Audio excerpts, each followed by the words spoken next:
New York City, 6 a.m. An out-of-control satellite radio show is being broadcasted to millions of Americans. At the controls, Greg Hughes, a father. Oh, this is perfect. This is how it should be. Anthony Cumia, an alcoholic. Hey, hi. And Jim Norton, a comedian. It's me! I work here! Glad I got that one out.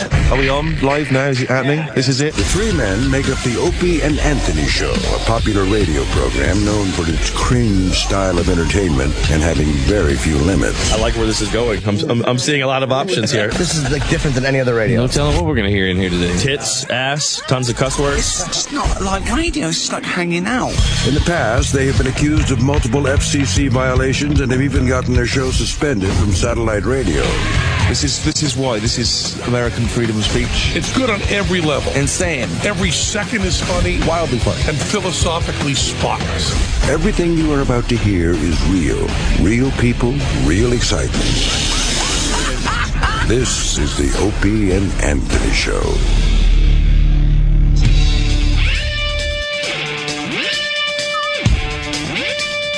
Oh. What happened? I was looking at somebody trying to parachute off a building. And Oh, yeah? see this smacking up against the side of the building. Will that be our video of the day? Oh, it could be. Could be. Did he pass away? I don't think so. It looked like he was hung up there. Yeah. Did all right. We'll get more info on that later. Morning, everyone. Good morning. Hope you enjoyed your weekend. Oh, who doesn't, right? Everyone has their time off, a little fun and hijinks with friends and fam. Why not? Exactly. Yeah, that was. I had a fun time, obviously. At the house, a little party over the weekend. You recall Friday, the planning phase of this. Yeah, you threw a last minute party. It kind of got together really quickly because I realized very, very quickly that me and E-Rock just hanging out at my house, I don't know how well that would go. So, E-Rock, if you remember his wife. What happened? What happened? Well, E-Rock's wife was having the dildo party. Right. We're now calling it the dildo party. And that was a Saturday, I gather. So, Friday, during the show, the end of the show, E-Rock was very sad that he was going to have to find something to do. And I was like, you know what? Wait, you threw the whole party for E-Rock? Yeah. No. So, I invited E-Rock over the house. Right. I was like, E-Rock. There's no way you threw the party for E-Rock. Well, that's how it started. You had another motive, sir. And then I'm like, what was your motive? I need to know. Was it that? What? That's why you really threw the party. No, You're kidding. No, a party you would never throw a party for E-Rock. You're lying. Was well overdue. Okay. Party was well overdue at my house. The weather, you know how the weather. You want me to believe you had a party just for E-Rock? Well, it was my mistake because I invited E-Rock to be nice and everything. Seriously, I did. I was like, let me get E-Rock away from the dildo party he doesn't want to be at and stuff. Right. And then I realized I started, like, through my head really quickly, I started playing out the scenario. Me and E-Rock hanging out. The long, awkward silences. There's a lot of lies going on here. What? Oh, you don't like E-Rock enough to throw him a party? It wasn't a party. E-Rock, you think he put that party together for you? No, he put that party together because of me. Well, that's true. I don't believe that either. It was like, it wasn't a party, though, at first. It was just like, all right, E-Rock, come over. Sure. It was just E-Rock coming over, a little play date. Right. And that's why there's a party. And then I started thinking, like, maybe I ought to get a couple more people over as a buffer so we can, right. I'll talk. And then the more people I started inviting over, the more I realized it was going to be like, oh, no, now I got to invite this person, that person. So then it just started. And then I had the, the idea to invite more people from work. How did the hot interns play into this? They had nothing to do with the big party planning? I got to be completely honest with you. It wasn't at the forefront of my mind at that point. That wasn't the ulterior motive. At that point. That wasn't the ulterior motive. All right, fair enough. It was very nice to have them over. They're very fun. They're you can take them or leave them? They were cool. But E-Rock, you can't? Put it this way. All right, I'll be completely honest with you. I've never had any intern over my house.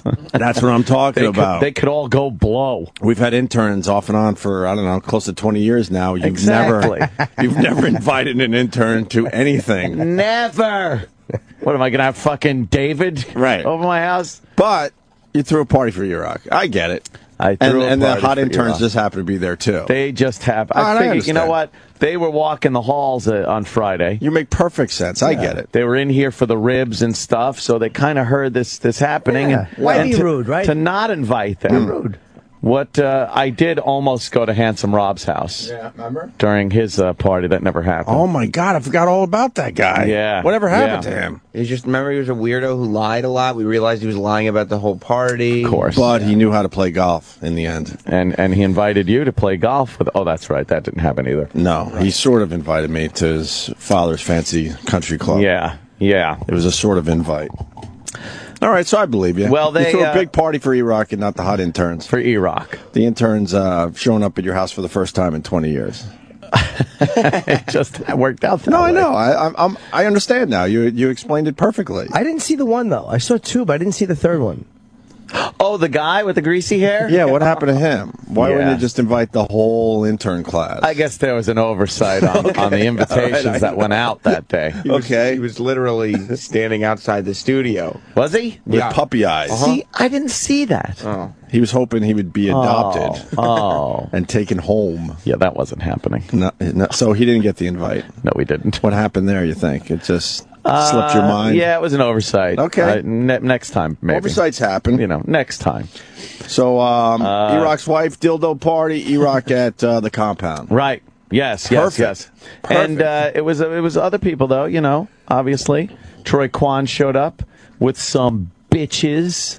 More than one bitch? Oh, of course. Like three. He's got his main one. It's amazing. Oh, yeah. He's got his main one that he makes you believe they're just, Got casual. his main squeeze. But it seems like they're pretty tight. His main squeeze. And she's very, very cool. Yeah. I like her a lot. She's a lovely girl. Yeah. Lovely girl. Yeah. No, I like her a lot. She's very, very sweet. Very That was attractive. And beautiful. She's very, very, she's easy on the eyes. Yes, she is. Yeah. And down for whatever. Oh. And she knows how to move. And well, everybody was in the pool. It was nice. It was fun. She was in the pool? Oh yeah, Troy Kwan's in the pool. Everyone's in the pool. Yeah. Our own Roland. Wait, you're fast forwarding now. I know. Yeah. Why are you fast forwarding? I don't know. I'm just so excited about Roland. You want to just get to the rolling part? He's the greatest guy to have at a party. He really is. He's so loud. Right. Just yelling slobbo. E-Rock, I regret the day I just came up with that. I didn't think that one was going to stick. Oh I'm sorry. boy, who knew, right? I'm sorry. Who knew? I really am sorry. Lies. Why? Oh boy. What's more of a lie? That I'm sorry that I came up with Slabo, or that Ant threw a whole party for you? I need to know. They're both equal. All right. So you got the whole party together quickly. It was very quickly. Ange was at the house listening on Friday and just going like, she's looking at the radio, actually going, no. Having a panic she attack. Knew, you know. Yeah, right. She's the one. And She we had to got jump into action? Yeah. We got Steve, my usual catering guy, there behind the grill and did an amazing job. Where's he working now? We met him through the show, right? Oh, my God. Where is he working? I should know this, right? He came in to cook for us one day. Oh, yeah. He used to come in at K-Rock Right. and do our breakfast and everything. He was and great. He's amazing. And you've known him ever since. Yeah. Anytime I need somebody over there, party, cater something, cook, he's the guy. Right. So you It got was really good. You got him to cater. Got him to do it up. You got the two hot interns, and the ugly one wasn't invited, and The the ugly whole one's a thing was guy. thrown together for E-Rock. Okay. Yeah. What else? The dinosaur was a big hit. There was a line of people waiting to take pictures with the dinosaur. To do their Vine video with the dinosaur. Exactly, a little Vine video, some photos. Nice. It was amazing. Everybody took photos with the dinosaur? Everyone was taking photos with the That's dinosaur. so weird because you only posted one photo of people with the dinosaur. Oh, well, that was my. Oh, that's the only picture that made it that was online. my photo. You with with the two hot dinosaur. interns and the dinosaur in the background. But everyone else was taking pictures in front of the dinosaur. Well, I didn't see everybody else, but there was a line of Two people. two interns and two dinosaurs. Yes, indeed. Jesus. All right. We'll just assume that everyone else took a picture in front of the dinosaur. Well, they You only did. posted one picture. Whether they want to post them or not, that's their prerogative. You didn't get pictures with salad and everything in front of the No, not really. What about you and Iraq? Not real. No. Considering Iraq was the reason why he threw the party, you would assume that there would be a couple of pictures of you and him being pals. See, you're misinterpreting this. Iraq wasn't the reason I threw the party. I've got to say that. It wasn't. The reason I threw the party was to cover up that it was just going to be me and Iraq. You know, because I had invited Iraq over to get him away from the dildo party. But you would never just invite him over. So already in your head, it was a spur of the moment thing. Like, you know what? I'm thinking to myself, it's a Saturday. Iraq, I got nothing going on. Iraq doesn't want to, he's not just going to drive around his neighborhood until the dildo party's over. So why not come over? Iraq, you think he would just invite you over to his house without a motive? Sure. I don't think you would care if Iraq was stuck at a lemon party. All right, we'll buy it. What the hell? It just turned out to be a great opportunity to have a party. So the dinosaur's in place. You got Steve cooking. Oh, yeah. What else? The pool was very nice. The temperature was perfect. Crystal clear blue water. You had to fill it up with some hose water? Because the leak is still not fixed, right? No, the leak is not fixed. All right, but you made sure there was plenty of water before the party started. There was plenty, and the monsoon we wound up having Friday actually got the pool filled up to the brim, right to the brim. Perfect. So perfect. Yeah, it was. But the heaters were working. It was wonderful. There was various places that outside, downstairs, the karaoke, the poker table, the inside just chit-chatting, watching some TV. It was every bit of the house was being equally represented. It was very successful. Safe to say the party was boring until Roland showed up to really pump it up? Well, they showed up pretty early. Oh, all right. They did show up pretty early, which was good. But he really pumped it up. He pumped it up. Roland knows how to just bring the whole. He just sits there and yells and screams at people. He does. He sits there. Not in a bad way. Drinks heavily. Oh, wait. And can we play this? That's one of his. DJ! Danny, play the hits now! Go home. Go home, DJ! Danny. That's when Denny Falcone, of course, DJ with his hard drive of hits. He showed up out of nowhere. Well, no, I invited him. You got him. I needed him to DJ the party. You hired him to DJ? Oh yeah. Once the late night festivities really got rolling, I figured we needed somebody there to rock the party. Some tunes. Yes, to get up there and boy, he had just come from a communion. Oh, really? Party out on Long Island, so it was close. Right. So it was very easy for him to get over there in his suit and set up. He had the lights going, and I saw that he. There he is. I saw the Vine video where he was using his catchphrase. He was using his catchphrase. Is this a hot mic? Hot mic. Oh, it was fantastic. And I bet you everyone just started laughing and laughing. Oh, amazing! And then I hear some people dancing. Oh, yeah, people dancing. Okay. What do you mean some people dancing? You barely pan to the left. What do you mean some people dancing? Well, I wanted to get Sal in frame. Yeah, you got three lovely ladies. Yes. I was going to say three interns, but two hot interns and another very hot individual. Yes. And then you slightly pan to the left to almost show the rest of the party. Well, I had to show... Your 8 seconds of the Vine video, 7.5 were on the hot girls, and a half a second for that guy. Well, Mikey Cuffs. Right. And there's Sal in the background. And usually if people are going to show the party, they would kind of move along. Why would I want to? If I did that, then people would complain, dude, why didn't you just stay on the girls? So I figured I'd help out the people that were watching. Do you realize that there were more people at your party than those three girls? Yeah, I heard. Okay, all right. Do you know how many interns we've had in here that have wanted to get invited to one of Van's parties? Right. These interns have been here for 1 week. A week. Well, they made an impression. 1 week. They were very nice. And by the way, everyone, they had a great time, I believe. I'm sure. They said. Everyone had fun. And it was, they weren't harassed or anything. They got there and home very safely. It was very good. I made sure, everything was good with that. I didn't want to be, like Travis kicking people in the nuts. And then another Vine video where it just shows the three girls and a very quick shot of Denny playing the music. It's yeah, look, and then there's Sal. Did you see Sal? No. Barely. Oh, well, he was there. What we're looking at is a slow pan to the left where you see hot girl, hot girl, hot girl. Sal, Denny, bye. And then the Vine video starts over again. Well, you know, you really don't understand.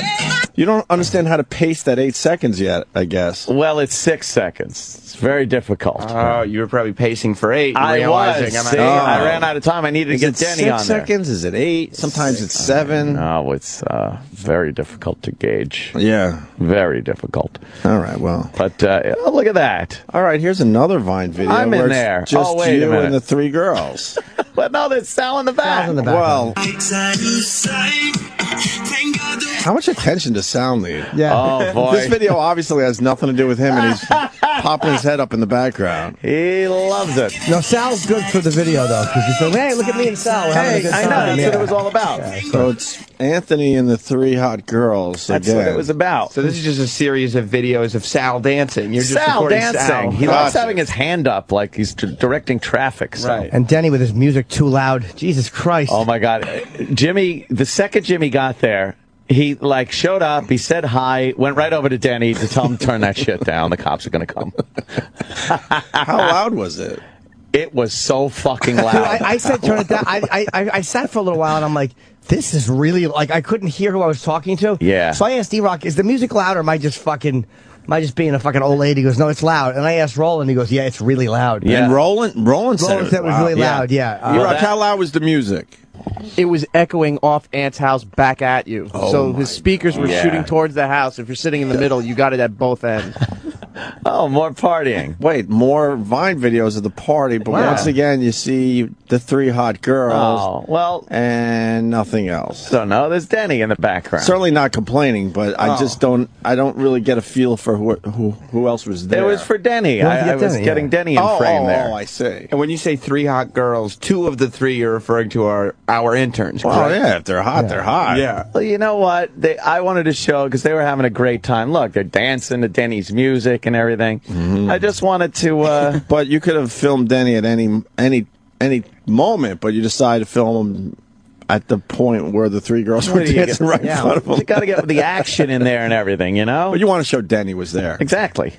I want to show Denny. I think that's him. I can't really tell. He's way in the back in the darkness. Oh, there he is. But the music was loud. Do you do the move where you invite the neighbors so then they feel like they can't call the cops because they were invited to the party, or you don't even invite them anymore? Nah, I don't think I ever have. You should invite them knowing they'll never come over. But then they won't pick up their phone and call because then they feel like they were part of Here's my party. Here's my fucking take. Right. Here's my take. That's why you do that. My take is, You look, warn them there's a party. Hey, Summer. if you want to come over and have a burger, come on over. And then they don't fucking pick up the phone and call the cops. It's summer. I have a few of these per year. Saturday night, they could go fuck themselves. Do you think your neighbors hate you? They fucking hate me. I pulled up with a friend of mine, and we could hear the music from a block away. And I'm like, they hate his guts out here. I'm like, this is a nice Jewish neighborhood. They're all nice doctors and attorneys. Yeah. And nice, responsible people. And then there's just this fucking well-lit Sodom and Gomorrah in the middle of the block. Holy shit, really? I know. You could not hear that music. That was really loud. You got a really nice spot out there, but the houses are a little too close. Well, yeah, for what you do. I had to weigh it out, you know. Like when you're in your house, you go in your backyard, you can't tell that the houses are close. But when you're throwing a party, it's pretty obvious. I know. Wow. It was crazy. All right. Oh, that's Pat from Moonachie, right? Where? Well, over there. Wait, is this another? This is a different Vine video, right? Yeah. Oh, that's guest. There's Pat. Where? Pool. I blinked. Pool. I think I saw Sal for a second. Wait, Yes. where's Pat? Where? Oh, I almost See, that's saw Sal. him. Sal, hot girl dancing, hot girl dancing, hot girl. Pat. Yeah. See how that worked? It's nice. There's Denny in the background. This is a Denny video. It's a Denny video. Look at the lights all over the place. Denny brought his lights. And his hard drive of hits. Is he a good DJ? Yes, of course. Denny's great. I would recommend him. Mm-hmm. Did you have to pay him, or I threw money wasn't discussed, but at the end of the night, I tossed him some greased cash. him up a little bit? I tossed him some cash. Nice. It was very successful. Look at that. It's just amazing. Well, there's a picture of... Whoa. Oh, okay. that's... See, what happened there? Well, we had taken a picture. I guess it was me. Who was it? Me, Jackie, and then there was somebody else in the picture. And then she was like, "Oh, let's get a picture together." Okay. I'm like, "Oh, okay." So we just had a nice little picture. Embrace and picture. You're hugging her really tight. What? That's an intern you've only known a week. I haven't seen a lot of intern pictures like that. Yeah, no. Who's the other guy? Is the guy here today? A lot of intern pictures. We got to get him in here because I'm sure he wants a picture with Anthony. Should we recreate this photo? I think we should. Yes. The guy intern. Yes. In 20 years, I think this is the only picture you took with an intern. Weird. It could be. Very strange. You don't even hug Opie. No. We've never touched in 19 plus years. That I figured it's time I pay attention to there are interns that people say, remember intern like Bob? And I'm like, who? What? I don't remember anything. Right. I figured I better start remembering the interns' names. So, now I know. What's her name? Jackie. Oh, you know that one. Yeah. Oh, good. And Sydney. Wow, that was... Yeah. Because you usually have trouble with the intern's name. I sure do. So Jimmy went and asked Denny to turn down the music. Did he turn down the music? A little bit, but I asked after I Not asked enough, other people. right? I'm like, it was fucking loud. It was loud. It was loud. It was cranking loud. But what time was it at that point? It wasn't the hour. It was probably 11, maybe maybe 10:30, 10. Yeah. But it wasn't the hour. It was like I was just talking. I was sitting at the table talking to Eric and Roland and Liza, and I asked, "Is that?" And they all said, "Yeah, it is." So I confirmed. And I asked Anthony. He said, "Yeah, it seems fucking loud." Yeah. So then he turned it down just slightly. A smidge, yeah. A smidge. Yeah. Didn't make much of a difference to the neighbors, probably. No. No. Not really. No. I love it. What time did the cops come? Because I only stayed for like an hour. Well, wow, we jumped ahead here. We were saving the cop thing, but the cops showed up. Well, it was weird because they didn't just show up. I was doing live from the compound show. Right. We cranked up the compound cameras. We had it on the karaoke stage. And then I decided, let's crank up the studio and just leave the door open and the mic's on. And anyone that wants to go in could just sit down like a little confessional and have a show. Nice. And hold a show. It's not posted. Yeah, it's not posted. It was one of those live, things, and that's it. So a bunch of people were going in and out, and I decided I'm going to go in there and, have a little fun with some people. So we're doing just that. And then my phone rings. And I'm like, hello? And I hear, Anthony! And then he tells me who he is, and it involved of the Nassau County Police Department. They know you personally? He's got my number. So I'm like, oh, hey, how you doing? He goes, well, we'll be out in front of your house in a few minutes. Got a little noise complaint. Oh. I'm like, oh, God. All right, we'll be right out. It was me. I called them. You called the cops? Jimmy couldn't take it Jimmy anymore. called the cops on me. I was trying to have a chat. I couldn't. Jimmy called the police on me. Jimmy couldn't take it. All right, so they show up for a little noise complaint. No big deal, right? What time was this? This was much later in the evening. I can't be sure of the time. 2-ish? I Not can't really sure be of the time? Yeah. But he called me. Right. I then went outside and noticed that the music had been shut off by that point anyway. So they were showing up, but it was already, Denny was already... He was done. He Yeah, already he was packed up his hard drive of hits. Yeah. And his obnoxious lights and got the hell out of there. Yeah. So 2 cars pull up. Yeah. A couple of guys get out. Yeah. We're just, and I knew that, one of the guys, and then I met the other guy, and we were talking for quite a while. Mikey, NYPD Mikey came out. We were just talking. We were talking about, all kinds of shit. And then that at this point is when Steve from Bayshore comes staggering out my front door. Now, there's 2 Nassau County. There's me and Mikey Cuffs There's a picture of Steve from Bayshore. He's hammered. Wow, he looks hammered in that picture. Hammered. Wow. Hammered. So he he staggers out the house. Right. And he's doing that thing where he puts one foot forward, leans back, right, and then he's walking, and we're all looking at him now. And the cops start kind of chuckling, like that, and then I hear jingle jingle, and I see him pull his keys out of his pocket. Oh, get that! I'm not kidding. Holy shit! No way! He pulls his keys out of his pocket, and he's walking toward the street. So I start laughing. I'm like. He goes, Steve, if you're thinking of going somewhere, I go, it's probably a real bad idea. Right. At this point. He doesn't even acknowledge, he can't hear anything, he can't see anything. How close did he walk by you guys? Directly. We were on my grass. And obvious cops, they weren't. Yes, there were 2 Nassau County cop cars. Right. 2 cops. My God. And him staggering toward the street. Walking right by all this. With his keys out. Oh, my God. It only gets better because... If he's up, he's got to call the show. As he continued walking... Yeah. Oh, he'll be no help with this because he doesn't remember anything. Wow. As he's walking with his keys out, he then stops to put his key in the lock of the car door. This was after you told him this is not a good idea? Yeah. Wow. But he's putting the key into the lock of the passenger side of one of the Nassau County cop cars.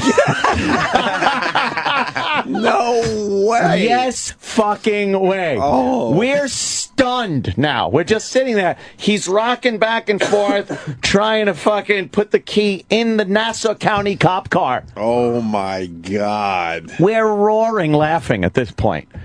It's like, Steve, what are you doing? And then he goes like, and then staggers across the street to his vehicle, right, where he goes to the passenger side, unlocks the door, gets in the passenger side, and shuts the door. Now he's sitting in his passenger seat, and now we're just laughing. So we continue talking for a little while, the cops, and we're obviously keeping an eye on that he's not trying to drive anywhere. So we better, me and Mikey go, we better take care of, Steve, make sure he's all right and everything. So we go over with the cops. The cops take the flashlight, put it through the window. Oh, wow. Steve just kind of looks, he's like, what? Oh, wow. Something completely unintelligible. We open the door to get him out, at which point, Steve pretty much does the old Grauman's Chinese Theater cement footprint things in his own vomit outside the vehicle. Wait, he puked right outside the car? Yeah, he was puking outside the car, and he stepped in. He stepped in the puke. Yeah. So we had him go on the grass and everything, and kind of wipe his foot off and clean it up, and then we got him inside into one of the bedrooms and put a little puke pail next to the bed, and that's where Steve from Bayshore slept it off until the next morning, where he left a nice note on a paper plate. And that he had a good time and took off. Did he puke on the? No, he didn't. He didn't. He was good. He was done with that. But when he tried to open the cop's car door, drunk off his ass, wow, I was fucking laughing my balls off. I've counted 3 viral videos already from this party. Oh, I'm up to 3. Well, then I go back downstairs. And the compound facility has been live from the compound facility has been taken over by a lot of people. I believe Sydney and Jackie did a little show. Oh. They did a little talk show where they were taking some calls. The interns are doing a talk show from your house? The interns did a little live from the compound after a week talk show. Oh yeah. That's nice. What did they call it? It was nice. I don't know. They were just down there, doing a show. But everybody was. A lot of jealous former interns, listeling to this show right now, wondering what they had to do. They should have called it "Fuck the rest of y'all." Are they both here today, the interns? Yeah. Should see if they had a good time. I would think we should ask if they had a good time. We certainly will. I'd be very interested to hear their perspective. Yeah, we'll move on to that. That'll be stage 2 of this. It's amazing. So you go down in the compound. People are doing a show. Yeah. At some point, I guess Fred from Brooklyn did a show. Who else was there doing a lot of people? Wendy was there, and she did a show with, I think, Fred from Brooklyn, and it was crazy. You girls did a show for a little while, right? I did it with Danny. Oh, you did it with Danny? Yeah, I did it with Danny. Oh, my God. Oh, my God. That's right. Danny Ross. Remember Danny Ross? Sure. He works at Rockstar now, but he worked here for a while. Danny decided he was going to get on and take some phone calls. I didn't know what was happening because you need headphones to hear the calls. Right. But we could hear Danny. Here's all I heard coming out of that studio for a good half hour. Maybe even longer. Yeah, well, fuck you too, asshole. You fuck. Bullshit. Fuck you. What do you do? Fuck you. No. I had it there. I didn't want to stay anyway. Fuck it. Oh, yeah, you cocks. Fuck it. That was Danny's call-in show. Wow. People calling him and lambasting him and him yelling back. Yeah, his excuse was that it's 1:30 on a Saturday and all you're doing is watching me, so why? Right. That was another thing that he was talking about. So you got to join Danny on the. Yeah, we were kind of just sitting in there, but we had to watch other people do karaoke, and that was just becoming way too much. It was becoming brutal. Yeah, we couldn't watch them anymore, so we just kind of flipped it. Was the karaoke good? Not one of the banner karaoke nights. Not as you get later into the night. Yeah, It gets worse and worse. Usually gets better, right? Well, not when you get the likes of the girl that Pat brought over. Was She the was- one we saw? was going. Oh yeah. I didn't see her there. Oh boy, yeah, she was there. Yeah. What's that about? Wait, there's too much going on here. Were you there for when she got a little rambunctious with Yeah. Dennis? Yeah, not Denny, Dennis, one of my poker buddies. Dennis. Yeah, Dennis is one of my poker buddies, and he was down there. There was a big poker game at one point going on. You played poker for a little bit, Sydney? Yeah, how'd you do? I was up for a little while, but then I realized I don't know how to bet in poker. Like, I just know how to play poker, so I lost it all. It wasn't The great. interns are losing money at great. poker at my house. You got to cover their losses. It wasn't our money. You don't know whose money it was. We weren't You were playing with fucking, who are you, fucking Mo Green? Draw chips are the interns. Everyone plays on the house. The interns will kick your teeth out. Draw chips. I don't know whose money it was. I don't know. What a wonderful world to live in. It was great. They, right. But all right. Doing shows at the compound. And doing shows and playing poker with somebody's money. It was great. Nice. It was a lot of fun. What do you guys think of the compound and the party itself? That house was ridiculous. Oh, was it? Yes. Great. It was awesome. It was fun, man. I think everybody had good. Everybody was very respectful and nice, right? Yeah. Everyone was very nice. We can't have, shenanigans, hijinks, and when I walked in, it was I saw it was very dark where I walked in. Oh no, it wasn't. No, he walked in to the side. To the side. Yeah. And there's a little side steps there, and I see Ant's girl, and I didn't recognize you. But it's fucking. I was Harry Handshake. Hello, God bless you. Glad you came. Be safe. Be safe. Goodbye. Take care. Yeah, Jimmy's very petrified of his job at that point. Hello. God bless. Well, it's a touchy situation. It's a very touchy situation. Got to be very careful when interns are around. Well, yeah, that's just it. I mean, obviously that's why I wanted to make sure everybody was being very nice, and there was nobody invited that was going to be an asshole, except maybe Sal, but he was under control. Sal was fine. Yeah, Sal was fine. Hold on. We got Steve from Bayshore. Oh shit. We got to get him on the line. Mr. Steve, how are you, sir? Steve. Well, good morning, gentlemen. Hi. Do you realize you did any of these things that Ant just described? Well, let's just say this. I kind of passed out at the house and then woke up and I got to go get my toothbrush. That's all I remembered. I had a toothbrush and another shirt in my car. Oh, good thinking. So this is what I'm going to stumble out doing. And I'm like, well, why are there cop cars there? It did barely register, but like I'm thinking, I'm not thinking I'm going to go drive. So I'm like, oh, there's nothing wrong. Not realizing I'm just stumbling like a drunken You were a stumbling motherfucker. And you try to get into the cop car, Ant's saying. Yeah, you. I have no clue. Yeah, you walked over to the Nassau County car, the passenger side of it, with your keys out. And you were staring into the window of the cop car, trying to work the key. Yeah, well, let's just say I was drinking a bit. Mr. Mikey Cups certainly provides alcohol at your Mikey Cups. you're not allowed to have an empty glass. Yeah, you're not allowed. He will come up to you and make sure you have a beverage in hand. Yeah, I mean, I was having a fantastic time, and then sometime I just lost it. It all hit me at once. It certainly did. You know, and then I woke up. It was about 6:30, and I'm in my little in that little room. Yeah, we put you in the little room with a little puke bucket next to the bed, I did not. like you were homesick from school with the flu. Oh, it sure was eventful. It certainly was. Thanks for assisting me that way, Ann. Oh, no problem. You know, got to take care of the guests. Yeah, of course. Right. Yeah. Well, you know, we were sad when I first got there. Me and Cups go downstairs to the bar, and we went to get some Guinness. I'm like, I'll just drink Guinness all day, you know, all night. Well, the keg wasn't attached. So he's like, what do you have? I'm like, I'll have some Jameson. Oh, yeah, go from Guinness to Jameson. Yeah, that turned out to be a big mistake because I drank that pretty much all night. Had about 3 shrimp to eat. Yeah, there's plenty of food, and you should have eaten more. Yeah, I think so. yeah, I think so. I think so. Well, that's why I could have thrown up a better rainbow outside of my car. That is true. It looked like Campbell's Chunky Chicken Soup. Yeah. Oh, that's terrible. It is horrible. Yeah, as I came out in the morning, I noticed that and saw poor Joe Curry, who seemed to have an even worse night than me.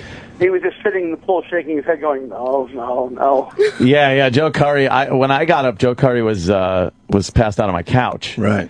And then it was probably well after 8 a.m. or 9 a.m. I don't even know the time. But then I'm thinking, no one really knows how to shut off the Live from the Compound show. So I went downstairs.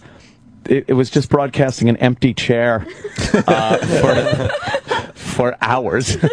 Like if you tuned in, I bet you would just see that for hours. I bet you got good numbers. Probably did. Now that empty chair is famous. Yes. It's actually doing better than us on the podcast.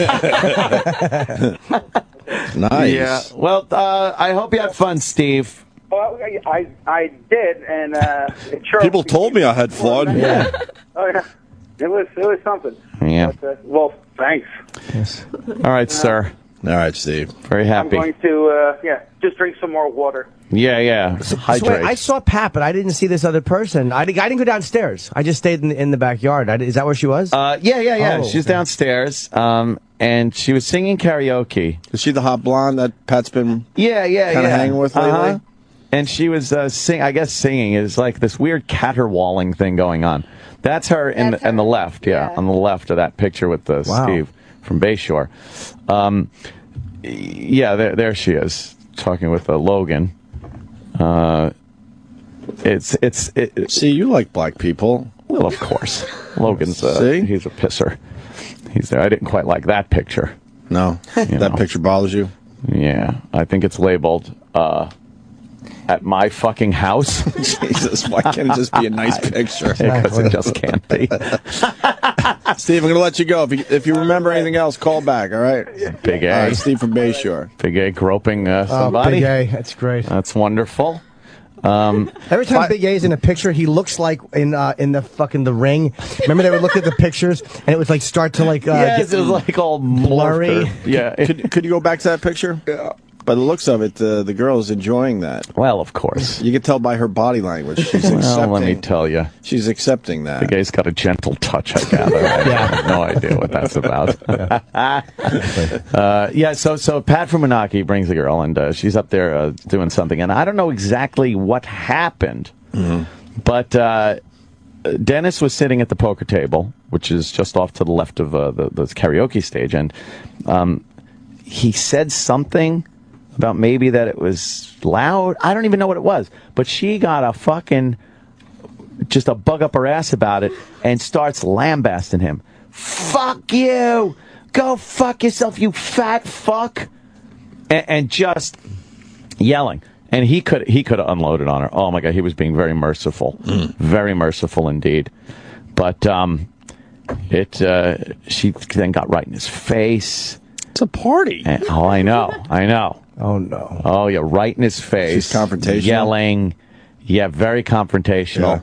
Very loud. Wow. And then to see poor Pat from Menaki go over and, like, gently put his hand on his shoulder and go, okay, well, all right. So out of his league. All I was thinking was, Fredo, And you know.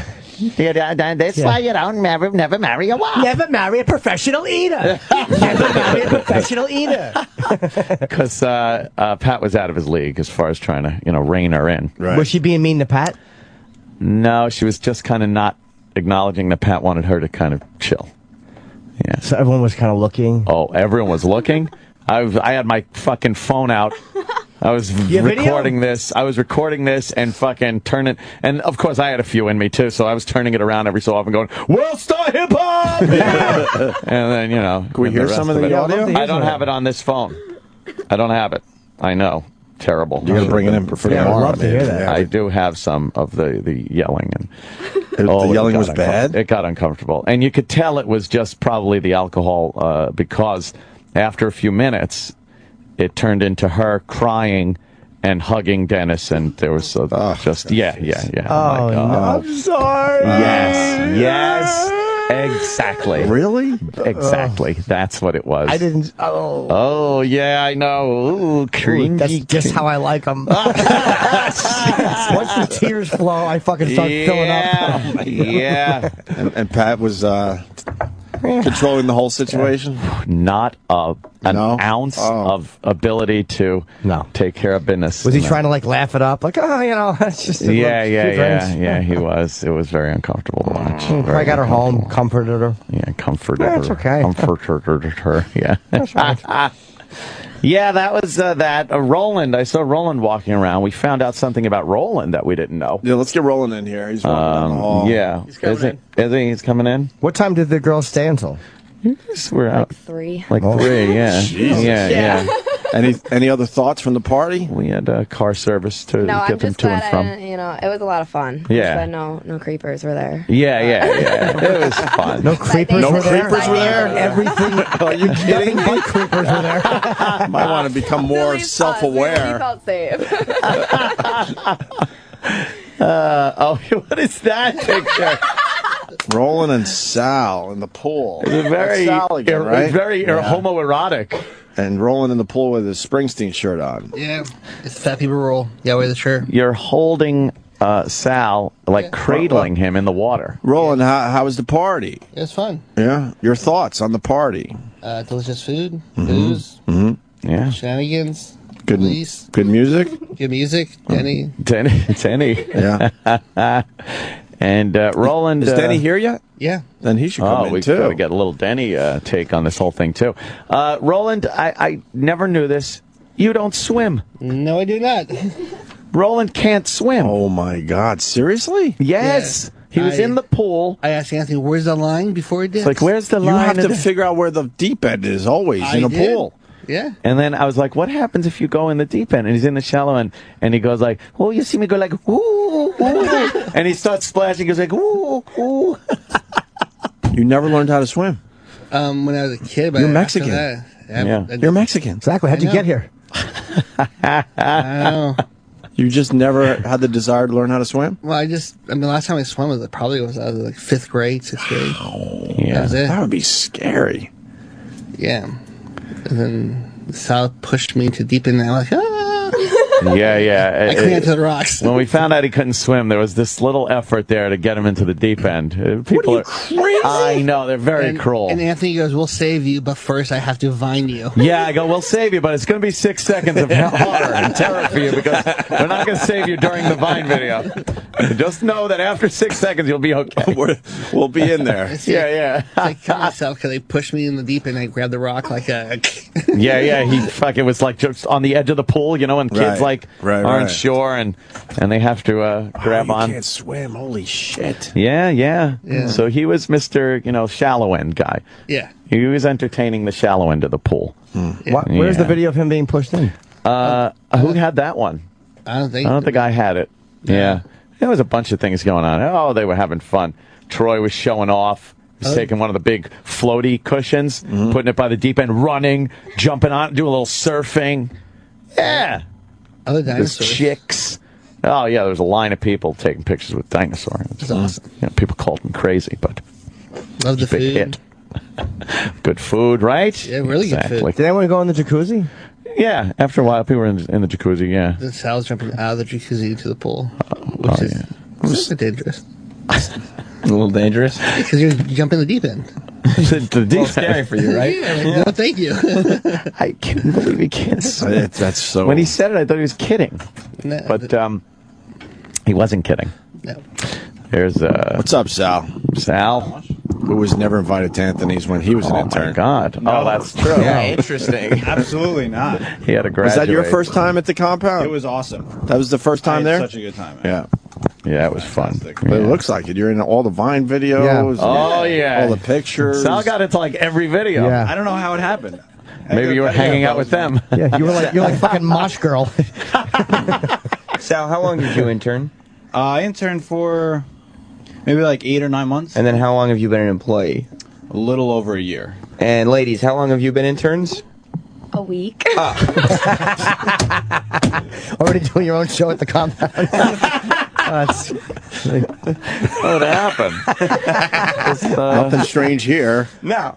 No, not at all. Well, you got to, Sal, your thoughts on the party? I had a great time. And seriously is one of the best hosts I had. No, we understand it's a good time. That we know all that. But what are your thoughts on it? Ant's got an amazing house. Yeah. That it seems like the ultimate party place. Just to invite it's, the right crew over and just fucking blow it. Just have some fun, fucking, having some fun there. A little drinking. And, a little drinking, a little eating. Great food. Yeah. What was the silliest thing that happened? Oh. What was the silliest thing that happened? Yeah. Oof. You guys were pretty much the patio crew. Hold on. Yeah, me, the synchronized and Sam are rolling our eyes. Are you trying to be a broadcaster? What? Are you trying to be a broadcaster in the end? I don't want to be on the air. For Oh, sure. okay. All right. That's very obvious. No, Okay. man, Because we're rolling our eyes. It's like you're...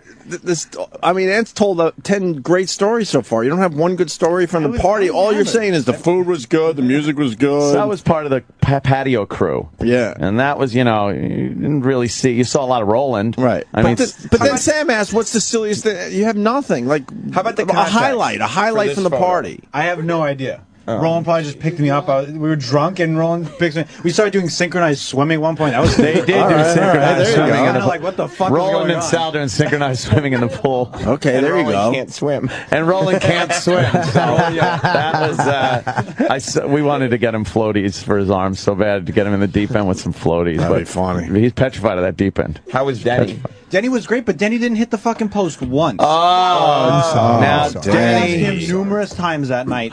Just do it on one song. Everyone wants to hear it. Ant wants to get a video out of it. Nothing. What, he kept missing or he wouldn't do it? He just wouldn't do it. Well, I asked him. it wasn't the right time to do it. Oh, is that it? We're just keeping the groove going. Keeping the groove going. Groove. Denny was there. The hard drive of hits was there. You were a gracious host, and it was nice that you hired the Nassau County Police Department as security. That was nice. Yes. You put out the old bat signal for the police. I was talking to the gentleman working the barbecue, and I said, "What time could you play music till in this town?" He goes, 2 in the morning. I said, "Oh, outdoors? Oh yeah, 2 in the morning." I said, "Okay." I said, I do a lot of block parties around. The guy Long behind Island. the grill told you that. Yeah, usually. He looked like a figure of authority, and I said, "Well, usually, when you do a block party, 11 o'clock is the time." No, 2 in the morning. Keep going. Keep going. Is that accurate? 2 in the morning? Yeah, it's one of the it's 1 in the morning, and I see no one around. Everybody's downstairs, and I said, "Where's Anthony?" He said, "Well, he just answered the door. The police came." I said, "Oh, okay." Yeah, and that was fun. Yeah, well, that's your cue, though, huh? I have to get some louder speakers. I think the lights were a good addition too. I kind of liked that. Real nice. Party atmosphere. We got some great videos of fine videos of people having a good time there, Denny. You did. You tore it up. I must say. Jimmy said the music was too loud. What? Jimmy said the music was a bit loud. Yeah, it was a little loud. I'm sorry. Oh, it's okay. When you're Jim behind there. Do you think Jim was a square when? No. A square. Jim's a square. That's funny. No, because he wanted to talk. He was there with a lady friend, and he was talking to some guests at the table, and Yeah, and it was Oh, but you're there to rock the place. I just have one switch, on or loud. There it is. Watch out. There it is. It doesn't really make sense. On or loud. It would be off or loud. Awful and loud. Yeah, but whatever. What's on then? Yeah, on and switch to on. Then it doesn't go There is off. no off button. No off button with Denny. Quietly on. That was good. All right. I do remember hearing the Shots song so loud. It was very loud. And everybody was just yelling shots, shots, shots, shots, shots, shots, shots. And the neighbors were really. I wish I could pan through all the neighbors' houses and how I just know. the conversations that are happening. Maybe you should just invite them the next time. No. Yeah, you It's do the same You do the fake bitch. invite. It's the same Is it? bitch that fucking calls the cops all the But time. they're never going to show up. But at least they'll feel a little more guilty when they do think about calling the cops. Right. Which one is she? Then he knows. How far from your house? She's the one that's directly to the left. If you're looking out in the backyard, kind of in the corner by the jacuzzi, back that way. Okay. But I just fucking, like I said, the cops called my phone first before they do. So I pull a Doyle Hargrave with that one. Law's on my side. I play cards with the chief of police. It's weird that everybody was singing like shots. Yeah. Because there's a Vine video of shots. Yeah. Yep, But there it is. I don't see everybody in the Vine video. No, we see three hot girls. Well, there was, and there's two of which are in the room. Sort with of an us. effort to pan left at the end of the Vine video.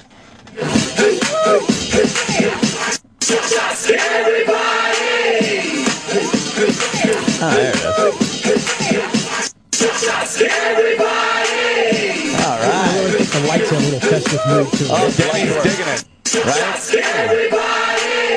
Yeah. It was nice. It was nice. It was. It was a lot of fun. Nice people there. It was. Girls Everybody- dancing in bikinis. What else do you need? All right. What else What do you else need? do you need? Everyone, What else do you you know what? Aside from just that little thing with Pat Fuminaki's girl there. Remember she screamed at the guy and then broke down and crying? Yes. It was very peaceful. Everyone has a good time. It's not like, I went out with one of those once. Oh, my God. I think everybody's has, yeah. You kind of ignore. It's just You kind terrible. of ignore some obvious problems because they're so Yeah, you're so sexy. Yeah. hot and sexy. Yeah. I've been there. Yeah. But no fucking. Good for Pat. No people had to be ejected and then come back later and shoot the place up like some parties, You know what I'm saying? Had to go there. Well, yeah, I did. Almost made it a whole I hour. did. Almost the whole We officially hour. made the hour. No, it was good. This is the clean start of fun. the second hour. Oh, good. That it came out. So. That it came out. Cool. That the ugliness Yeah, came out. we made yeah. a nice hour clean. Yeah, I know. Just fun. I don't know. Partying. It was partying. Everyone had good time. I was trying to think of like the wrap up. Where were you, Ope? You couldn't make it? No. Oh. I know people were asking where you was. You got the big invite this time. The direct invite. Everyone got the I've had a invite. few We had invites. to. I've had a few invites in a row now. There'll be more. There'll be more invites. Beginning of the summer. Gotta have Yeah. some more of these. You girls obviously are welcome. It was a lot of fun. They did. They had a good time and everybody was cordial. I just didn't want to be a game piece. I knew what this whole thing was about. From the get go. Preposterous. It was about the hot interns and not really the staff. Right. It's preposterous. The weird thing is, this was like, to me, I thought that's this okay. was Nagelfest at the compound. There isn't one image. There's no of Eric video Nagel. No or evidence of pictures Eric of being E-Rock, there. even though this whole thing was put together because of E-Rock. If I didn't see him in person, I wouldn't believe he was there. Let me tell you something about Eric Nagel at a party or this party or whatever it was. Eric might not like this either. Eric plays off the too cool for the room guy. Oh, no. Yes. Eric. Fucking boo. What's that about, Eric? He's sitting at the table, Yeah. let's say holding court, although no one's paying attention. No. But he's sitting at the table like, yeah, I'm here if anyone wants to, Join me. But Eric's not like he wasn't very proactive. If anyone wants to seek his like counsel, everyone else. he's there. Everyone else is having fun. They're doing things. There's all kinds of different areas of the house that, different things are going on. But You Mr. didn't get Nagel, involved with any of the activities? not really. That's why you don't see him in any of these E-Rock, pictures. what's up? You were just sitting there, just enjoying the food and the music and just checking it out? Yeah. What's your vibe? And I enjoyed the pool. The pool was very nice. Oh, You Who was jumped that in? girl you were fooling around with? Sal.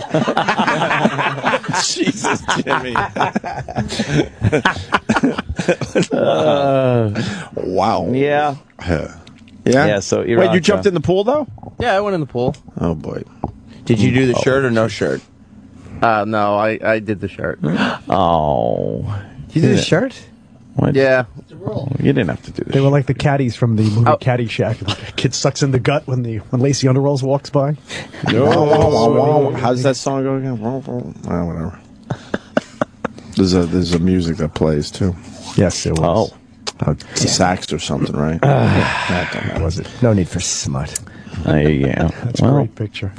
Oh, that's I don't know. E-Rock, was he went in the pool, I guess. Are you saying E-Rock was a dud at the party? Well, I won't say a dud, but you won't really see any pictures or hear any interesting stories that involve E-Rock because he was just kind of, it's just kind of there.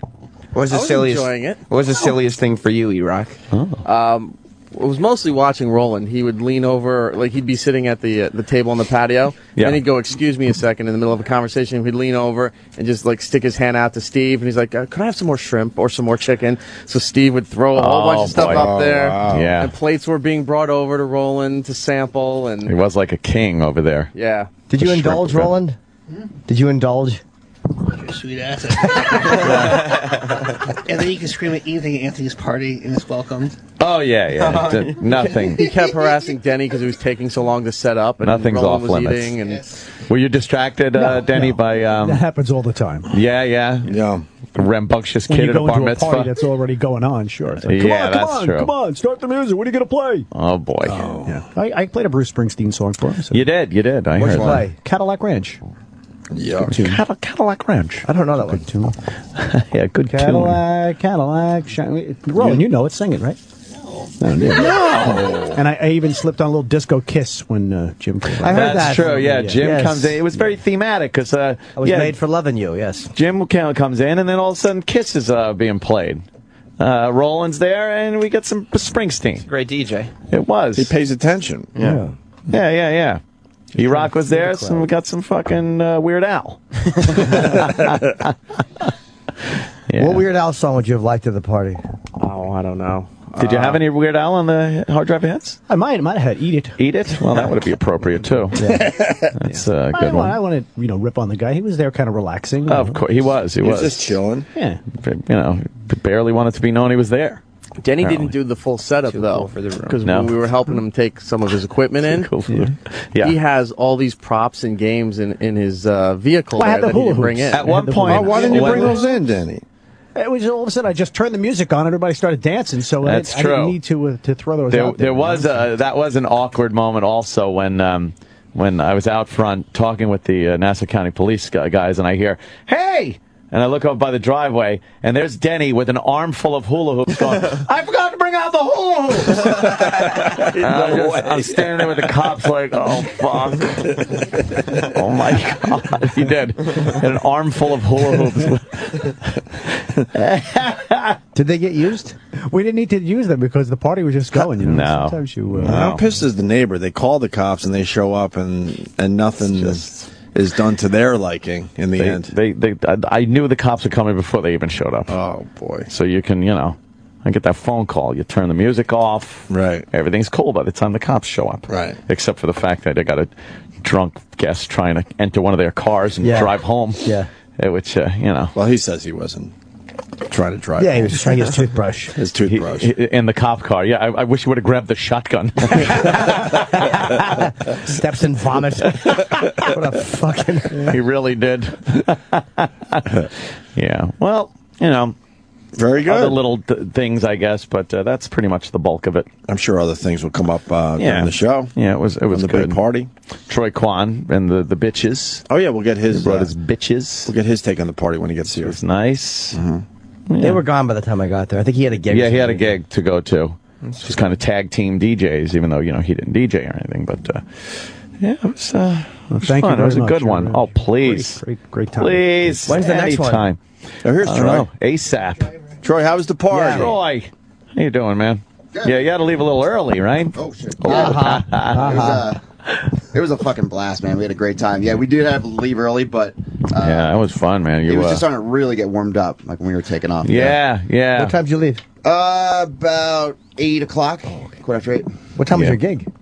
I had to be there at 10. Oh. Yeah.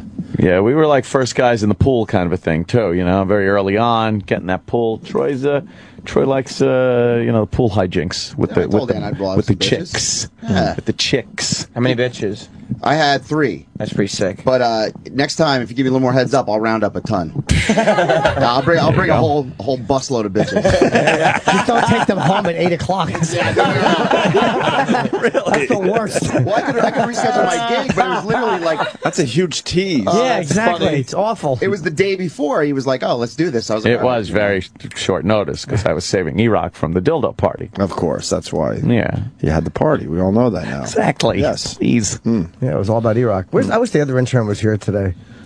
Yeah. Oh, poor guy. I heard did he call you guys? Or, he got in touch with you guys? Yeah, when we were doing the Compound show, he texted me in, so at 1:30 he was still up watching again. He was watching. He was watching the party that he wasn't invited to. Oh. And you know what? He would have really loved the He's been on the after show once, and he came to me and said, "Hey Sam, on the after show today, did I do all right? Was that?" Oh. So like he really cares. Like he would have been down in that studio taking calls. A lot of calls were coming in. It was amazing. Yeah, a lot of calls. The phones were lit the whole night. Wait, you had your headphones on, right? What were they Yeah, I saying had to Danny? Were they insulting him? Yeah, a couple of people were just like insulting him like this. The show sucks. Why haven't you been on in so long? But I don't know. I mean, we got a couple good callers, but I mean, nothing. Most of them were aggressive. Too exciting. Yeah, most of them were aggressive. Oh yeah, they were very. Just wanted to hate. Yeah, they wanted to hate. They were haters. Because they were home alone on They were Saturday drinking night. Haterade. Yes, they were home alone. They were Exactly. home alone on a Saturday night. Exactly. Watching other people have fun. Yeah. Are you inviting the intern to the other one, the next one? Both of them, of course, are cordially invited. No, I didn't mean that. The third. Oh, that guy. What's his name? I don't even know. Yeah. What is his name? Or is it going to be one of those things where all the regular crew knows that you're welcome to come back? See, when I put out an invite, a lot of times I don't have time to look individually at everybody, so I just put out a Twitter or put out on the air here, hey, everyone that's, you know who you are that gets invited to all my parties and stuff, just, show up. And they're like, oh, cool. And you guys are obviously on that list now. I mean, you're great for it and everything. Until the day you die. So, that's pretty much how I put out the rest of the summer's invites. That's it for the summer, then. It could be it. Have you ever had to tell someone they're not one of those people anymore? Yes. You have? I usually get somebody else to tell them. Because Mikey Cuffs. Really? I get Mikey Cuffs to tell them, Wow, you've had. Because I love the invite. You just throw it out on Twitter like you know who you are. But I was thinking, wait, you know who you are, but there's got to be someone in there that fucking blew it. I've had some people show. The guy that showed up with 2 prostitutes to my house that one party, I guess it was Halloween. Sale. How'd you do that? No way, I think I remember. Yeah. The blonde, the tall blonde, the big blonde. Yeah. Actual prostitutes? Oh, yeah. You never had him come back? No. Wasn't he there again or no? Well, he was like at another party after that, but then I started especially talking about Mikey Cuffs, and I'm just like, why did he show up with shady. 2 prostitutes? He's a good guy. Yeah, maybe he's a good. Please, that's the best thing anyone's brought to your parties. Be there? I was. Oh, you were there. Yeah, I think there's this misconception that I want like complete out of control debauchery. My God, and I like controlled debauchery at my house, so. He assumed that's what you wanted. Yeah. At your party. Yeah. Wow. Maybe not. You want somebody to bring bitches, not. Now, Troy Kwan brings, like, respectable girls. Troy, you wouldn't bring prostitutes. You would just bring bitches that are down for whatever, right? I had to brief these broads before we even got there. Yeah, and they were perfect. They were great. They had fun. They were very in control. Respectful. No, the only kind of out-of-control girl was the girl that Pat from Menaki brought over with her. I hate you, fuck you, you fat fuck. Oh, my God, I'm sorry. Let's hug and cry it out.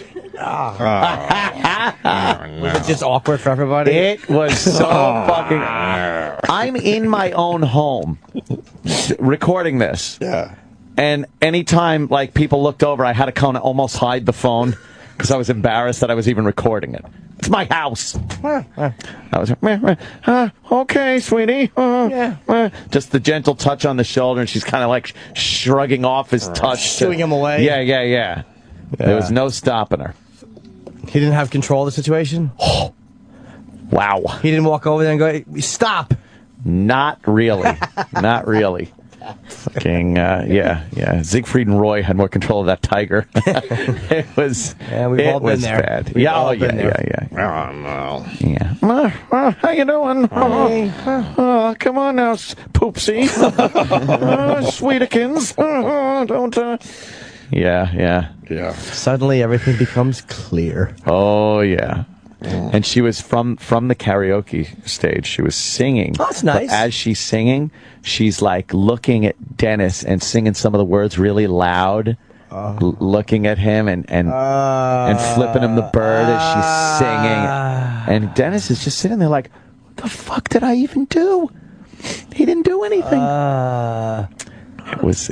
She was the angry singer. 'Cause I can't fucking stand you. Yes. Oh, God. Ooh. How embarrassing. Yeah. Oh, that was the party. It was close. It was close to a downer. Thank God they, hugged it out at the end. God. A tear-streaked hug. Yeah. Wow. It was so douchey. Yeah, it certainly is. And all I'm saying is thank God certain things changed, or you'd be talking about one of your co-hosts like that. I can't believe he did it again. I cried. Would you have been that guy at the party? It was the worst. Anthony, fucking no one cares. Teenage lesbian. You'd have been Awful. yelling at fucking guests. Just humiliating. Making a scene. We're like, Jimmy, there's no reason to be mad. Jimmy, everyone's having fun. Yeah, fuck you. I don't fucking care if I'm at your party. Yee. How embarrassing. Yeah. That would be awful, yeah. Yeah, well, all right. That's pretty much it in a nutshell. Sounds like a great it was a lot of fun. Nice. Well, have more of those. Yeah. Obviously. Let's do it this weekend. Let's go. Oh, this weekend. I think I got to do some kind of family thing Sunday. Yeah, that's good. That's why this Friday and Saturday. Exactly. Yeah. Well, yesterday it was quite the contrast because then after the big Saturday party, Travis and Lisa and little Riley came over with Ange, and she brought her girls, and it was nice and relaxed and mellow. It was a family day. Little kid frolic in the pool kind of a thing. Yeah, there it is. Aw, that's quite the contrast. I know, right? It's just like kids at the house. It's nice. Look at Travis. Travis not here today. And then you put a steak on the fucking camera for 2 seconds with some like Jack Daniel's barbecue sauce next to it, and you get fucking people on Twitter. What are you using that for? A little olive oil and sea salt. Fuck you. I'll eat what I want. I'll shit on it, okay? You fucking assholes. Everyone's got something to say, no matter what you fucking do. It's just exhausting. It is exhausting. I'll fucking put whatever I want on my steak. Mm-hmm. You're not there. Don't worry about it. Is Travis not in today because he's recovering from some of this craziness that happened the next day? This is crazy. Yeah. Drinking out of a fucking sippy cup. He's ankle deep in that water. He is ankle deep. He's a madman. Yeah. He's ankle deep in the pool water with Riley throwing a rubber ball at him. How was his McCartney show, did he say? He said it was amazing. Yeah, for sure. I read a review on it, too. Paul McCartney played for 3 fucking hours. Wow. 3 uninterrupted hours he played. Wow. Where he barely took a drink of water. Wow. And just sounded amazing, played stuff from all of his, incarnations of bands and solo acts and everything. Just amazing. Fucking amazing. 3 hours? No, he hardly... I think at the Apollo he drank... I didn't see him sip water once. Amazing. Just one hit after another. He looks great. He's got a... amazing stage presence and personality and shit. I wish I would have seen it. Yeah. How old is he now? He's like 72, I think. Something like is that. He 72? I think he is. Yeah. He's 72, Dennis. Yeah, he's early and 70s. He's yeah, up there fucking grabbing instruments. He's like playing a song, he'll play his bass, then he's on keyboards, and he's fucking just amazing. 70. Yeah. 70? Oh, okay. 70 years old. Oh, well, then. In that case. Oh, in that case. 72. Well, Jesus. I thought, right. Of course he's doing that at 70. But to be able to have the, energy to just do a 3-hour show like that. I heard he did a lot of Beadle stuff that he didn't know he's doing. Yeah, that's what I heard too. Yeah. Beatles, but then he did a lot of Wings and solo stuff. So, yeah, good time. Good times. They'll be at the next shindig. When it Well, wasn't Paul such McCartney? short notice. It's gonna Yeah, be Paul there? McCartney's going to be there. Sorry, Denny. It's okay. You think that asshole neighbor of yours would tell Paul McCartney to turn it down? If Paul McCartney was playing and she deemed it a little too loud, the cops would show up. Oh, because she didn't want to hear How it. old is she? I don't know. I never see her. They were having a party one day, and I launched the drone and got some video to see what they look like and see what the party was going on. So I put the drone over the fence and... Were they aware there was a drone looking at them? No, it was pretty high altitude. Oh, okay. I put it up pretty high, but I was able to pan the camera down and I got a good shot of their little party. They had some younger people there too, but Yeah. and It was I probably wasn't a family party. It was a family party. I wasn't sure who was who though, so I need some fucking forward-looking infrared for that thing, so I can really get a. Did they tell you who calls on you? I get a good impression as to who it is. Okay. Yes, they do. They point. All right. I thought I told you guineas to get out of here. I got all your guinea pigs locked up. Yeah. Nice. We should break, probably. Yeah, we'll break. We'll have something to eat and more fun Opie and Anthony show. The Opie and Anthony Show. On Sirius XM. The Opie and Anthony channel. Don't taught you how to do this stuff. You, all right? I learned it by watching you. On Sirius XM. New from Grody Publishing comes the audiobook so erotic it will make you question everything. Damn, that's a good book on tape. The best-selling cultural phenomenon evolves just for men. It's 50 Shades of Gay. The muscles inside the deepest, darkest part of me clench in the most delicious fashion. Club Soda Kenny takes you on a journey you've only been to in your deepest fantasies. Suck me, baby. Millions of red-blooded men have gotten rigid over the excitement of 50 Shades of Gay. Bro, I've tasted my cum. After hearing 50 Shades of Gay, I would totally be down for tasting someone else's. Or whatever. I'm a quivering, moist mess, and he hasn't even touched me. I've always been a guy that's like totally into chicks with tits and stuff like that. But you know what? This book is freaking hot as shit. Holy fuck, this is wrong, but holy hell is it erotic. For the first time, I'm sexually attracted to something that isn't available at the deli counter. My insides practically contort with potent, needy liquid desire. Ooh, I don't fuck guys, man. But I'll jack off to this, man. Damn.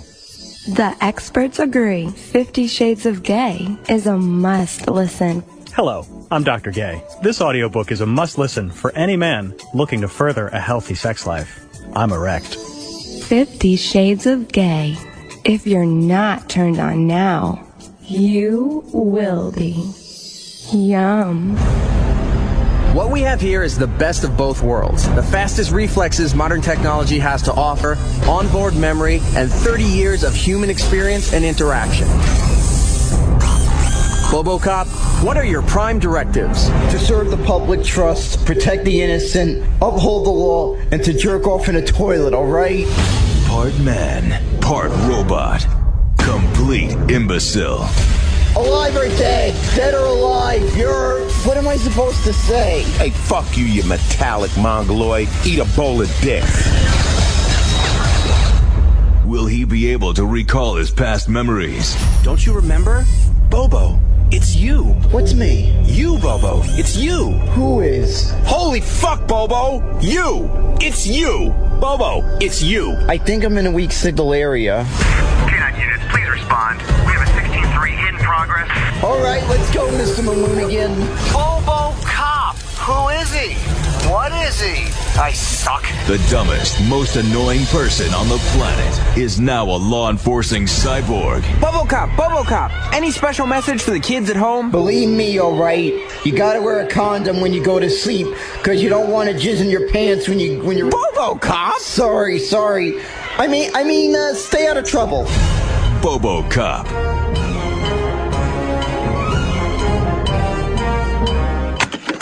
The date is October 11th, 1983. It's 7:18 p.m. Detective Club Soda with self-professed organized crime soldier Lyle Chipperson. Okay, Lyle, you're requesting placement in witness protection. What kind of information do you have for us? Yo, I'm in the mafia. Don't even fuck around with me. Don't get defensive. Just explain your business here. I was in the mafia for years. My mob name was Little Chippy D. Okay, Lyle. You have no record. You've been seen with none of our organized crime contacts. What was your role? The hitman. A hitman? Mafia hitman. Right, the mafia. Well, who do you work most closely with? I ain't no rat. Then I don't know why you're here. Are you afraid of repercussions? So yeah, good luck killing me. I carry like fucking bazookas. Lyle, there's no way you could have carried around a weapon like that. If you're just here to waste my time, I suggest you leave. Fuck you, cocksucker. I'd shoot and kill everybody. Bury in a hole or something, then we'll see. Mr. Chipperson, why are you here? Fucking stupid cocksucker. Start listening, you fucking piece of shit. I can't believe you wasted our fucking time with this bullshit. Do you know this is a crime? Make him an offer that no one refuses. Why don't you do yourself a favor, Lyle? Walk out the door now. Fuck you. You're a funny guy. Laugh at this. You like that? How does this feel? Fuck this. Sirius XM. This is the Opie and Anthony Show.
Charles, huh? Hey, hey. Died 9 years ago. Yeah. What about Gotti? Gotti died 11 years ago today. Wow. John Gotti. Final episode of Sopranos 6 years ago today. A lot of shit going on this date. That was on the anniversary of Gotti's death, the final Sopranos episode? I guess that's how it worked out. How ironic. Yeah. It's a very tricky situation. You like Ray Charles? No, I do. You do? I do like some Ray Charles. Yeah, most of it. You know what? I do. I just got such a fucking ugh with stupid Jamie Foxx playing him. God, do I not? He did a great job. He was good. I though. can't stand him. The problem is, I don't like him. I was going to say he's not likable. That's not fair. I personally don't like him. He isn't a likable guy. But with that said, he did a great Ray Charles. Yeah, he really did. Does a Ray Charles impression, and everybody thinks he's a great actor.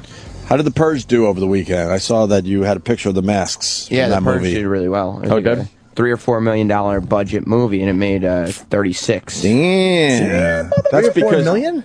That's it? You gotta think it's only in that house. Yeah. It's their one set. No, that's okay. I think they're pretty happy with that. Oh, yeah, definitely. Yeah, It made 10 times its budget. And obviously it's because Ethan Hawke was on our show. We really pushed that movie over the top. Of course. There wasn't much of a buzz for the movie until Ethan Hawke came in here and really fucking did some great radio for us. Oh, yeah. This show is directly responsible for about 30 of the $36 million. I would say that's about right, Sam Roberts. Yeah. Good for you. Yeah. Are you going to be a big TV star tonight or something, I'm hearing? I don't know if it'll be a big TV star, but I will be on Michelle Beadle show, The Crossover, today. Yo, Beadle! The hell's that? It's on, Jim's done it a couple times. Yeah. It's on NBC Sports at 6 p.m. Damn, that's pretty exciting. What are you going to be talking about? I don't know yet, but I will be an expert on whatever it is I'm talking about. It's longer segments now. They Because give you she's what? hosting it herself. Yeah. They give you some topics? Not yet. They will today. When are they going to give you the topics? I don't know. I was hoping they would give it to me on Friday, but they're giving it to me you get today. them day of. You got to just come up with some ideas. Yeah. And it used to be where you'd go on one segment, and her co-host would do this thing, and then you kind of chime in and give your opinion on what they just said. Yeah. But in this one, you actually sit there with her and like another guest and discuss stuff, and it's like 2 or 3 segments. It's much longer this time. When is she doing our show? Enough with the after show. I'll talk to her today. You don't call her Beadle, I hope, do you? I always call her Beadle. I always call her Michelle. I call her Beadle. Everyone calls her Beadle. Yo, Beadle. Yeah, it's like the nickname. I refuse. Why? It's a masculine nickname for a hot girl. Kind of is. She is hot. Beadle. That's like the thing, though, because she's also a sports girl. Yeah, exactly. She's like one of the guys, but she's not very hot. hot. She's fucking. My dad keeps talking about how hot she is. Really? Because he just found out He who wants she to get is. that handlebar mustache in some places, you think? Yeah, like 4 times now. You think he would, I think he would. If the situation was right, of course, because he's married to the lovely Mrs. Roberts. It'd be a very difficult situation. The original Mrs. Roberts. Yes. Right. Yeah. But, yeah. But I mean, if let's just say things were different, you think he would get that handlebar mustache into some places or what? We were like watching Access Hollywood when I was over there for dinner, and I was like, oh, yeah, that's Michelle Beadle. That's who she is. Right. Oh, she's a good-looking lady. Really? Wow. I was on the phone with him last night, and he was like, I saw Michelle Beadle on NBC this weekend. How tall is she? Really? Yeah. Whoa. I'm not going to squirt buttermilk all over my face. He wants Michelle Beadle to tinkle on him. Yes. Oh, Dad, your mustache smells like sardines again. Sardines. Oh, Sam, this isn't sardines this time. Michelle Beadle's the greatest treat Right. in the world. She's an attractive lady. Oh, She really is What attractive. a handsome woman. He keeps it classy the whole Oh, time. he does, of course. Of course he does. What time is the show on? The crossover is on at 6 p.m. Eastern. 6 on NBC Sports. Nice. Very good. Yeah. You're a star tonight. I become a big star tomorrow night. Is that when the big TBS show airs? Yeah. I'm the season finale. I don't know if that's good or bad. I don't know if they pushed my episode all the way to the end because it was that bad or if it's that good. I have no fucking idea. Damn. TBS tomorrow night. Who gets the last laugh? They never put something they think is bad as the season finale. Nice. Nice. Righteous. There's no reason for that. Nice. They want it to come back next year. They never want to end on a show. Nice. It's me, Paul Rodriguez, and Russell Peters. Anthony, I want to say Russell Brand every time when I'm thinking Russell Peters. Ugh. Anthony was just on Red Eye on Friday. Look at this Red Eye Friday. multimedia I'm show. doing Red Eye tonight. Red Eye tonight. I'm actually waiting for my episode of Inside Amy Schumer to air too. Oh, yeah, mine airs When Thursday. that is. Yours airs Thursday. Thursday night. Yeah. I saw a trailer or a teaser for the next episode, and I guess Bob Kelly's in it. I saw Bobby in there doing some shit. It's hilarious. was he You turn doing? that show on, it's like, I know everyone on this show. Wait, what's he doing? I don't know. He was playing some kind of a doctor, I think. And he was, or a massage. Oh, Amy was getting a massage. I'm in that scene with him. Oh, that's you too? Go to her. You can find it on her. Yes. Oh, okay. All right. I just saw Bobby. That's all they Is there a showed. preview of the scene? I don't know. I saw it last night, the preview.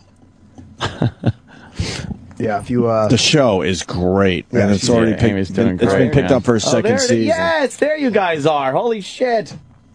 All right, that's funny.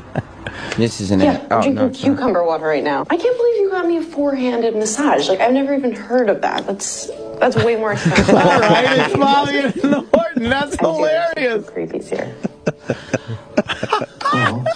Hi. Do you guys need me to clear out of here? Are you Amy? Yeah. You have a four-handed massage, yes? We're your therapists. I'm Noel. I'm Gunther. Namaste. Just 1 minute. I'm sorry. Do you have any female therapists available? I think I just assumed they'd be women. No women today. All of our lady therapists are home with period cramps. They synchronize. Period cramps. Can you pause right there for 1 second? That scene where we both fucking pop in with Amy, that was probably the 30th take. Really? We fucking laughed. I would imagine you would laugh. Yes, because we were. I was squatting under the thing, and she would get ready. And every time I would pop up to talk, we would just start laughing at how stupid it was. I love that. And I would see her getting ready to walk over, and it got to a point where I was afraid I wasn't gonna be able to do my line. I was gonna wreck the show. Yeah, there's part of it we just pop up, and it was very funny. God, that's great. You look like you're on the verge of laughing.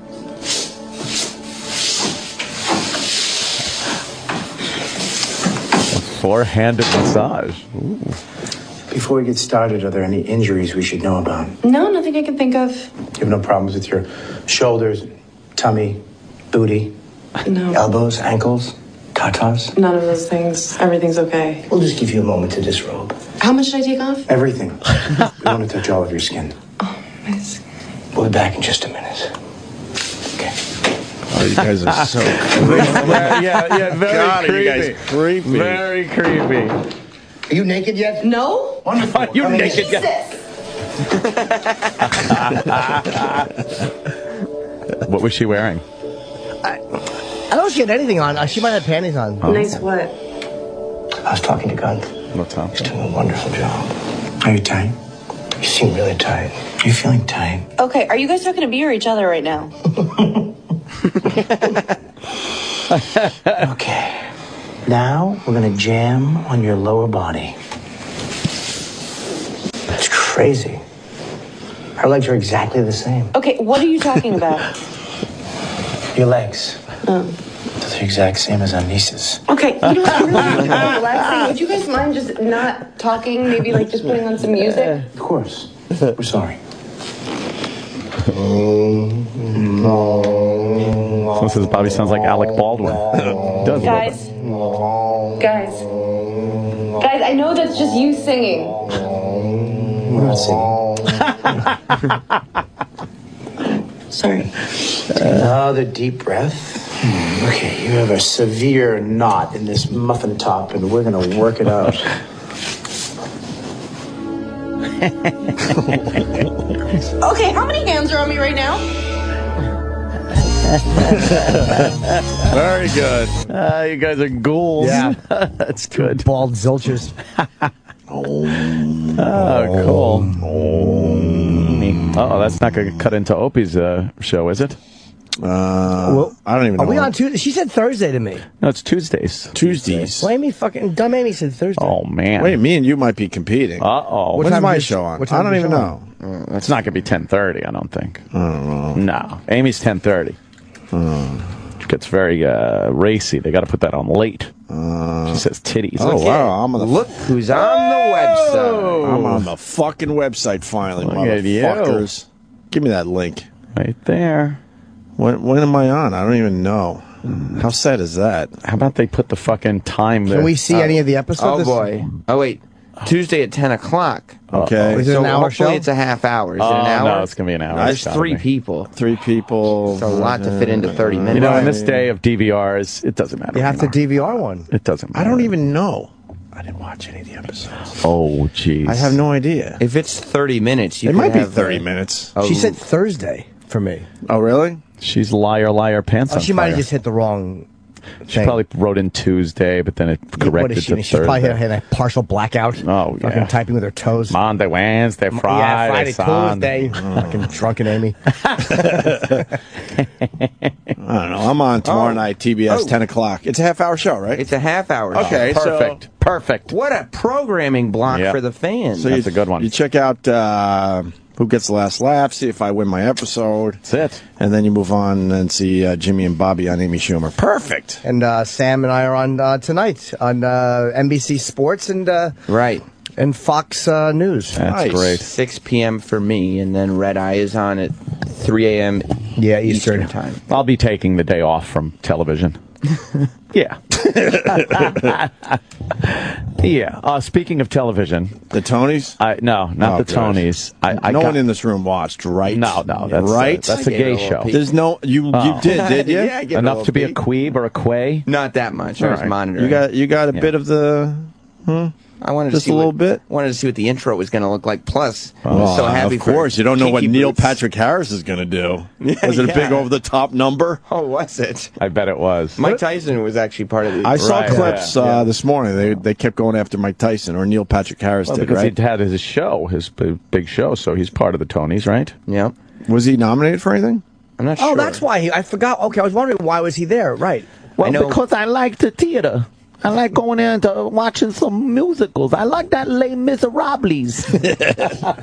Kinky Boots was the big winner. of the Kinky evening. Boots. What's got that? Best musical. That's the Cyndi Lauper musical. Cyndi Lauper, Harvey Firestein joint.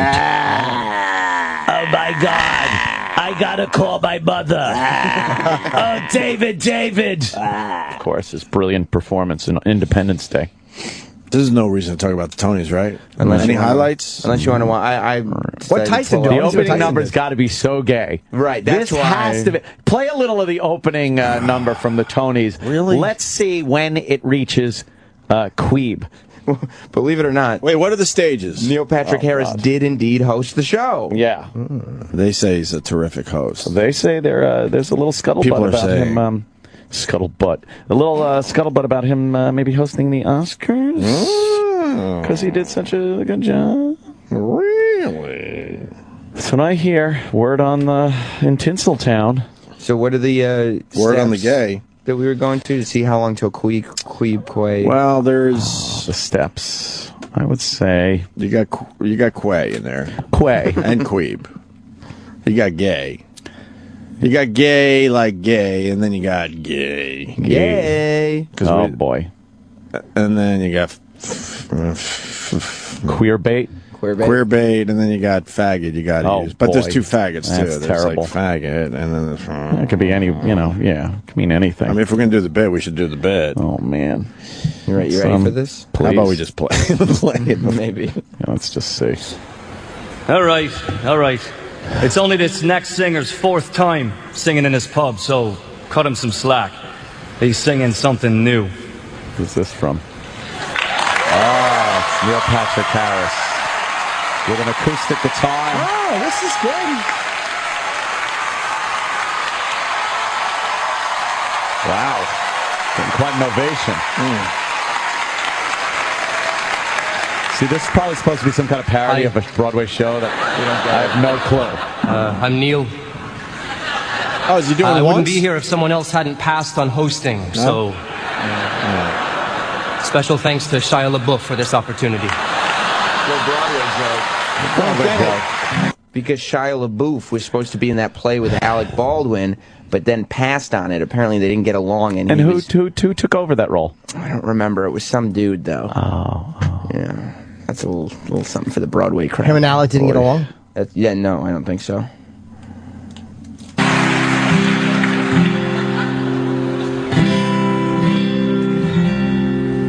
I can break your heart. Full Queeb. With a word We're up to full Queeb. And a song that's quiet and small. But we're back where we began it all. What happened to Doogie Radio Howser? City, music hall.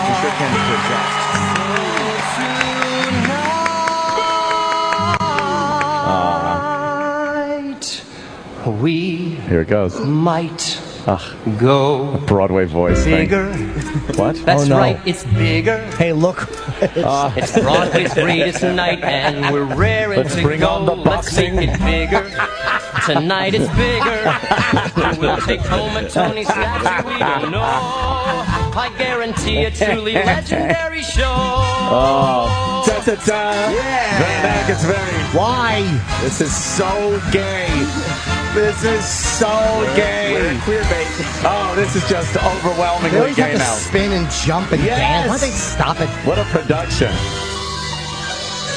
This shit was done in 1930s. Include the cast of Kinky Boots, you know they're beautiful and buff as Navy SEALs. What? And you could bounce a quarter off the ass of Billy Porter. Lord, he does 8 shows a week in 8-inch heels. Hats off to Barry Gordy, he runs Motown like a boss. He dominates top 40 and he banged Diana Ross. He wrote his own libretto, which is really kind of ballin'. He took every Motown classic and he said, I'll put them all in, make it bigger. That's right, it's bigger. I just learned this dance like half an hour ago. We're going bigger, like so much bigger. You ever seen so many divas in a row? Oh boy. Stick with me cause your MC's a seasoned I'm a pro. mo. Pittman never sky. Oh. But the sky is overcrowded with his oh so highly touted cast of singing circus people flying by. The has to bring it on. Head count them 32 debuts. Hey kids, welcome to Broadway. Don't forget your union dues. In tandem like we planned. This is so inside Broadway. Mike Tyson had a one-man show. Let's give the man a hand and make things bigger. Oh, look. I'm here with Iron Mike. He's a heavyweight. We're going bigger. Right, it's bigger. We've got cheerleaders, contortionists, and so. Hey, he'll go if a sports bar change the channel to our show. Go, Neil, go. The magical Matilda. He did a little dance step. Yeah. Jesus. Oh, this is my favorite show. Sure. Little Matilda. They get Tonys but get fired when they're grown. Now here's the kids from Christmas Story, Annie and her orphans. Yay. So many child actors high on Red Bull and endorphins. They barely come up to your knees, but God, they're singing like MVPs. And they're the reason this whole season seems to look like Chuck E. Cheese. And geez, it's bigger. That's right, it's bigger. Is there a Tony daycare where all of you go? You're getting bigger. The night is bigger. Do your parents set aside your Broadway dough? When I play Doogie, never mind, on with the show.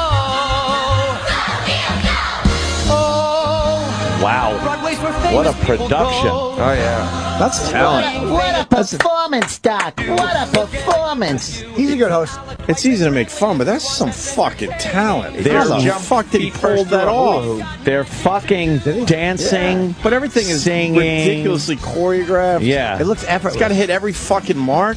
Right? There's not one mistake. Now he's involved in a magic trick. Oh, no. He's in a magic box. Yeah. Oh, it's the only. Well, You gotta say any box he was in. Yeah. Magical. They should have had him pop out of a closet. There it is. Oh, he disappeared. Oh, wow. Where is he now? Bigger. Well, how- That's All incredible. right, how is he in the audience now? That was some David Copperfield shit right A there. magic trick. Hey, pause that. This is witchcraft. How many seconds did he have to run to the back of the theater? I'll tell He's you. using a bloody double. What the fuck? He went in.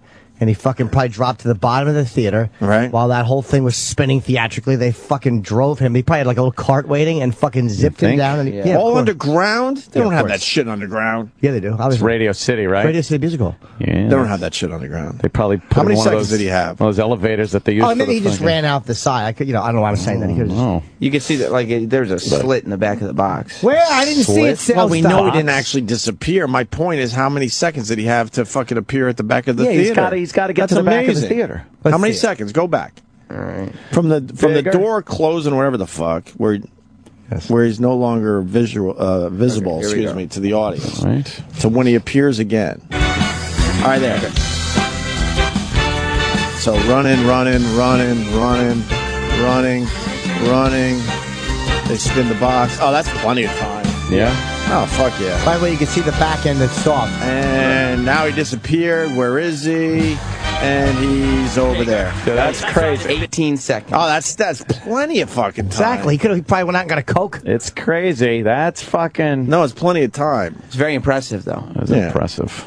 It looks like it's a lot less. See his but in the bulge end, right he had there. 18 I know, Look at right? his bulge when he's running. He's Holy singing shit. about his dick bigger. I got a dick just like a.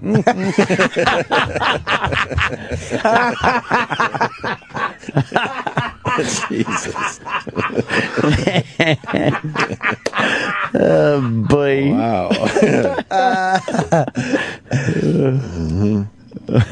It's a catchy tune. This number's only half over. Oh, my God. The newsie you prefer, please let me know. You'll get a newsie in your gift bag when you go. It's true.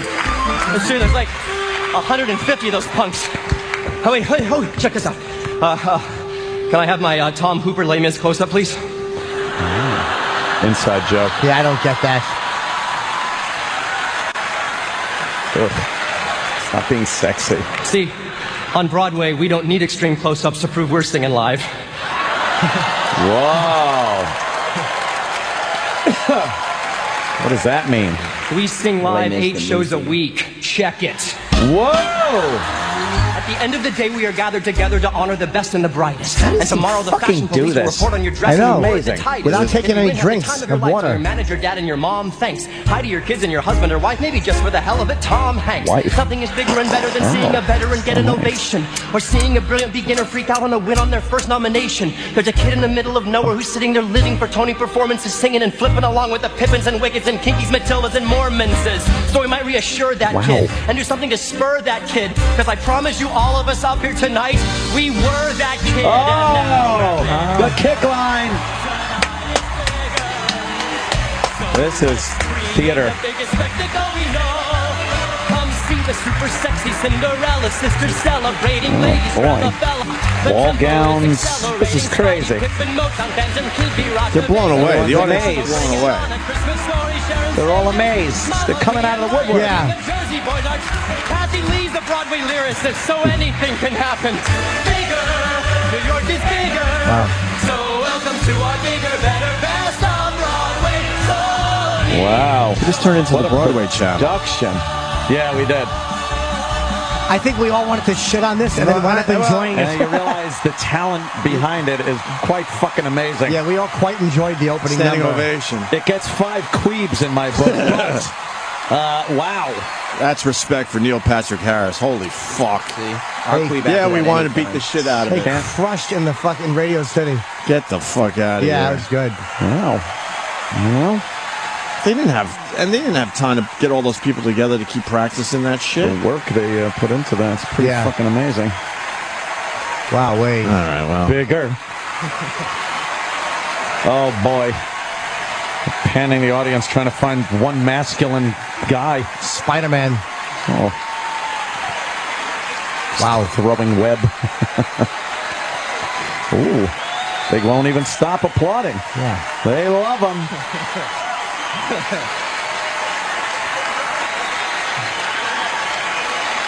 Standing ovation. well, that's our budget. Good night. All right. Oh, Chippa. You like that, Chip? Fucking delightful, this guy. Delightful. Fuck yeah. Yeah. Big NPH fan. Was Wolverine there? I don't know. I would hope so. He likes showing up at the.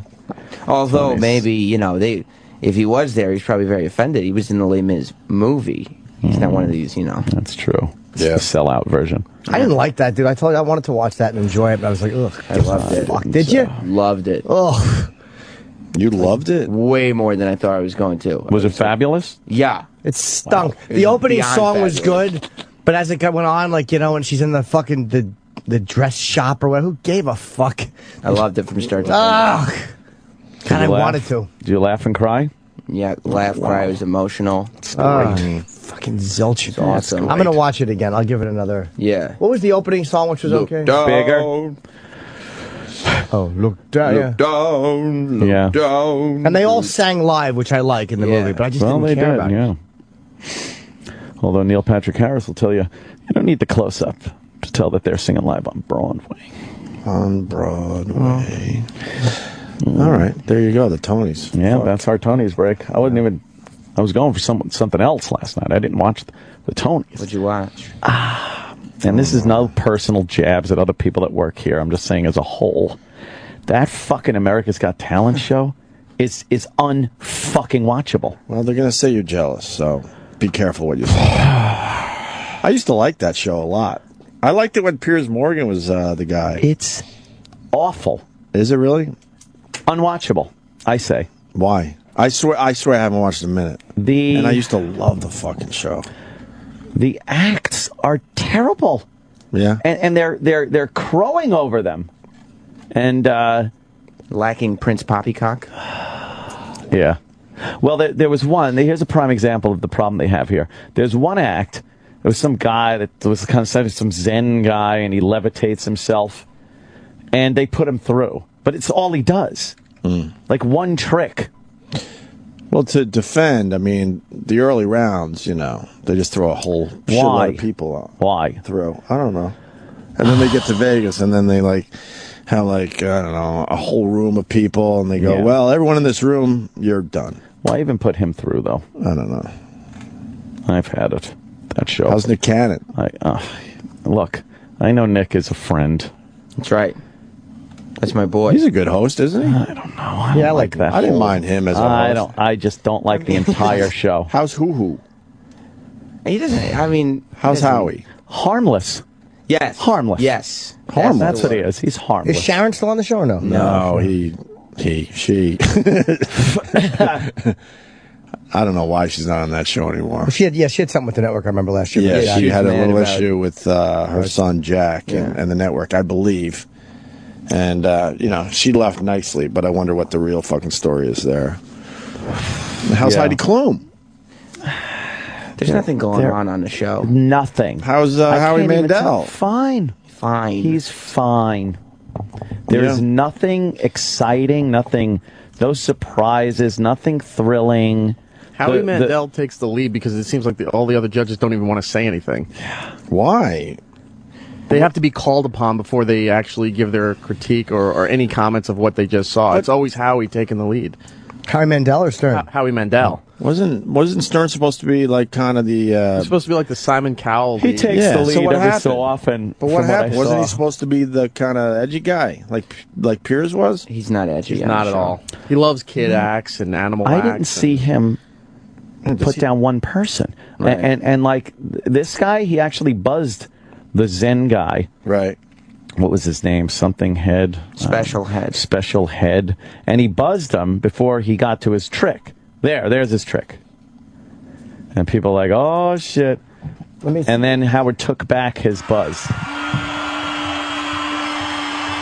So what, he's levitating? Yeah.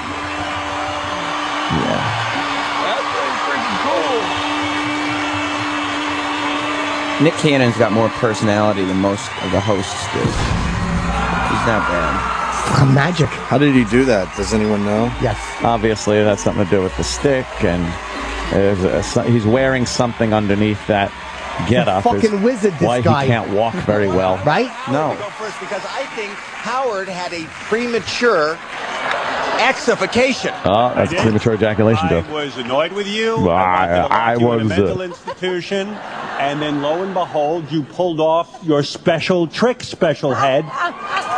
What's wrong with his teeth? I'm going to take my ex back because I actually like what you did. He's taking his ex back. I've never done that before. Wow. First time. This was amazing. And I'm sitting right here and I'm looking and I'm like, how is he doing this? You know, I'm so glad I didn't. They're crowing over this like a street performer. Right. One trick. What we just witnessed. I just saw Who's something that? That's I Mel have B, never Scary seen Spice. before, and I definitely want to see again. It's a yes. Why again? Like you did it. Hands down, definite yes for me. I want to For see it me. again, yes. It is a yes for me. You have 4 yeses. You're going to Vegas. There's nothing that makes this show any different from any other talent show. One of these talent shows, They don't even have spinning chairs or anything. Nothing that makes it terrible. different. It's terrible. Yeah. Unwatchable. I haven't watched. Nick Cannon might be the best of the hosts, though. He kind of gets weirdly douchey involved with the act, and there was some rap act or something. He was out there shaking his ass with them. Oh, he does that, though. Man, He's Mr. Entertainment. Well, the judges aren't doing anything, so he's that's got to true. do something. Yeah, I guess he's got to jazz it up a little bit. How happy is Jerry Springer that the show's Springer was on there, huh? The show doesn't really have a buzz this year. I think the ratings were down 16% from last year, too. Terrible. I believe. Nick Cannon is probably a better host than Jerry Springer. All due respect to Jerry I liked Springer. Jerry Springer on that show.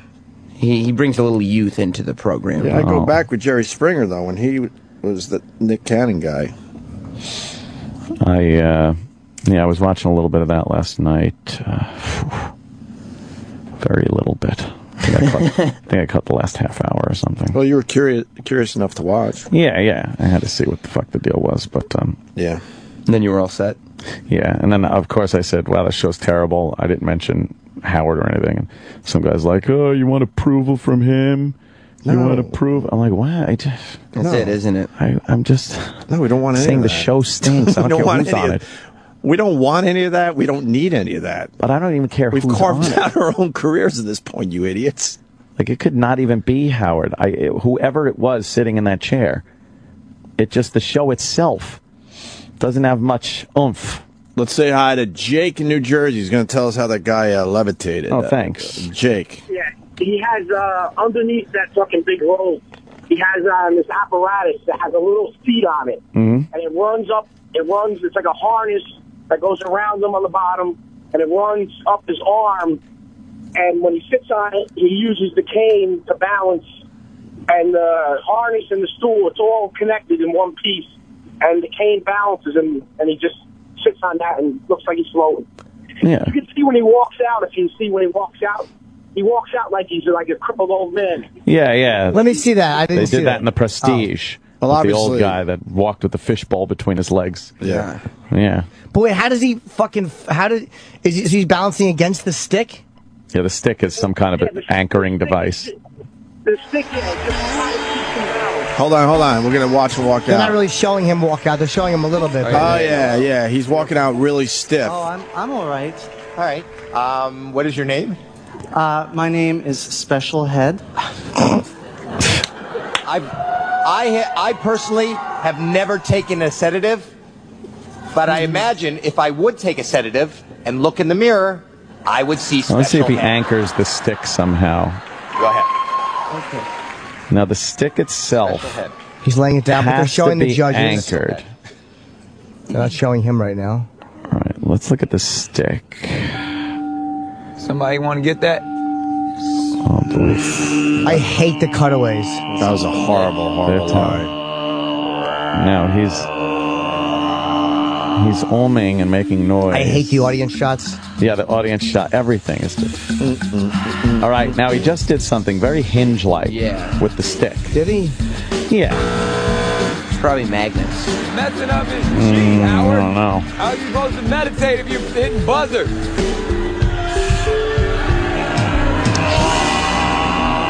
What's he doing? Nice.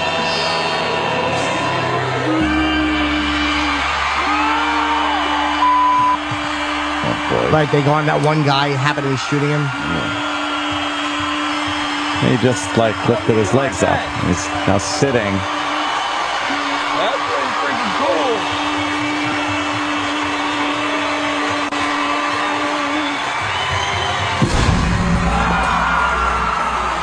It looks cool. That's a really good trick. The explosion is a distraction away from. I would say the bottom of that cane, there's a peg that comes out and goes into a hole in the rug that he's with. First, because I think Howard had a premature excification. That's what I think. I know what he did. I know exactly how he did it. How do you do it, Chippa? That real quick guy's run out with steps, and he climbs up them, and then he climbs fucking back down. Wouldn't we have seen that? Yeah, definitely. Not if it's quick. How people bring out steps that quick? It's a big team of guys. I don't think you've thought this out, Chippa. They have. No, we haven't. Fucking magic. Fucking magic. Yeah, that's some kind of a thing in the stick where he must press something and a big fucking peg comes out of the bottom of it. And he fits it into the floor somehow. But do you think, let me ask, it's under the rug? Because there is a rug there. So do you think that he has a seat that he's sitting on that attaches to the cane and lifts him real quick? Yeah, it's on him. That seat is on him. It's strapped to his back, down his arm, and he fucking is able to attach it to the stick that he's holding. Right. The stick is not just a stick. It's probably a metal rod that goes right through the fucking thing. Anchors at the bottom by the rug, which has a lot of little designs, which covers up the little hole that the peg goes into. And he's literally sitting on a chair that's anchored to that stick. It's still a great trick. But he has to attach the stick in the chair. It doesn't look hack at all. No. It's pretty impressive. Looks good. Yeah. Give it to him. Fucking magic. All right. Yeah. Well, I don't like the show. I don't like the show. I think it's you're just jealous. lackluster. You're just jealous, man. Maybe that's it. You are. Where's your network show, man? Yeah, right. I was thinking, every time I see a magic trick that I'm curious about it, I just want to ask Penn. Maybe Penn will tell me. Yeah, how do you do that? It's probably what you just said, though. Can we see one thing at the end? When the smoke drops, that is a distraction. Yes, for yes. And it's for him to pull the stick out of whatever's anchoring it. Yeah, because he's got to walk away with that stick. Yeah. How is that one guy mic'd? Okay, let's see.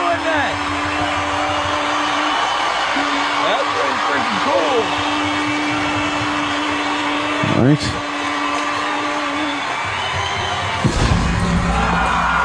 He pulled that stick up. Yeah. Really? Yeah. Yeah. I didn't see that. Yeah, he did pull it up. Show me again real quick. The last half a second. There's something going on there. I want Howard to go first because I think Howard had a...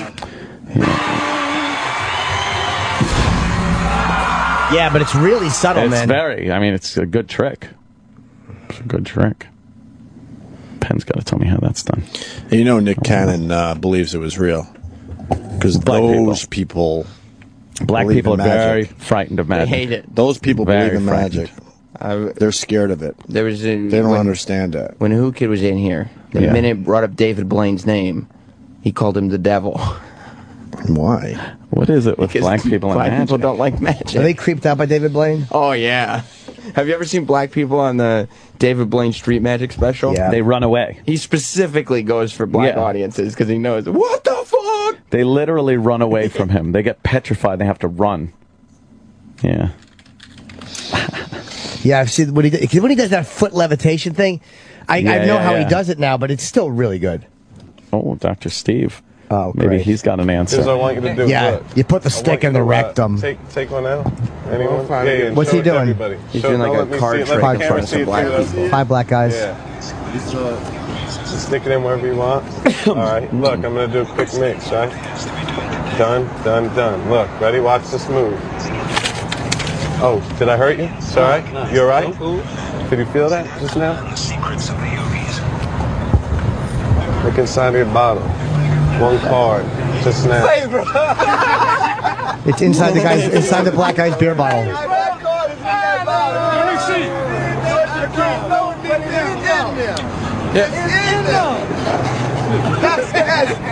Crack it open. Crack it open. Oh, you lost these food. That no more. No more. Let him see it too. How you doing, son? So the card's in the beer bottle. Now, is that... What? What they don't explain is David Blaine rolls up with his crew and is like, hey, let's have a beer and do some magic tricks. Right. So he hands out the fucking beers, obviously. Because they all have a beer in their hand. That's what gives it away. If the one guy had a beer, then it would be more believable. Dr. Steve But just they all sent have fucking beers that aren't even open yet. So he just rolls up. Hey, let's have some beers. Going to show you a couple card tricks. Dr. Steve sent me a link. To what? To how the guy did the levitation thing. Yeah. There was more of a rudimentary brace that the guy used. It didn't break down as easy, I guess. But they show it's fastened to the ground. Can we see it? It goes up his arm. It does something. What's it called? But how does It's called the seat fall trick. Oh. Let me see. But what about the right side where there's nothing there? Exactly. How does he balance that part? He's already on a chair. It's under his ass. No, I get it, but I mean, you know, The stick. No, he's sitting on a seat that lifts him, and there's something under the rug which balances him. So you don't need anything on the right side. Yeah, it's true. It's like Right, so he's You ever see a person on a chair coming down the banister? right. It's like it's something like that. Okay. What's it called? It's the Secret of Levitation in India.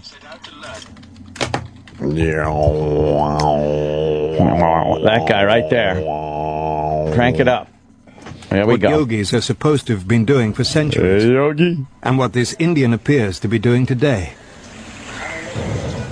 As a young man many years ago, Indian psychic investigator Premanand set out to learn the secrets of the yogis.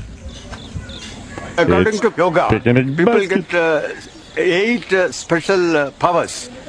Oh. And one of the powers is to levitate in the air. You will go to But Bangkok that power, Palace. he discovered, was not the result of spiritual uplift. Wow. As the yogic demonstrator climbs back down to earth, the means of his suspension becomes clear. Concealed beneath his robe, there's a sturdy steel rod which runs down his sleeve to a chair on which he sat. The whole contraption is anchored in the ground. Wow. So now, obviously, you can make one of those a little more flexible, a little articulated. Oh, so when he's... And this is the trick that... When he's like popping the smoke, Yeah. he's unhooking his sleeve from the cane. Right. And when that's why he had to jump up on the cane. Yes. You're looking at him jump, and he's actually snapping his fucking sleeve arm to the brace. cane. Put this link on our Facebook page, E. Please. It's the basic trick, but these little subtleties is how he's, moving the cane around. And For show. For show. Oh, show. How embarrassing when that one doesn't work and you fall on the fucking God. chair. Falls off. That would be great.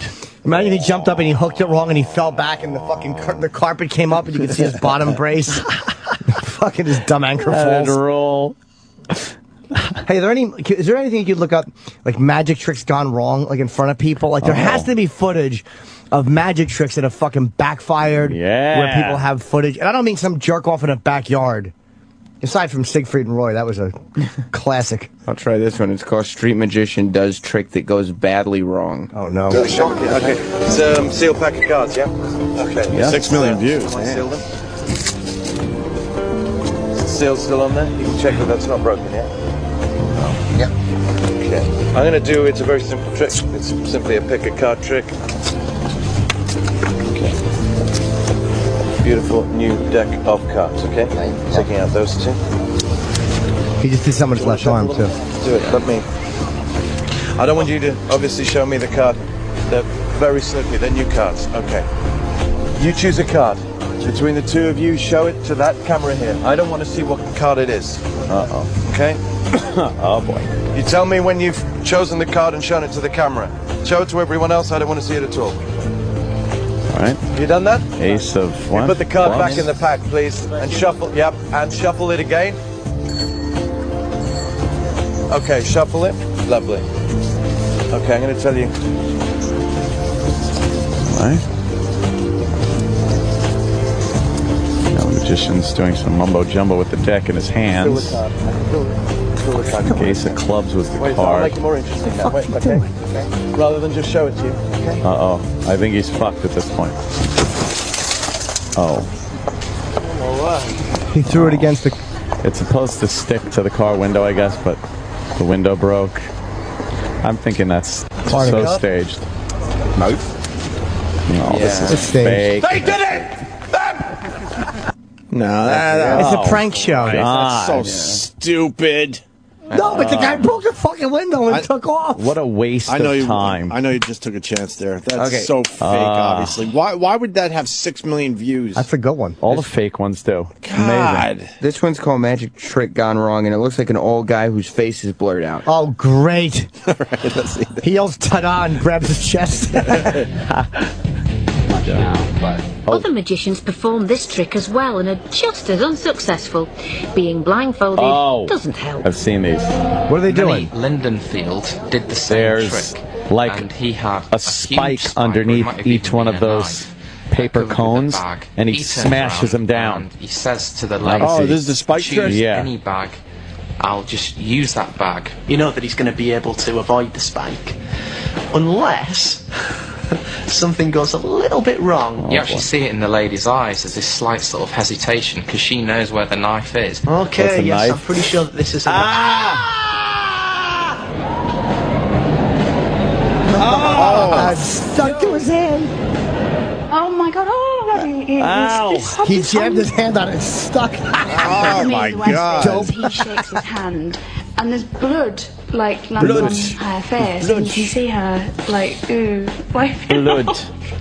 Don't play with knives, kids, is the basic message. What is this? A English version of like those Yeah. VH1 shows? Yeah. But what is it? How are you supposed to avoid that bag? Oh, that's the I know trick. a guy that.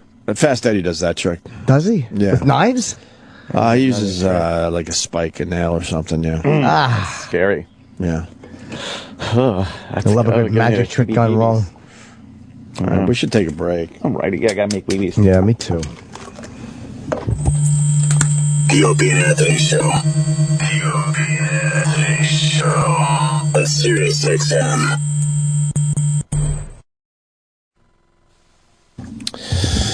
No bed for this, right? I know he wants people to hate him, but I love Steven Singer. And he's got a lot of my jewelry right now. I needed a few things done, so I went down there to Philly, and man, did he take care of everything. And that is, that's the real deal right there. I know we're probably going to talk about Father's Day or something here, but I just want people to know that, yeah, I go to Steven Singer when I need shit done, or when I need to buy some shit. So, remember all those wedding rings and engagement rings that were all cut up and shit? He fixed all that stuff for me. Thank you, Steven Singer. And I didn't have to fucking pay a dime, Sam Roberts. Nice. That's what I'm talking about. Plug fucking Ola at its finest. I want to admit that. Plug fucking Ola at its finest, my friends. But you know what? Even if he didn't charge me, I'd still go there. There you go. That's how I take care of that. Even if he didn't charge you? Wait, even if I had to... He doesn't charge you. Oh, yeah, he doesn't charge me. But if I had to pay, I would still go to him. Great prices. Great even prices, if you get charged. Great cookies, great alcohol. Yeah.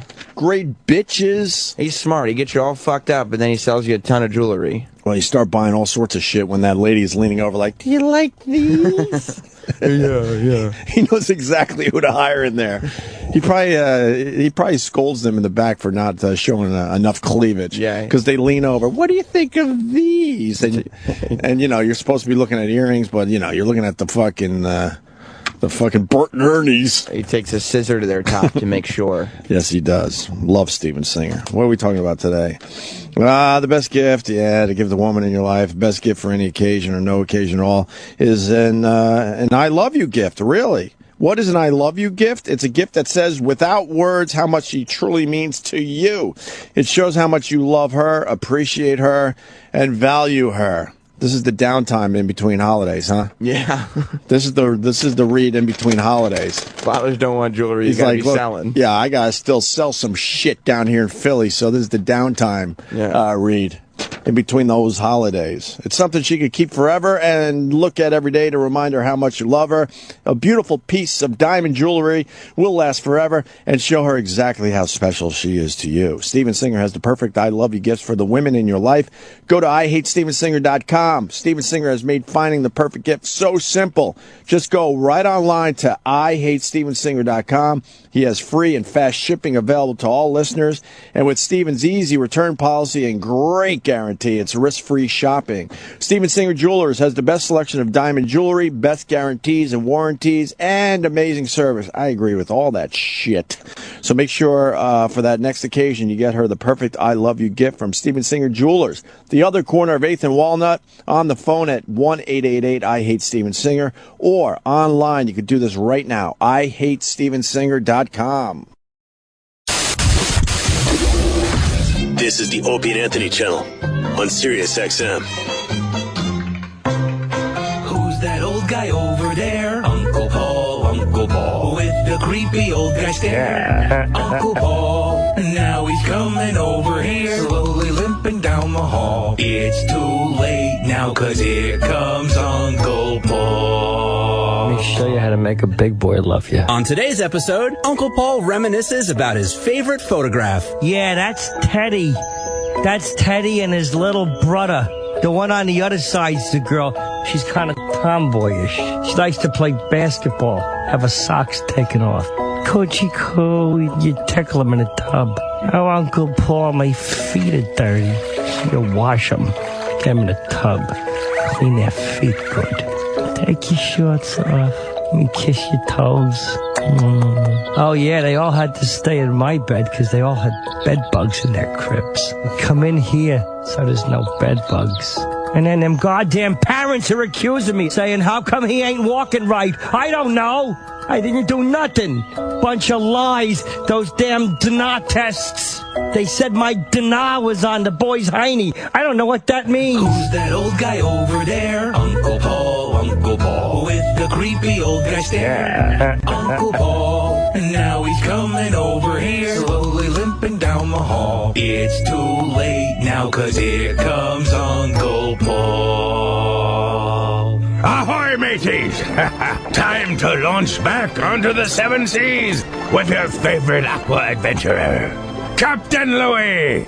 It was my first day in the boat. I just bought it, but it's this big fucking boat with 2 engines, and it's really complicated to drive. I took Chris Rock and my manager out on it. We went out to the Statue of Liberty, and there was this thing floating in the water. Chris saw it. I said, what is that? And it was this big thing, and it was dark. It was night. It was like 1 a.m. So it looked like, like a big round raft. That's what it looked like to me. And I yelled over, hey, is anyone in that boat? And then we noticed that it was coming towards us, like kind of with some speed. And Chris goes, get the fuck away from that thing. Like it was creepy. So I backed away from it and I put a light on it, and it looked like a giant manhole cover sticking out of the river. This was the weirdest night fucking ever. And it's right by the Statue of Liberty. It's like, I don't know, 20 feet across, and it's moving. It's leaving a wake. So I call up, and then this woman came on and says, New York Harbor Coast Guard, give me your phone number. So I give her my number. This guy calls. He goes, describe it as well as you can. I go, I don't want to cause a problem, but it looks like the hatch of a submarine, and it's headed towards Lower Manhattan. That's what I'm seeing, and I'm sure it's not that, but my main concern is it's not lit, and it could cream anything that hits it's going down. And the guy goes, all right, well, I'll call a boat and send them to you. So he hangs up, and like 20 minutes later, there's nobody there. So anyway, I call back, and they're not sending anybody, and I at one point, I got crazy, and I was like, you are the Coast Guard, and I am saying to you now, there's a submarine attacking Lower Manhattan. I'm saying it. And they're like, we're trying to get park police over here. I'm like, send a fucking helicopter. And he kept asking me to hover. We kept hovering around it and stuff, and then finally this big police boat comes, shines like a massive light on it, and then he calls me on the radio. Hey, Captain, are you the one who reported this? And I go, yeah. And he goes, it's a mooring ball. It's been there since 1965. Mooring balls are so you don't have to throw an anchor down. You just hook up to it. And I go, what if you don't see it? And the guy goes, well, most people navigating those waters know what the fuck they're doing. I have no business being on the water, and I would have hit it if I hadn't stopped at the Statue of Liberty to show it off to Chris and them. Arrgh! Maybe not quite the adventure you were looking for. Well, shiver me timbers and all that bullshit. Pegleg! This fucking parrot just took a shit on me! God damn it! This is the Opie and Anthony Show.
What's this crap?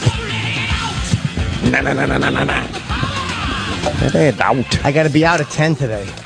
10? Yeah, I got to get down. You know how it is. I got to do the walkthrough for tomorrow. Go to the label. Label? That's just the Aussie geezer interview. Tomorrow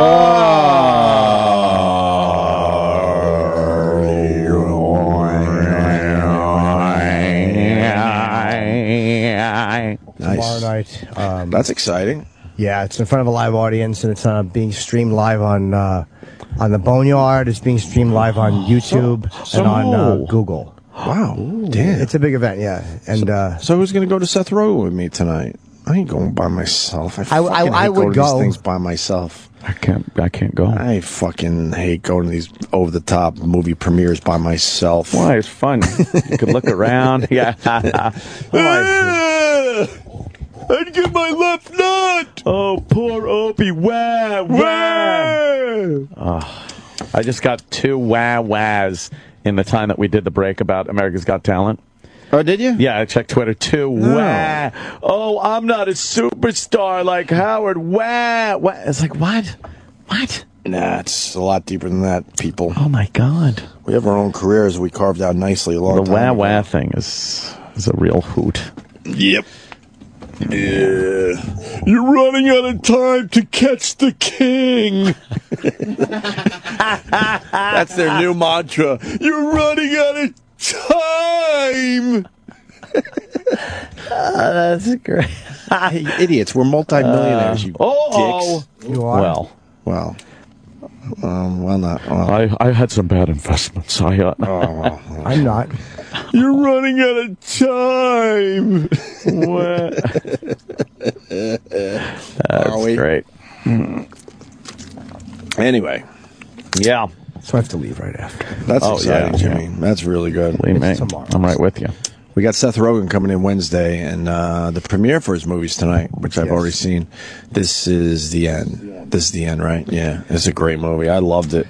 Danny McBride is a fucking rock star / fucking pimp. And I know I said this already. I got to say it again. When he comes on in this movie, holy fuck, his entrance is amazing. Yeah. Fuck yeah. I'm sure it was because they were helping promote that, but Pineapple Express was on FX last night. Yeah. That is a funny fucking movie. You know what? That is I really gotta tell funny. you, I have thought to. it was funny. I have to see it again. Yeah, you gotta check it out. It's really funny. I don't think I was in the right headspace for that movie when I saw it. And Danny McBride is killer in that movie. Yeah. You're a funny guy. Yeah. Well, I mean, that movie he did, which I did like, you know, and they make fun of the fact he was in that movie. Your Highness? Yeah, they make fun of it in this is the end. Oh, I hope so. Because they make fun of That's each other in terrible. their movies. I'm telling you, I love this fucking movie because it's so different than anything else that's been done in certainly many, many years. And unfortunately, that movie was supposed to be the one that pushed him forward as a big fucking movie star. I thought it was funny. I liked it. Did you see it? You didn't like it? Yeah, I wasn't feeling it. I just liked it. I'm not going to fucking oversell it. I mean, Danny McBride is way funnier than that movie.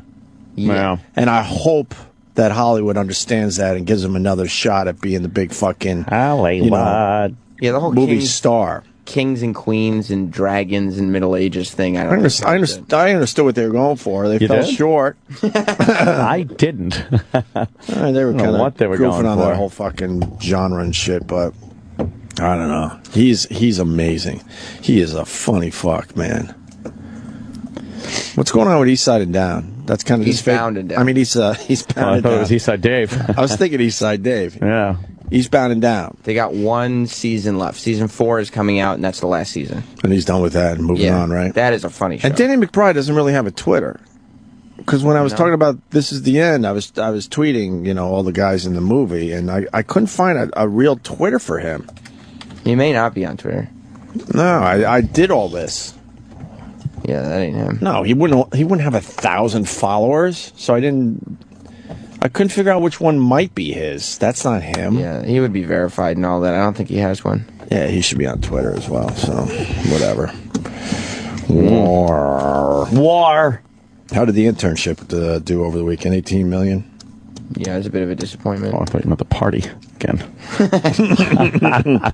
Yeah, that was that Google movie. Right. Yeah. People Well- are saying, like, what the fuck is that, a commercial for Google? Yeah, people are also saying, I thought Google internships were like, what the heck is Google in 2004? Yeah, yeah, Like, yeah. What, you know, guys that are under 40 or 40 or so. Yeah. Anyone under 50. Yeah, yeah. It's not going to have trouble figuring out Google. Wait, when did this Google was supposed to take place? Now. But who doesn't know who Google is now? I don't know. That's But I'll just tell it. you, Ethan Hawke was on this show. Yep. Number one movie in America. Thank you, Sam. Number one movie in America. Vince Vaughn was thank you. not. See, if we Bit of a brag, then disappointment. we look like assholes. But you saying it, thank you. The facts are the facts. Yeah, Them's the facts. purged at Jacks. $36.3 million. What else happened over the weekend? Not much, really, right? Not really. I'm kind of quiet. In the world, I mean. Oh, in the world, more scandal. Yeah, what else? Nothing really. Well, there's that guy that leaked all the secrets about the government. The leaker. Recording our phone calls. Yeah, I'd say that's the fucking biggest news in the world right now. Yeah, the leaker. Yeah. He came forward with his leaks. Yeah. Obama explained it perfectly. Oh, no right. one's listening to your phone calls. It's all just relax. It's Yeah. all good, man. Yeah.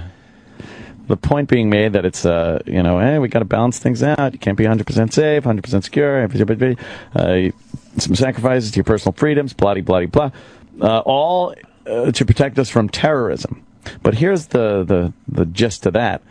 No one's really defining what terrorism is these days.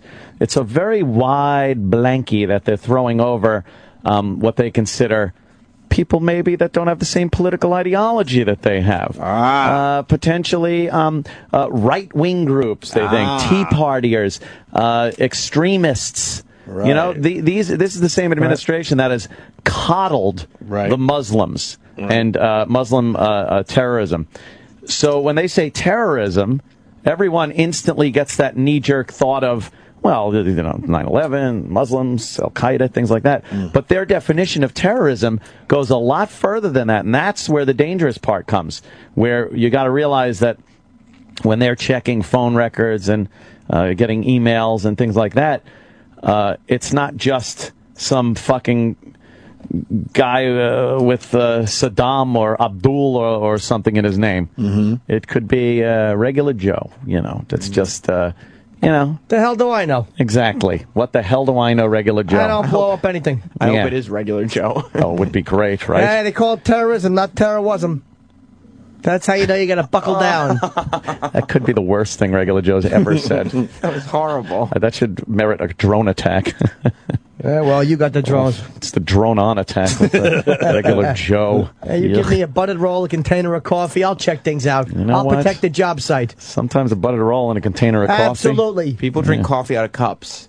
Cup of coffee. Yeah, you drink what you drink. I have a container of coffee walking around a job site. It's a cup. What the hell do I know? I see something, I say something. Regular Joe, when he leaves like a unit, like he goes into the unit and the plumbers are working on something, and he's like, hey, you there? He has a little chat with him, and he goes, all right, I'm off to, whatever. The second he leaves that room, whatever trades are in there working, look at each other and go, what a fucking asshole that guy is. You know how regular Joe leaves the room? How? He goes, all right, good talking to you. Now you guys go back to sleep. And he walks out.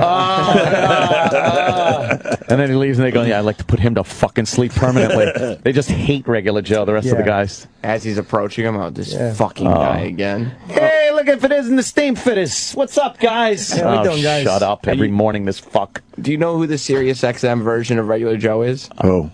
Denny. It's Denny. Oh, God, is it really? Yes. Yeah, kind of Denny. Hey, how we doing, guys? I thought Denny became way cooler because he DJ'd at Ant's party. Well, I was hoping that would give him some cred. It didn't give him any street cred. And he brought the fucking popo, too, so... He's in the hallway, calling back jokes that you forgot you made with him. And it's just... Denny. Are we going to play the whistleblower audio? Well, yeah, he came out and It's Monday, though, man. No Pretty big stuff. This is some heavy shit. Pretty big stuff here. Yeah, you want to play it? All right. We'll play a little. Hey, can we play Alex Jones today? Alex Jones Losing his fucking mind. going off on Bilderberg? Yeah, the Bilderberg Group. Bilderberg Group. It sounds very innocent. Kids go there, they pick out the bear, some of the accessories, but apparently he's got a huge problem with it. That Bilderberg thing. What the fuck is it, man? I don't know. They all everyone meets, but then they meet in a way that it's tough to get to them, and there's no press. What the fuck really goes on? Is it something very innocent? I don't. But no one. But they don't come out and say "fuck you all." It's just an innocent, dumb thing. They don't explain anything. Yeah. And I know the conspiracy guys will explain exactly what it is. But I'm saying, as just a regular Joe, what the fuck is going on? What is it really about, you think? It's a think tank of intellectuals, politicians, scientists. It's just a bunch of people of power that get together and discuss where they think the world is heading in the future. With no press. Yeah, it's kind of that's the tradition of it. Come and go, and I think the secrecy is more tradition. Black cars with tinted windows. Yeah. I think a lot of it is these powerful guys. And they don't give a fuck that the conspiracy guys are going crazy over it. I think they like it. Yeah, it gives some mystique to it. I think they want that frat mentality. They want to be in this it's like the skulls and things like that. Right. And so them being secretive about it makes them feel more important over the fact that it's just a bunch of guys getting together and just talking about it. They probably jerking each other off. Yeah. It's nothing. It's probably so stupid. They just sitting there fucking Hey, what's up, man? It's like the Freemasons. Alex Jones doesn't think it's nothing. Oh, Alex Jones doesn't think anything. And the Bilderberg Group, right. they get together again. They start carving up the world for themselves. Yeah. Well, they're carving it up at our expense. What they're doing. You know, everybody's watching these people drive in the big limousines, and we're just sitting here actually footing the bill for these guys. It's the bankers. Man. A, that's funny.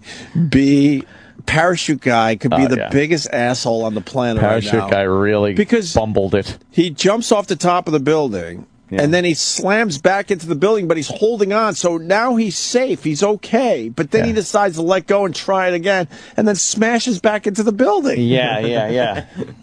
What an idiot. Just rolling down the side of the building. Look, he just is an idiot. And why are the person filming this filming above his head? What are they doing? I don't know. Might have just been somebody, looking out a window, saying, what do you want from me? So what do you want to do, the whistleblower or the fucking Bilderberg? Well, you could call them two different stories. It's obviously the same thing over and over again. It's the powerful going after the mom and pops. What? What happened? What happened with Alex Jones? He just took over mental BBC. We got a couple things that played. The first is he was on the BBC talking about the Bilderbergs because that happened this weekend. Right. Yeah. And the clips that you have in front of you, the shorter ones, that's like a 10-minute clip. I figured we'd just watch it because when Alex Jones talks, we just let it go. Oh, I love Alex Jones. But the second one doesn't mean I agree with Alex Jones. I just love Alex Jones. Who doesn't love it? He shakes shit up. It's great. And actually, he's got a little too much fat around his steak is the problem I have with Alex Jones. You cut a lot of that fat away. Yeah. He's got some tasty meat right there. Some shit happening. He's got some of that tasty meat. But he's kind of the boy that cried wolf, Right. Yeah. How much of his stuff is believable in your head? 0.0001%. No, it's higher than that. Lower? Don't you think? I don't know. It's been so diluted with so much with all the wacky other shenanigans stuff, right. that, he could absolutely have a nugget. That is true, if I may use the word nugget. Right. And we would just look at it like nothing. Right. A nothing nugget. Right. The other clips are before he went on the air, they actually had somebody from the Bilderberg on the show. Mm-hmm. And so he posted these videos of I cornered the Bilderbergs, and there's a big confrontation. And I mean, it was nothing. I like when it gets all dramatic. I'm here in London, England. Let me tell you, we've had authorities looking at us. We're here, obviously. Bobby, could you come here with the camera? Could you come here? I'm gonna address the camera. They're watching us. It's like, oh, come on, what are you talking about? No, they're not. They're tourists taking a picture of Big Ben, and you're in the background. Should we play the two clips I got first, you think? Please. All right, so he confronts the Bilderberg, a Bilderberg member. And he's waiting on set because he's going on after the break, and this Bilderberg guy was before the break. Right. And as this guy walks off the set, it's just Alex Jones, and I guess he's holding a flip cam or something. Of course. All right. So he's got his flip cam with him. We play this first? Yeah. Mr. Balls, can I shake your hand? Ed Balls? Hey, I'm Alex Jones. I kind of led the demonstration. Alex Jones. Great to see you. Why can't you guys talk about Bilderberg? The rules of these things are all decided by people been there for a long time. I mean, it is a corporate world government. I'm going to Sit down if that's all right. Thank you. Yep. Well, there you go, talking to the Bilderberg. That's it? That's it. Oh, it doesn't exist. Do we have a sting going into this? There goes the Bilderberg individual. Okay. Bilderberg individual. That is distracting. What happened? I know. What? What are you going to do? So Ed Balls won't talk about the Bilderberg. Well, not the Alex Jones of all people. Well, definitely. the Bilderberg people they're a bunch of assholes that they're not talking. Well, the secrecy. And then he's like, it's, things are decided. And it is. It's a traditional thing where they just don't talk about it.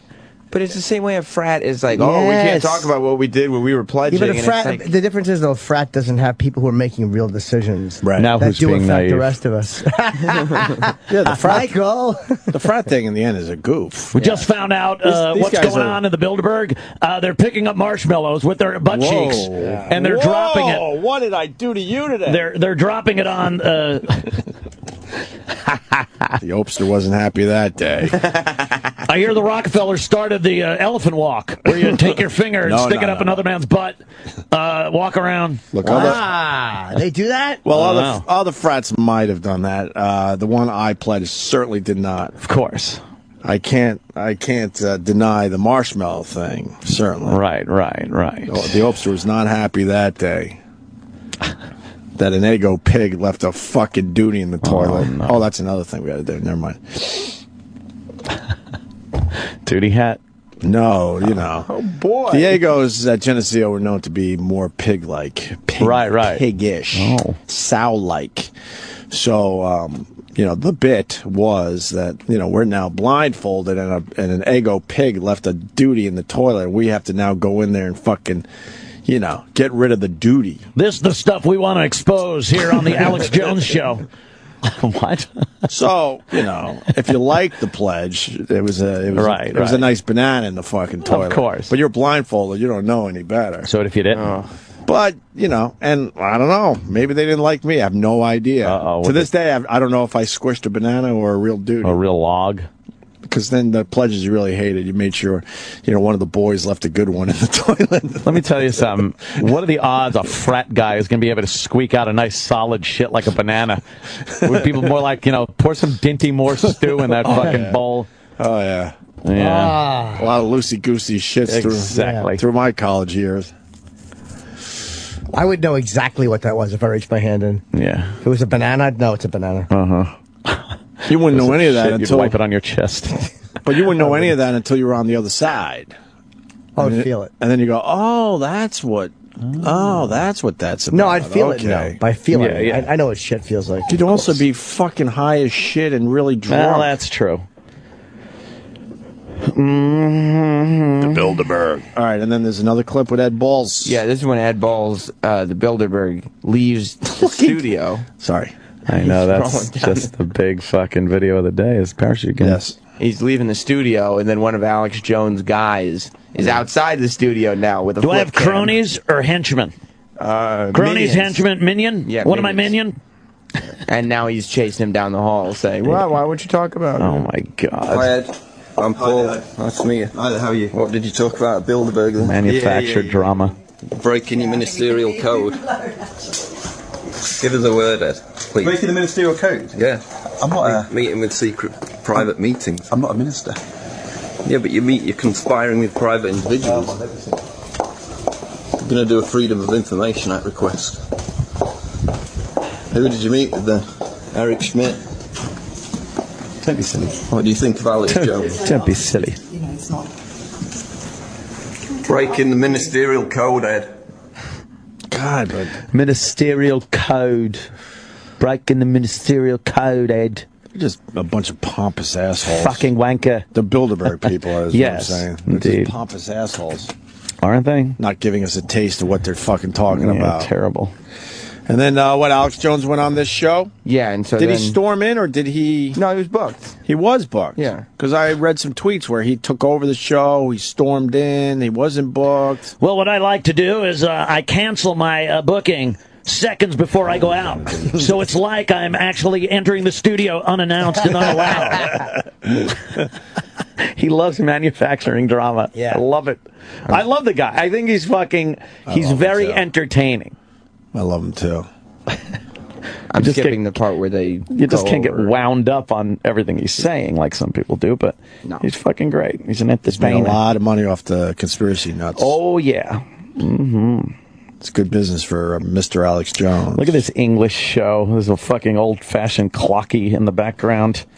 This guy in the suit, and you really are kind of old school over there. And this show's on BBC One, which is their biggest BBC One network, and it's on in their prime time, too. So millions of people saw Alex just lose his shit. Oh, good. Good for Alex. Millions of fucking lammies. Let's see this shit. And by Alex Jones, an American shock jock. He's been campaigning for more openness at the Bilderberg conference. David Aronovich, who's sniffy about conspiracy theories. He's a columnist for The Times. Alex Jones, you've been covering Bilderberg for a long time. What have you ever found out about it? In that piece you just played, there's nothing in the water. Hydrofluorosilicic acid in major Harvard studies the ugly American. has been causing a 7-fold increase in bone What's cancer. that got to do with Boom. Bilderberg? What have I discovered about Bilderberg? The BBC was able to get the documents decades ago that they helped found the Euro, which was actually a Nazi German plan to take over countries economically. No, that's on record. And I've interviewed members of the EU Parliament on the subject who were out there at the event. But what's that 3,000 people. They turned 1,000.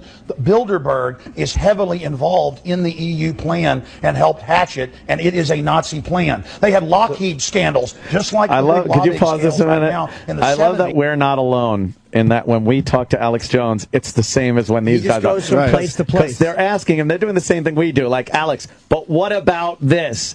Well, I'll tell you about it. And then he doesn't tell you about it. And he knows if he pauses, then it fucks him up a little done. bit. Yeah, Right, because then right. it gives the host a chance to kind of question what he's saying. Interject, yes. He gives you so much shit in 1 minute. You would spend all day looking it up on your own.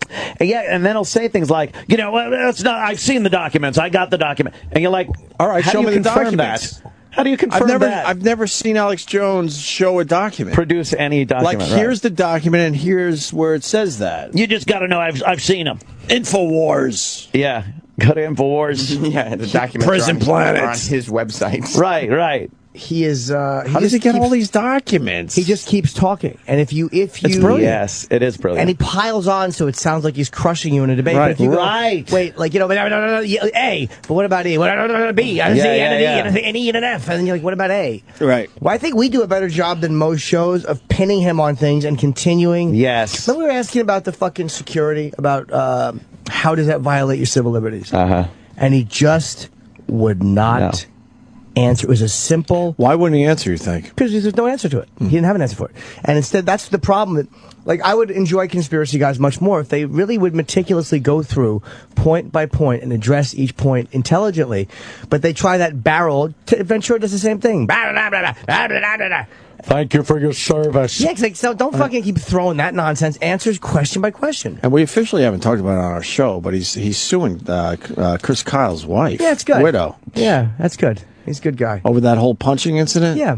You would think as soon as, when Chris Kyle died, that would be the end of that. Yeah, no, but he's continuing the lawsuit, and he's now officially suing Chris Kyle's widow. Well, if you think that's his wife, well, you want to believe that.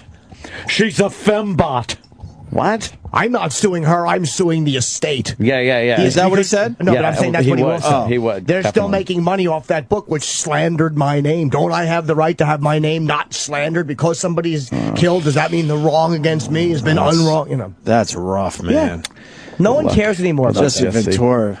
Yeah. That's piece of rough. Shit. Real piece of That's shit. fucking rough. All you brother. conspiracy guys that love Jesse so much. That's this rough. This was fucking Chris Kyle was a real soldier. He was a real fucking SEAL over there fighting. And we know where he was. A fighter. A Navy SEAL. Wow. Yeah, he's considered a hero, man. A douchebag. An American hero. And he's murdered when he comes back by fucking veterans he's trying to help. Yeah. All he was doing was trying to help, guys in tough situations that were also in the military. And now fucking Jesse Ventura turns around and sues his widow. Well, it was obviously a false flag operation. That's fucking rough. Everyone asked for our opinions. I think it was pretty obvious on that one. That's just rough. Let's hear a little more of our man Alex here. And that's why the SS officer, Prince Bernhard, the founder, had to step down. It is the ultimate lobbying meeting while you guys have this huge scandal going on. Your prime minister's going there. Balls was just here. Bilderberg Group member. We have forced them to admit that there are puppeteers above the major parties. David around. So now we know. Infowars.com. Now we know that Bilderberg has given us the euro. Yes, I mean, if you talk to Alex for any length of time, you discover all kinds of things that you didn't know about. Blown it wide open. You have. Blown it wide open. But it leaves me with a huge question for you, Alex. Alex just did a Spicoli where he goes, all right. The New World Order. Leave your words up for everyone to see. Full of what you call people who are criminals. Well, this is what I'm coming to. It's full of criminals, etc., who seek to run the world and will kill anybody who gets in their way. And you are almost, have been, a lone crusader powering against them. No, that's so, how come? How am I alive? How are you still alive? Why am I alive? Well, no, which is the Why am I alive? Which is the explanation? One, they don't exist. or two, you're part of the conspiracy? No, let me tell you a story. Let me tell you a story. I say the first. 5 years ago when Obama and Hillary... I say the second. 5 years ago when Hillary and Where's he Obama going? were at Bilderberg and the Secret Service was there in helicopters, the New York Times came out and said I was crazy. There was no Bilderberg Group meeting. And my wife got phone calls, and so did I. He didn't answer why he's still Kill us. alive. And the people said, and you better take it serious because you were just talking to your dad that was in the hospital. You better shut your mouth or we're going to cut your head off. But now if that no, if that's they the were going to kill that you, they listen to they wouldn't they threaten listen to in the first everybody's place. phone lines. They call up and harass people that expose them and tell them. And tell them what they were just talking about. They harass You're going to people. say there's no spying. Alex, it's like Nazi Germany. You only spy on the bad guys, huh? You let him speak now. Well, Alex, I saw one of your ministers say this, though. No, Alex, I'm here. It's tyranny. No, shut up. for the moment. Shut up. I'm here to testify that your head was not cut off. Ladies and Well, are you gentlemen, sure if about they that? kill me, it turns me into a martyr. It puts big exclamation points How do on you the not end of love what this guy? I said. Come on. And I have put out a lot of information. There's millions of others that are exposing it. And look, we have mega banks that are getting $85 billion a month of US Now he's going to the taxpayer mega money. banks. Most of it goes to Europe and England. British taxpayers, EU taxpayers have to pay to these mega bankers. They're in there setting this up. It's come out. And then the media distracts you with, look at a guy that talked to a lobbyist when the real lobbyist is going on. Listen, you're not going to dominate this. He gets to speak too. It's not your own radio show. Wow, they don't like him. Group at all? It's kind of, it's mildly interesting, the Bilderberg Group, and it feels, doesn't it, when you were talking about it in the film, slightly kind of out of date, as belonging to the era when you couldn't, when you couldn't even admit in Parliament that there was a secret, when we called the head of MI5M or whatever it was that we called them, we couldn't admit these things. And so to the extent that it seems People very aren't ready to be archaic. spied on yet. What was that a fact? People haven't been acclimated yet. Did you let him finish? We're in a police state. It's 1984. Yeah, listen, you guys just want to normalize it. Would you let him Alex, finish? how come you're here? If we're in a police state, how come They you're actually saying- turned back some of my reporters, but they didn't turn me back, and I was told this because they don't want to make a stink. Do you think the BBC is part of the Bilderberg Group? Well, Winston Smith did work here. I mean, come on, Eric Blair worked here, and that's what he said it was. Why? Could you pause real quick? Why have we let you on there? See, Alex, he's a smart dude. He's not a dummy, and his mind. He really does have a fucking mind like a steel trap. I mean, it's quick. He's like, He's quick. He's very informed, even though I don't agree with his conclusions, and I think a lot of it's shit. Yeah. But he like that weird fact. Winston Smith worked here. He's prepared to answer a lot of stuff. The important questions: why are you still alive? Right. He'll throw. I've never seen a better warehouse of fluff and pomp and circumstance. But he's a really smart guy. He pumps out enough of these small little facts to keep himself remotely credible. But you can't debate a guy like this and think, oh, here's this dummy, because he'll fucking trounce you. He's not a dumb guy. And then you try to get a point in, and he'll pick everything you say apart with some fucking shit. But when you keep hitting him with that one basic question, it really does stand out. He cannot answer that one basic question. And conspiracy guys hate when you do that. Yep. Because you guys think that you can manage the whole thing, and now our information's gotten too big. I have 3 million radio listeners a day. That's a low number. 3 million. I get about 50 million YouTube views a month. That's a very conservative number. I make films, put them online for free, that get watched 40 million times, like the Obama deception. And that's why, because the establishment doesn't know what to do. Now, Alex has this point, and it's an important one. I would have, say, 10 years ago said, listen to all this stuff. He believes that people put cancer virus in vaccine in order to create a eugenics. It's on record. That's again. That's what it's he on believes. record. Talk about medical discovery. And we would have said, and I would have said, hey, that's kind of mad and so on. And it's an interesting psychological phenomenon. Like Tuskegee, the problem is that conspiracy theories like this are believed in. Hey, listen, I'm here to warn people. You keep telling me to shut up. This isn't a game. Okay, our government in the U.S. is building FEMA camps. We have an NDAA where they disappear people now. You have this arrest for public safety, life in prison. You are the worst person I've ever interviewed. No, it's basically off with their heads, disappear David, them, take them away. Being with us. Infowars.com, Liberty ends. You're watching the Sunday Politics. We have an idiot on the program today. You will not stop freedom. You will not stop the republic. Humanity is awakening. Infowars.com. No, you guys are. I'll be looking at the week ahead with our political panel. Until then, the Sunday Politics across the You're UK. crazy, thinking the public isn't waking up. Brilliant. I love the BBC. Oh no, it's fucking what's his name? What happened? What? Russell. Who was it? Russell Brand. Yeah, Russell Brand just walked into a shade. Oh, really? Yeah. Let me go confirm. It is. We don't get him on our show at all Definitely anymore, is. right? I don't. I don't care about that, but I mean, He just went into the Sway show. We used to have him on. I don't. yeah, we were like the first ones in the States to put him on. Yeah, pretty much. Who else put him on? We had an We're amazing. forgetting Sarah Marshall. We K-Rock. had an amazing time with the guy. We had a great time with him at fucking XM. We had 2 visits by him, and then he completely. I think we blew us said we're off. not going to see you again. Yeah, I said it. I said it. And he didn't disagree at the time, by the way. No. And FX canceled his show. Fuck. Of course they did, because Kamal's going on every night. Yep. Whatever. 5 days a week. It's not whatever. My cup of tea. Whatever. That was brilliant, by the way. That is fucking fantastic. Well, he just wouldn't stop. I watch a lot of these Sunday morning type programs up early, and you never get this shit. The host was awesome. He's making a noose and like. He's doing the crazy guy. But I love it. We have an idiot on the program. Yes, an idiot. There's not a fucking news show in America that would say we got an idiot on the program. No, it's great. I love the honesty of that guy. What was the other clip, Sam? Was that it? That was it, yeah. Yeah, that was good. He rules. Yeah, freedom, the republic. Let's go to Doug in Illinois. Dougie, what's up, Doug? The Dougster. No way I'm on. I'm talking to you guys. Yeah, can you believe it? Amazing, isn't it? Woo, man! I've been listening to you guys for so long, man. I cannot believe I'm talking to... Oh. How long have you been listening? The Opie and Anthony Show on Sirius XM. Sirius XM. Sirius XM. The Opie and Anthony Show.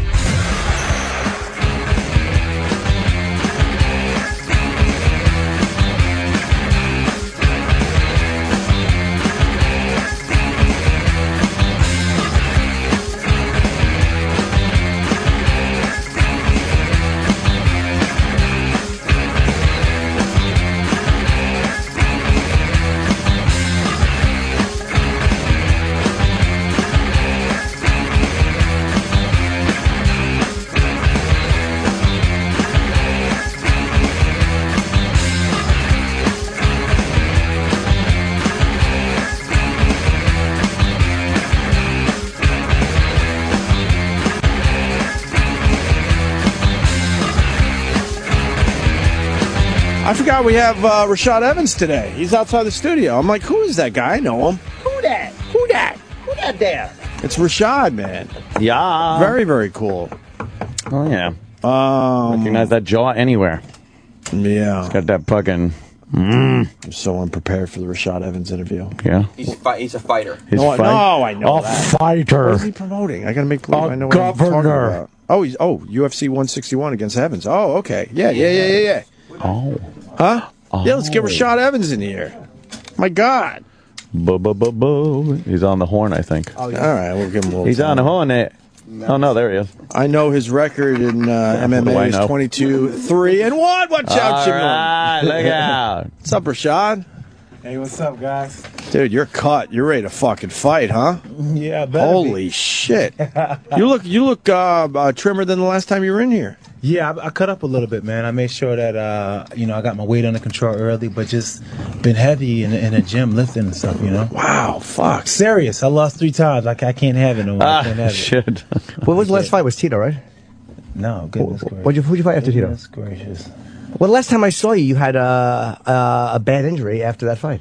That was the last time I saw you. Yeah, I fought Phil Davis and then Jon Jones. And then Yeah, you were here for the Jon Jones fight. That was the last time we talked to Rashad. Okay. Yeah. Remember, you like to be putting jokes? Yeah, Jimmy. I like putting jokes. I know. And I officially can't do it now because he's just taunted me, so I can't. It's just too homoerotic. And we were rooting for you against Jon Jones. Yeah. Well, you gave him the toughest fight he's had. Sorry. Sorry about that. Hey, thank you. I appreciate it. All right. I appreciate it. But yeah, I gave him a pretty, tough fight. Toughest fight that he's had yet. But it wasn't my best performance. But I got to work my way back up there and try to do it again. Well, you went 5 rounds with him. I mean, and it seems like nobody has been able to do that. Like he's killing everybody, and it seemed very frustrating for him that he probably just could not put you away. He couldn't do it. Yeah, I mean, I took a couple good shots in that fight, but that fight was an emotional fight for both of us. So, going to the fight, we just had a lot of tension, and then even during the fight, it seemed to never go away. He was kind of, he kind of didn't open up as well, and I didn't open up as much as I could have either. Right. Did you guys talk afterwards? No, I haven't talked to him since. Actually, I seen him at a club in Vegas one time after the whole thing, and I just said what's up to him and said hi to him. That was about it. And he responded, or was he cold? No, he responded. Wait, did you guys have a real problem? Yeah. Mm-hmm. Yeah. I'm trying to remember now. It was real life. It was real. Oh, yeah. Well, they were friends and training partners for a long time. Yeah, no, it all just came back to me. I'm sorry. Yes, of course. All right. Mm-hmm. Do you plan on resolving that or no? I mean, I don't have a problem with now. I mean, if he want to talk, I can talk, but for the most part, I'm all right. You don't care either way? No. I mean, I don't really care. It's just hard if you're mad at somebody, it seems like, because fighters can always seem like to turn off those emotions, but if you're mad at somebody and they're punching you in the face, or if you know that he's winning the round of the fight, that's got to just really add something to it. It does, man. It does. Even after the fight, if you lose to somebody and you don't like them, it's just it makes it that much worse. That much worse. Did you take anything out of that? Like, well, he couldn't tap me, or he couldn't put me away, or do you? No, I just felt like in myself, I felt let down. I was really depressed after the fight. Just like, man, how did this happen? How come I didn't fight the way I could have fought? Or how come I didn't do this? And just a lot of stuff. But after a while, you learn to just put those feelings and thoughts away, because you can't go back. What's done is done, and you only can move forward. Right. What do you do to kind of if something like that happens, what do you do to get yourself out of the emotional funk? Like if I have a bad show, next day, 2 days later, I'm kind of over it, but that's a much bigger not to interrupt, but what you could do is get back on stage a lot quicker than he could get back in. Right. So when you lose a big fight like that, you got to wait a long fucking time to really clear it out of your system. And you work so hard for it. And that's the longest time, is waiting for that chance for redemption again, know? Because you're only as good as your last performance, and everybody judges you off of that. So, if you lose your last fight and you suck doing it, then you suck until you fight again and prove them otherwise. Mm-hmm. Yeah, we don't care if we suck all week. If we have a good Friday show, we're good. Because then the weekend is there. We're like, oh man, we killed it on Friday. We go through the motions Monday through Thursday. It's all about Friday, huh? We're just building up for Friday. Because that's what they remember in the end. Yeah, that was a great show for the weekend. And then Monday, oh, you had a great week of radio. Oh, I know we did. What did you do on Deadliest Warrior? I was, I guess. Let me think here. What was I doing on Deadliest Warrior? Pig carcass. Yeah. I stabbed the pig carcass. No, what was the because the Deadliest Warrior kind of covers old school fighters like from gladiators. So mine was I guess the gladiators from that time versus I forgot what it was. Who was I going against? I don't even remember. It's been a long time. I had too many shots in the head. Yeah. But that's what I say every time. I can't remember nothing. Oh, yeah, I got punched in the head. That's a good excuse. Yeah. Or if I forget someone's name, I'm like, I did a lot of drugs, but I quit when I was 18. But it's still like an excuse I can use, and people are like, all right, they don't want to question it. So you don't remember who you're on with? Nah, I think it was against Alexander the Great or something like that. How do they pit you against a historical figure?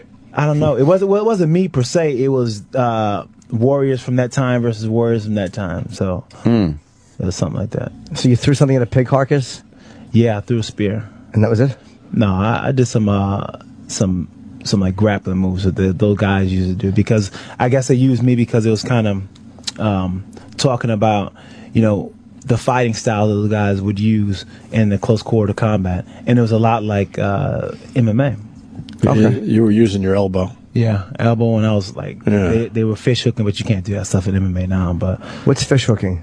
Like, oh god! Oh, you grabbed the mouth and okay. Yeah. Was that ever legal? Huh? Was that ever legal? No, it was never legal. Never legal. Not even when they first started. It seems like it'd be just like a move that wouldn't hurt, but that thing, you ever have somebody fish hook? Oh, man. You haven't had a fish hook I yet, have. Jimmy? It's the worst feeling of all. No, I wouldn't let anyone put their fingers in my mouth. Actually, it was just a curved. It was a curved penis. Just making that up. Of course, Jimmy. Yeah, that would be the worst part of the fish hook is the fingers. Yeah, because you never know what people's hands are. Right? Yeah, that would. You remember that game when you were younger? What did it smell like? Oh, yeah. The fingers under the nose. Fingers under the nose. What does it You smell do that, like? you smell it, and then he fish hooks you. You're like, oh shit, man. Or wet finger. You used to stick your fingers wet in somebody's ear. Like that was all funny, but there's nothing more disgusting. That's disgusting. That's disgusting. I didn't think that was funny at all. Yeah. No, I did back in. I was stoned. Someone's driving. What about a girl doing it? Girls got to really do something bad to be disgusting. They could shove their fucking fingers in my mouth. I don't care. Yeah, do something bad to be disgusting. You're like, what? Like turn 18? Fucking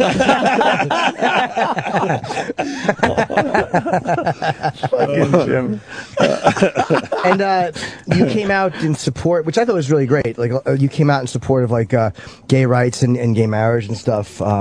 Which I think is a lot of fighters probably feel the same way you do, but are scared to kind of come out and support that, which I think was nice. Yeah, one of my friends, Brendan Onion-Badejo, he plays for the Ravens, or used to play for the Ravens. We were talking about it and talking about a lot of issues that they face, and I wasn't really aware. I wasn't really aware of something that just wasn't on my radar at the time. But after talking to him and stuff like that, he put me on the ballot. And then I started getting more actively involved. Put you on the ballot. What does that mean? Like people who was in support for. Yeah, people who was in support for. And I started to get more actively involved and started to speak about it and stuff like that. But I definitely am for equal rights. What did he say that kind of, or what was it, an example or something that kind of pushed you into like, oh wow, I didn't realize that was happening? Well, it was just about the rights they have when they're living together, being a partner and stuff like that, and some of the issues that they have with that. And I was just thinking about it from my point of view of like if I had a kid and well, I do have a kid, but if one of my kids decide they're going to be with somebody of the same sex when they get older, it would be a shame if they couldn't get the same rights that somebody that was married would be able to get, for the benefit for both of them. Do you think there's any, there has to be statistically or numerically, are there any gay fighters in the UFC? There has to be, again, the odds, the numbers say that there are. There actually is. A woman fighter, her name is Liz Carmouche. Okay. Yeah. But I think it's easier for a woman, more acceptable. I think what you're talking about is, he's saying openly, but you're saying there's got it. Yeah, maybe not. Yeah.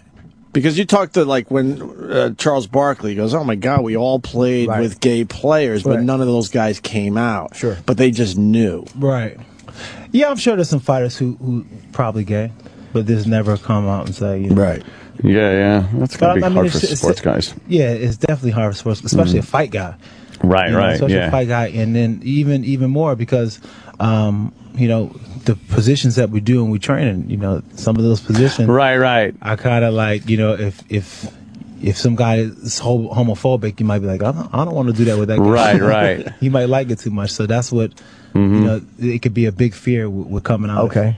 But do you think ever in a fight, like even if you're a complete homosexual, do you really think that you're getting turned on even if you're locked up close when the other guy is jamming his elbow into your ribs? Yeah. Like it doesn't seem like any fighter would be excited by that because it's just like you're trying to beat the shit out of the other guy. Yeah, I mean, not at all. If someone is gay or whatever case may be, that doesn't necessarily mean that they find you attractive. Yeah, I think it's an ignorance there that people would think like, oh, I don't want to grapple with that guy. He's gonna. Yeah. It's like, what's he gonna do? Stop. And there's the fighter who was, I guess, transsexual, who went from male to female, I think, and is fighting. I actually watched her fight in South Florida. She fought on the card recently in South Florida earlier this month. What did you think? What did I think? Yeah, there's a lot of controversy. Yes, there, yeah. I mean, she I don't think she had a physical edge at all. Oh, really? Oh, wow. No, I don't. Surprisingly, she didn't. I would have thought for sure she had a physical edge, but she didn't. You know, it was like it looked like it was evenly matched fight. Rogen made a good point about that. Like, it wasn't being homophobic or being, but he said something about because you're born male. Like he was talking about bone structure and like muscle structure and things like that just the males of our species are born with, or whatever the connective tissue is. Right. He said these things that they don't even identify you as far as like, you know, if you want to say you're a woman, fine. But like these things that you're born with, does that, you think, make an advantage? Because that was his point, which I thought was valid. I mean, you know, anatomically, yes, it should. It should. I mean, there's not enough, sex hormone therapy or whatever that can get rid of that. Right. But for the most part, I'm talking about when I seen her fight myself, it did not look like she had a physical advantage over the girl that she was fighting. Who won? You know what? I left. Oh, yeah. I'm out of here. I didn't sit and watch the whole thing. I left. You went outside to join the protest? No, I mean, so it's just a curiosity thing. It's like, let me see what this is all about. I want to see what it's all about. Right. And I was like, all right, I'm going to get out of here. That's funny. Do you know what I liked about the last? I watched the last one, which I thought was amazing, which was Bigfoot Kane and Junior against Mark Hunt, and that last fight they had is that the one where they were all running into when Tyson was there? Was that the last one? Yeah. It was funny, this effect that Mike Tyson has, even on UFC guys. Yeah. Do you? He has that effect, because I mean, when you think of Mike Tyson, you just think about that dominating presence that he had before he even stepped into the ring. And as a fighter, you have so much respect for that because you know what it takes to get into that cage. And you know the kind of imposing figure you would have had to be to just simply destroy a fighter even before you put hands on him. Yeah. I remember watching those pay-per-views, and you literally have an adrenaline rush waiting for that bell to ring. You see really Tyson in the corner, he's like, nothing like it. And you're sitting there going, oh my God, oh yeah, this is going to be, and then, fucking seconds later it's over. But you didn't care. No, you just wanted to see him come. Usually when a fight ends real early, you get a little pissed off, especially if you paid for it. But something with Tyson, you almost wanted it to be really short again. Honestly, you kind of like, man, I hope it goes a couple rounds, but if it went like a couple rounds, you were kind of pissed off, like, man, what's going on with Tyson? Right. Yeah, you're stuck on, uh-oh. Because when the fights started getting longer, you were like, uh-oh, where is that guy? Yeah, where's that guy? That everybody? You see his one-man show?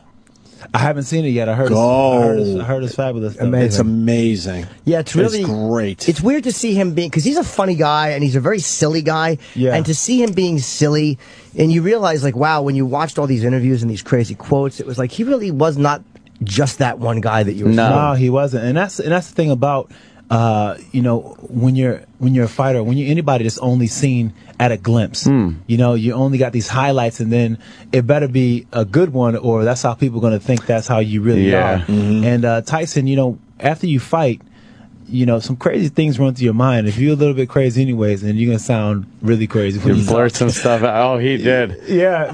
I will eat your children. But that was like one of my favorites. It made him one of those, those fighters that you just wanted to watch. Like, it just, and it's actually helped keep him relevant now, because people want to figure out, who was that man? Who is he? Well, we're finally, just relatively recently, seeing him in a whole different light. Everybody knew him from what the press threw at us and his insanely wild speeches before and after fights. And then you realize, holy shit, this guy's got a great sense of humor. He's very smart about a lot of things. He's not just like the killer that came flying out of the corner and pound someone's face in. I know. The first time I met Mike Tyson, I was like, man, that's Mike Tyson. Then he came over and we were talking, and I was just blown away with just how smart he was about life and just about everything in general. Very philosophical. Yeah, he's very philosophical, and I'm just like, dang. This is Mike Tyson. You know what I'm saying? Like, this is Mike Tyson? Like, Tyson was just like, couldn't believe it. This is the fucking ear guy. I couldn't believe how smart he was. I was just blown away by it. Very impressed. Yeah, his public persona was very, very different back then, obviously. We all just thought he was kind of... It really takes like crazy. Crazy and just kind of a dumb guy. It takes a perfect mixture of the personality, the timing, when you become famous like that, to be a legend like that. You know, any one thing taken out of the mix and it doesn't quite put you over. I think it was a lot of things that put him over at the time. Yeah, you know, when you're a king at like 19 years old, you know, and you've been, you know, told since the time you're 15 with the background that he's had that he's going to be this and he's going to be that, and he starts to grow into be that. And there's a lot of things that was unresolved about his childhood, and feelings that he needed to sort out, you know, as far as being, you know, on a discipline level. And, you know, when he's given everything so early, it takes a while to just sort out. You know, when you're young like that and you're given so much, it takes a strong person and a strong mind to understand like what this really is. Yeah. You know, and one thing with Tyson too, like people, like there is this mysterious thing he has, because it's almost like we realized we were watching a guy who might have been one of the greatest ever, and it's like almost like whenever people see him, even now, you're waiting for like that to be recapped. Like even though he doesn't fight anymore, it was like, but it's this amazing, because like Lennox Lewis beat the shit out of him. I mean, or Evander Holyfield, and it doesn't matter. Those guys don't have that I don't know what effect he has had on people, but when you see him, there's something about Mike. He lost the belt in what, 91? Right. He's been the fucking heavyweight champ since in 22 years. It's amazing, right? I mean, when I see Tyson, I look at him like, man, I want him to just hit somebody. But not me. Anyone but me. I want him to just like flip out and just like hit somebody and see if he can just destroy him. Do you know, like, I always get UFC guys to do stuff. We've had Tyson a few times, and I've never asked him because because he's not fighting anymore. So I didn't want it to be like, you know, hey, perform for me. Whereas with you guys, you're still active fighters. I didn't want it to seem like I was being a dick. I would love to see him just give a little short right. Just a little short thud right to your arm. He would hurt your arm, man. He wouldn't. He's like, I don't think he would do, and if I wouldn't taunt him into doing it, because that might, you know, Mike has a switch where he forgets that you're a person and he's professional. He would punch you 10% and you'd have a dead arm. But still, I would love to get a shot by Tyson. He would definitely hurt you. He's one of the best punches of our time. He knows how to throw a punch, how to put his body weight ridiculous. There was lift up when you watch Tyson fight, when he would come like people always say use your legs. That's how you make a punch. Yeah, his legs is. Sounds nice, but I've never used my legs for anything but fucking running away from trouble. Like the fact that he would come up and use his whole body, like I would love to just take a little shot in the right arm just to feel what that's like to get hit by such a fucking force. What is it with you with wanting to get beat up? Brave we can't figure it out. What is this? Not beat up, because you don't. He likes the pain. When you watch something, there's something about the pain he feels. But you respect it more when you feel even a slight percentage of it, because a guy like Tyson, how many people who aren't being knocked out by it get to feel what like that shot feels like on a little level? That's true. Like I watch these guys do stuff, and I know what it feels like to get hit in the leg. Yeah. And leg shots, you can watch. Appreciate it a little more when you see somebody get kicked in a fight. I literally almost threw up when Jon Jones put a knee in my, because I never asked you guys to do shit on Fight Week. That was a great judgment error, because everybody's like in fucking kill mode. And he's like on his way to the venue. I'm like, go ahead, kick me. And I had to go to the bathroom and throw cold water on my face. Wow, the pain was that intense, huh? It shocked me. Like, it was a shock. I don't know how these guys take a full shot like that. But they just keep fighting. I know, it's amazing. How do you absorb a blow like that? I know it's about training and all that, but mentally you have to figure it out too, right? Yeah, mentally you have to figure it out. You have to sort it out and kind of, does it ever hurt in there? Every once in a while you feel. See, that's what I mean, and I've heard this from so many fighters. It's every once in a while they feel something that's like, oh, fuck, that hurt. Yeah. but us at home watching, every single move looks like it hurts a lot. Yeah, only something like the weirdest thing may hurt, and it's like, wow, that hurt. Like what? You actually felt that. Like if you throw, like one time I threw a kick, and he turned his knee in, and I ended up hitting his knee, and the pain I felt on my foot when I kicked his knee, it was like, oh man. You think you broke it? No, I didn't. I felt like I broke it at the time, but it was just like bone on bone like that, and I could not let him know that I hurt my leg, so I'm just kind of like moving around, but my leg is not acting the same. I'm just trying to hope that he doesn't notice, and then after a while, then it kind of goes away. But none of the punches or the holds, they never really. I got kicked in the eye one time, real bad. You know, it was like one of my first fights in UFC, and I didn't even really see it coming. I got kicked in the eye, And I remember like feeling like somebody snuck in here and hit me with a bat. Like I felt like somebody else hit me. I didn't think. It's like, what happened? I'm fighting here. Why is somebody hitting me? Why did somebody hit me with a bat? And I was like, what the hell was that? You see Jones's toe in the left side is fucking hanging off.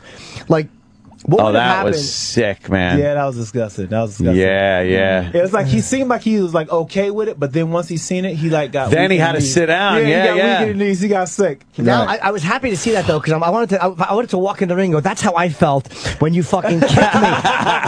Because I could see, I'm like, he's afraid he's gonna pass out or vomit. He felt like, because he was in shock. Yeah. Because he was like. He was holding the belt so he could get some air. He was probably trying to separate his stomach from the belt a little bit and get a little air in there. Yeah, he was about to fall out. That was sick, man. Would he have lost the belt? Like, because he was beating Chael at the time, but if he had to be disqualified, he would have lost because he couldn't come out. He would have lost on technicality, but another few seconds. Yeah, he would have lost. Yeah, because Chael lost like the last 30 seconds of that round. Yeah, if Chael would have hung in there, it would have been interesting to see.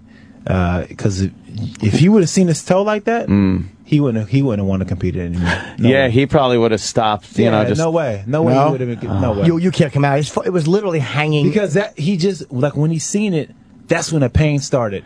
Yeah. You know what I'm saying? That's when before it just kind of felt funny, probably. Get that queasiness. But then when he looked down and he seen it, like the pain immediately hit him. Yeah. And who else is on? By the way, because we were talking about Tyson and one of the things with UFC is. Like, boxing doesn't interest me anymore because there's no fighters I care. I mean, there's Mayweather and there's a few guys that are great, but like Mayweather's like the only personality I really care about. And I think that's helped UFC is the fact that there's no, like, if Mike Tyson was coming up now, he's somebody that everybody wants to watch. And I think the fact that there's nobody like that in boxing for a while, everybody kind of turned and was watching UFC and just began to love you guys. I think it helped you a lot that there was no marquee. Well, not many marquee fighters in boxing, and then people get kind of hooked into UFC, and now it just doesn't matter. Yeah, I think that's a big part of it, but I think another big part is the fact that the shows that we put on. You know, if you watch a UFC card, you're going to watch it from the first fight all the way to the main event. Yeah.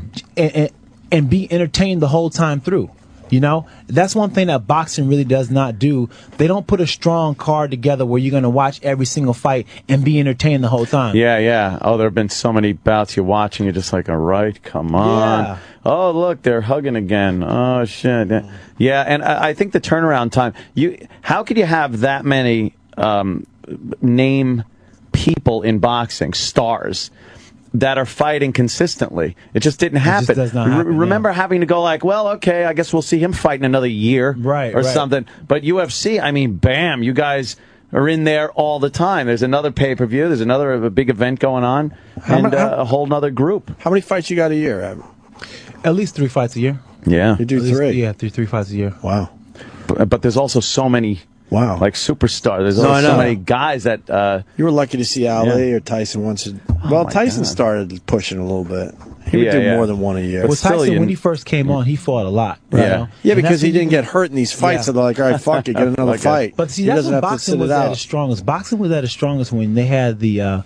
remember you used to come on ABC Worldwide of Sports? Yeah. Oh, yeah. On Saturdays, you'd be able to watch it. And Saturday afternoon, you can watch. Did you say Worldwide of Sports? Worldwide of Sports, yeah. Why World of Sports? What is it? Worldwide? Wide World of Sports. Wide World of Something Sports. didn't sound right there. I'm like, was it Wide You're World correcting of Rashad Evans. I understood that he got it wrong. I wasn't going to say anything. No, Wide World of Sports. What's wrong with you? Because I didn't know if I had just heard. It was a weird moment. Like I was like, right hook, something's wrong. Something doesn't feel right.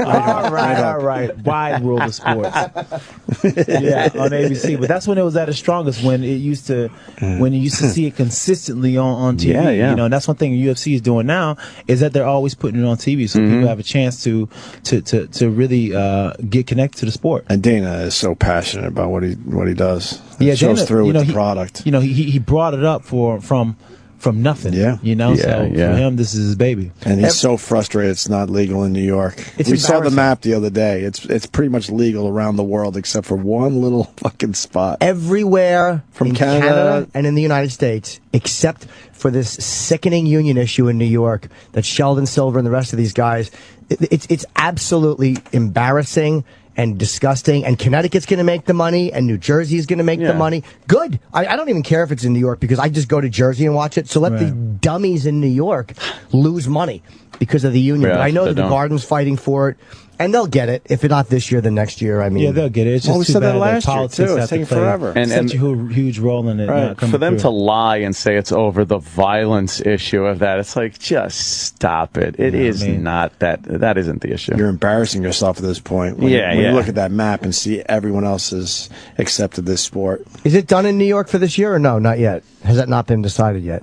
I'm not really sure. It's not. What? But is it still possible for it to be legalized in New York this year or no? Not really. Has that passed? I think so. The time has passed that? I believe so. Yeah, we're going to have to wait another year, I think. Yeah, I think they were lobbying a couple months ago. Yeah, I think that's done again. I don't know. God, hateable. But Rashad is fighting Dan Henderson, who did not look good in his last fight, I didn't think, against Machida. And he just couldn't. I guess Machida's a really weird fighter. You know, he's off. Yeah, Machida's weird. You know, he was hard for Dan to get his hands on, moving around and being as elusive as he was. So it seems like Dan relies on, and again, I'm not criticizing Henderson because he has a right hand like a fucking shotgun blast. But it's got to be harder, like when you're only relying on that one. I think that kind of undid Fedor at one point, and I think it's one thing that will hurt Roy Nelson is like when you're just waiting on that one punch. When you know the right is coming, it's a little bit easier, I guess, to avoid. It is a little bit easier, you know, but you know, that's when you got to add a few more wrinkles to the game, you know. So I'm thinking maybe he's going to come with a little more because he realized in his fight with Machida that you know, he needed probably a little bit more, so he's probably going to come with maybe a left hook. Left hook, right hand. I don't know. It seems like he's impossible to knock out too. Like he has to fucking. Yeah, he's got a, you know, a good chin and big thick fucking head. Yeah, big ass fucking thick head. Thick fucking head. But he's tough. He's tough. He's real tough, you know. And he got that mindset like he's not gonna stop no matter what. Big fucking melon. Yeah, big fucking melon head. You thick-headed motherfucker. Yeah, just a fucking like a Java man head. And a Viking head. It really does. It's a thick fucking punch absorber. His head. It's like it just doesn't. I don't know how a guy's. And you tell him we said that, Rashad. Yeah, exactly. I'm gonna let him know where to find you. Too. Yeah. And Roy Nelson is fighting on the undercard against. I don't know how to say his last name. Stipe Miocic. Okay, yeah. I would have fucking totally butchered that. Yeah. And if Nelson wins this. You know, Junior and Kane are going to fight next, but does he eventually get a shot at the heavyweight title? Because I fucking love Roy Nelson. I used to hate him, big fat guy, but he knocks everybody out. And again, I think this definitely will put him there where he should. I mean, Roy has been putting in so much work, you know, and you know he's tough. You know, I coached him on the Ultimate Fighter show, and he was one of the most athletic guys that I've seen, and it was surprising too because he's like you see him and he's fat. Yeah, you see him and he's fat, but. This dude can kip up from his back to his feet like nothing. Really? Yeah, he damn near can do a backflip. It's ridiculous. And he's a black belt, and people probably misjudge him if they don't know he's a fighter. Even though he's a big dude in real life, but just to see this big fat guy lumbering around, you probably and that's the thing that makes all UFC fighters a little bit dangerous because some of us look like, you know, damn right, like you can just like pick on us. You know what I'm saying? Like we just look like good luck there. You might look like somebody just like an average guy. Don't look like anything, and then you get the hell beat out of you. But like Roy, he looked like some fat, out of shape trucker, you know, and he don't look like he's anything. But he hit you with that right hand, you go to sleep like 3 days. You wonder what tips somebody off. Like if you're in a confrontation with a guy like that who doesn't look like he's cut up or a fighter, you wonder at what moment they realize, like, wow, I made a terrible mistake. Yeah, definitely judgment error. Pulled up off the floor, woke up, and being informed about what happened. That's when you realize. But I mean, could you imagine that, like?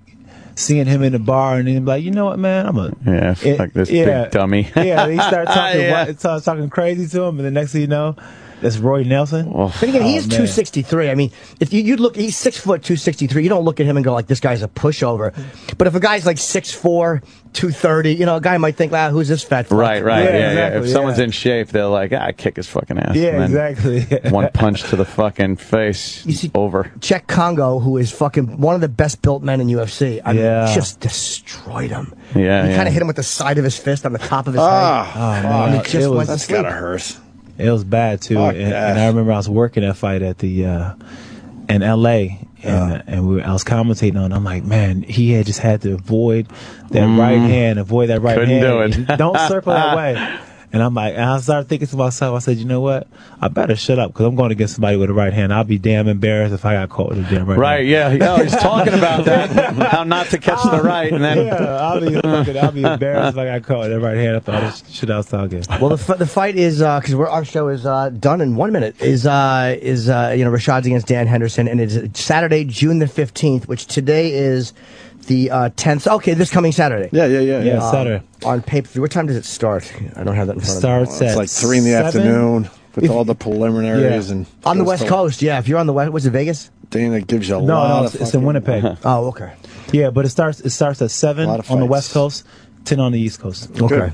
And well, good luck, Rashad, and hopefully you will. You're one of our favorites, Rashad Yeah. Evans. oh, yeah. Thank you, I appreciate it. Next time I come in, I'm gonna bring Uncle Billy. Remember Uncle Billy? Yes. Oh yeah, Yeah. yeah. We're talking about that. Yeah, They're great. I'm gonna bring It's Uncle fucking Billy. hilarious. And Please do. bring Roy. I'd like to interview Roy. You want to interview Roy? Yeah. I want to see you take a punch from Roy. You know what? Jimmy, relax. I would take a punch from Roy. No, don't but take not a an punch overhand. from Roy. The thing with Roy is, like, when you watch the views of the overhand right, I wouldn't take that. But I would take a shot, and I think Roy would happily deliver. He seems like the type of guy that would go, Oh, he'll punch the hell out of you. yeah, he seems like he really would. But I would take a Roy Nelson shot. But I'm hitting my arm like, it's the way a man touches Would you himself. ever take anything in the stomach, a punch in the stomach? No. Under no circumstances. You kidding? I once in a while convince myself when I just wake up, if I'm in the mirror and I have like my blue light in the bathroom on and the other light on, I can almost see an ab outline if the shadow hits it. But I really can't. He's getting there, though. He's in great shape. I'm not in great shape. I'm in You're in better great shape than I shape. was. You are in great shape, man. Thanks. I was gonna say you're losing weight, but I was like, man, what if he's sick? I don't know. You think you lost? They found something. Jesus. All right, Rashad. Thank you very much. Yeah, we're finishing up for today. We'll Yep. see you guys tomorrow. Yep. Fuck. The Opie and Anthony show is pretty much over. Pretty much over. This show will be available later today with SiriusXM On Demand. After 1A Live is next. SiriusXM. And now, the Opie and Anthony show continues. This is After 1A Live. Here's your host, Sam Roberts. Yeah. I wasn't talking to you, I was talking to the audience. This girl, she thinks the whole world is revolving around her ever since this compound thing. Eric, I started After Opie and Anthony Live with a big yeah, like I do fairly frequently. Yeah. And this intern turns around like, oh, you talking to me? You say yeah to me? No. It's all about her. It is. But you know, when that special treatment comes her way, that's what happens. She's riding a bit of a high right now. They develop these egos. They become... not just that. From who was sitting in the studio next to us. Yeah. Who was? Russell Brand. Is she got a crush on him? I thought we were talking about Rashad. She likes... Oh, no. Does she have a thing for Rashad Evans? I don't have a thing for him. I just love UFC. So. Oh. Is she... Ask her if she's attracted to Rashad Evans. Are you attracted to Rashad Evans? No. Oh, she's smart. She's very political, that one. She knows very well if she had said yes, that would have been the end of her compound visits. She's very smart. I'll talk about it. I'll talk to them in a minute. No, the ladies love Russell Brand. They do? A lot of the female interns, not just from our department, but other departments.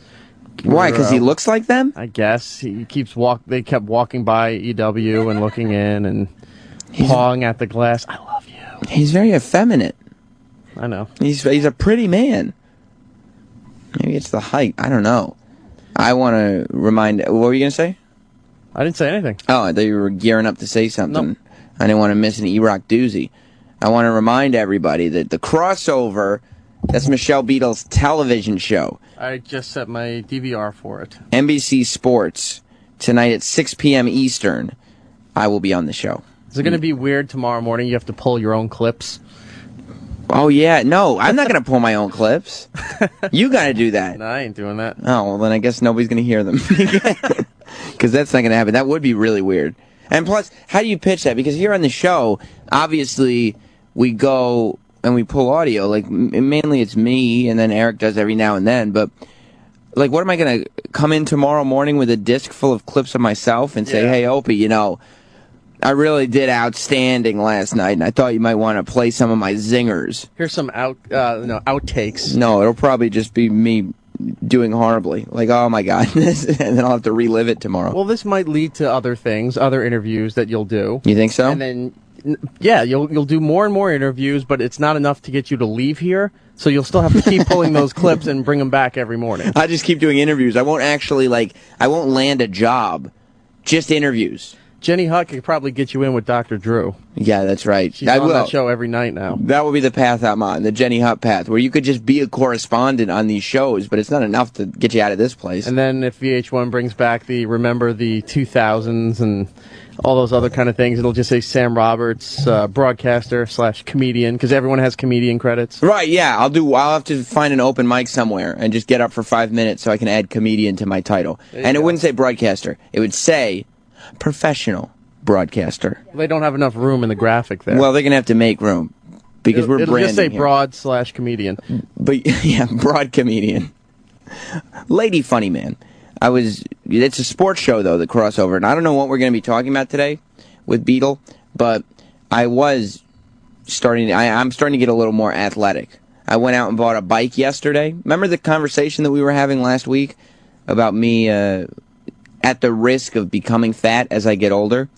So I went out and bought a bike yesterday. I don't think it was a conversation, more as you were being told. I know, maybe the lesson. Remember the lesson I was being taught last week. But I went out and bought a bike. Do you ride a bike, Eric?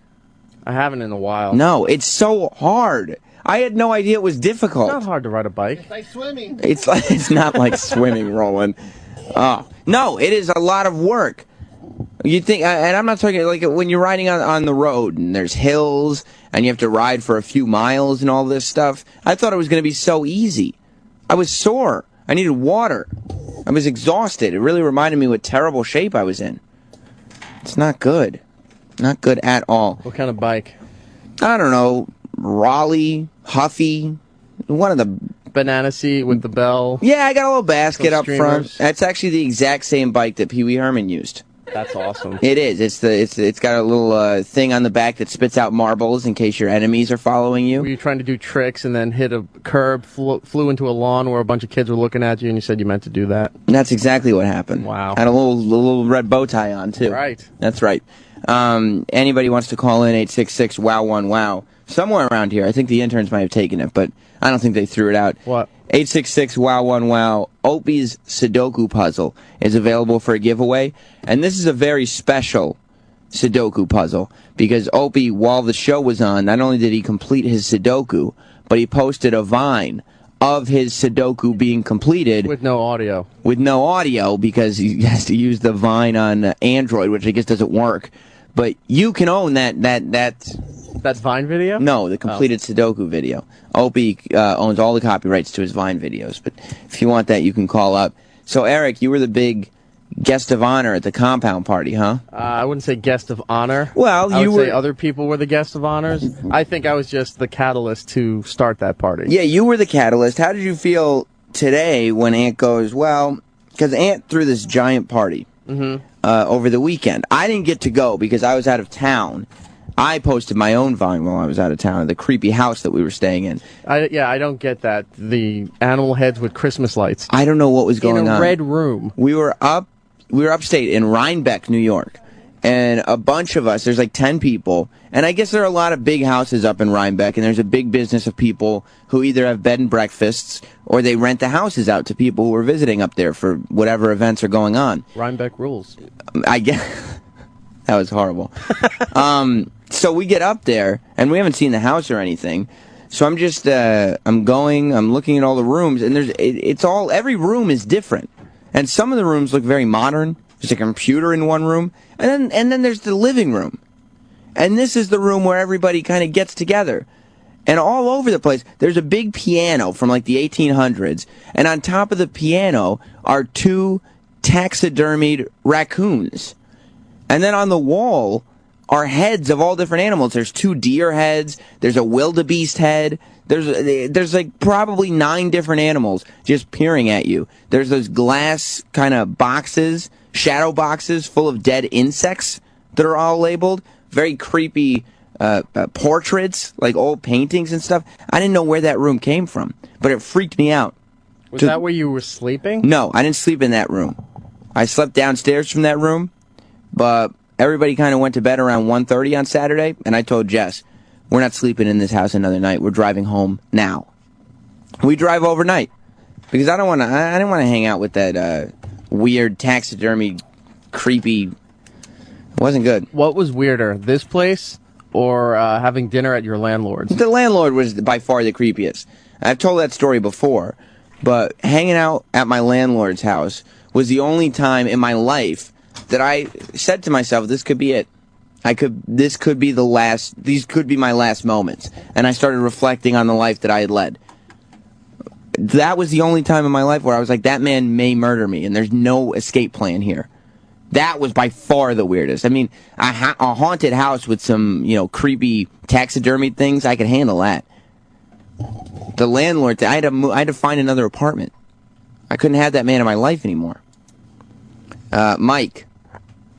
Hey, Sam, are you going to do some videos of your bike riding adventures and show us your athleticism? I probably should. I probably should. Sean.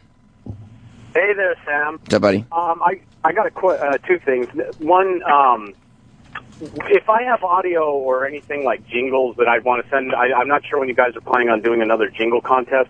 Where would I send that info into? Send it to Opie Anthony at SiriusXM.com. Okay, excellent. I also sent a link to your Twitter. I did some E-Rock and Sal parodies for you guys. I don't know how good they are, but it'd be something I thought might give you a chuckle. Is this Sean F? No, it's not Sean F. Oh, okay. All right, so they're okay, good. So there's all the Seans across the world are creating E-Rock parodies now. That's very exciting. Okay, I'll check that out. Absolutely, sir. And the second thing I just wanted to say was, Slavo! Very good, Sean. Thank you. Roland, you let some Slavos go at Ant's house over the weekend? Just one. You only said Slavo one time? Yeah. To who? Anthony Vine video. Oh, because Ant was recording you? Yeah. Tyler. Sudoku puzzle, please. Sudoku puzzle. That's it, huh? All right. Stay on hold. You win. Right. Okay. Tyler just won. So, E-Rock, tell me. Hold on. Yeah. What's going on in there? I was just telling them how to... get the address? Do they know how to get the address? Yep. Okay. Were you too cool for the room at Ant's party? No, it's just usually every time there's an event, something always focuses on me. So I went this time and just was relaxing, having a good time. Wasn't going to act out or do anything dumb. Yeah, but it was. I was just hanging out. You weren't just sitting. It sounded like you were just kind of sitting at the table the whole time while everybody else was kind of running around having fun. Excuse me. No, I walked around. I was downstairs watching the poker game and some of the karaoke. Ant said he was too cool for the room, Roland. A little bit. I don't know, because every time when the pool and that, he kind of floating around. Hold on, say that again. Okay, slow down. What the fuck just happened? I don't know. My brain just shut down. What just happened? Can you replay that? Yeah, hang on. He floated around. He went to the pool. Huh? Floated around whenever. I want you to listen. Put those headphones on. I want you to listen back to what you just told me, Roland, because that was the craziest shit I ever heard in my life. Hold on one second. Eric's isolating it right now. I want you to listen to what you sound like, because I want to hear if you hear what we hear, which is just gibberish and mumbo-jumbo.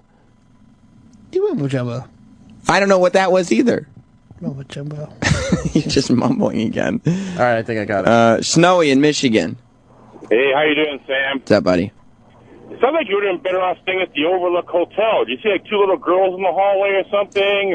And it was isolated like the Overlook Hotel. Yeah, it was isolated like that too, because it was up in like the forest and stuff. Who's at Rhinebeck? All right, let's hear what Roland just said. Roland, you listen.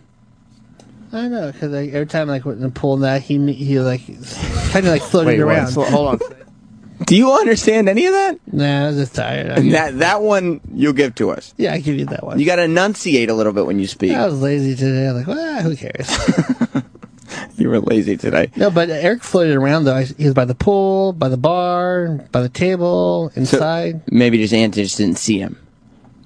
Probably the moment Aunt saw him is where he just sat at a table and ate some food. That's where everyone was eating. Did you enjoy yourself, Eric? Yeah, I had a great time. Who was the MVP of Ant's party? I would have to say I was going to go with Denny, but it's probably the female interns. Roland? Same. Female interns, huh? Bring the female interns in here. Matt in Northern Ireland. Northern Ireland? What? Matt? Northern. Where are you from? Hello. Yeah. Belfast. Okay, Northern Ireland. Yes. Oh, see, that's much more exciting. The phone screener wrote Northern She didn't- Ireland. I don't think she believed somebody from Ireland was actually calling. He sounds like he's from Ireland. What are you doing in Ireland? Listening to Renee. That's very exciting. What's going on, man? I wanted to ask E-Rock about Ant's Lego collection. Ant's Lego collection. Oh, yeah. Sorry to it on Saturday. We found out that Ant has some Legos in his house. Oh, the guy who's been shitting on you the whole time. Somebody brought it to my attention is that you might want to check this one room. And Who brought it to your attention? Mumbles McGee over there. Was Okay, so you're going through Ant's house, or walking around, Yeah. and you find Ant's Legos. Yeah, it's like the AT-AT Lego. Oh, from Star Wars? Yeah. Okay. All posed out. All the little Lego men all posed. Really? Yeah. It's an expensive set. How excited were you when you saw Ant's Legos? I started laughing. And you're like, I got this. This is a lifetime for me. Yep. You finally found one thing on the checklist of things to make fun of Eric about that he can no longer do it. And now he'll find 9 more things on me because I found that one. Yeah, I mean, it's a long list, but at least there's one thing crossed off. So, lady interns, you had a good time? Yeah, it was a lot of fun. A lot of fun? I loved it. Are you two getting along with each other? Yeah. Yeah. No competitiveness yet? No. What happens when... That's probably because Anthony, Opie, like, you guys have been shown pretty much equal amounts of attention so far, I think. Do you guys feel the same way? Yeah. Do you wonder if one is going to kind of slide into favorite with the other? You know what I mean? Like, do you wonder if, this one's getting a little more attention? You're just trying to pin us against each Is other. that going to upset the other Honestly, one? like, I don't talk that much, so I'm probably, like, she'll probably be on more than I will, just because I'm, like, kept to myself. Hotline's ringing. Oh, so did I pick it up? No, Eric just did. So you're okay. I'm going to pick it up. Yeah, I'm not a fan of attention, so. I'm Anthony.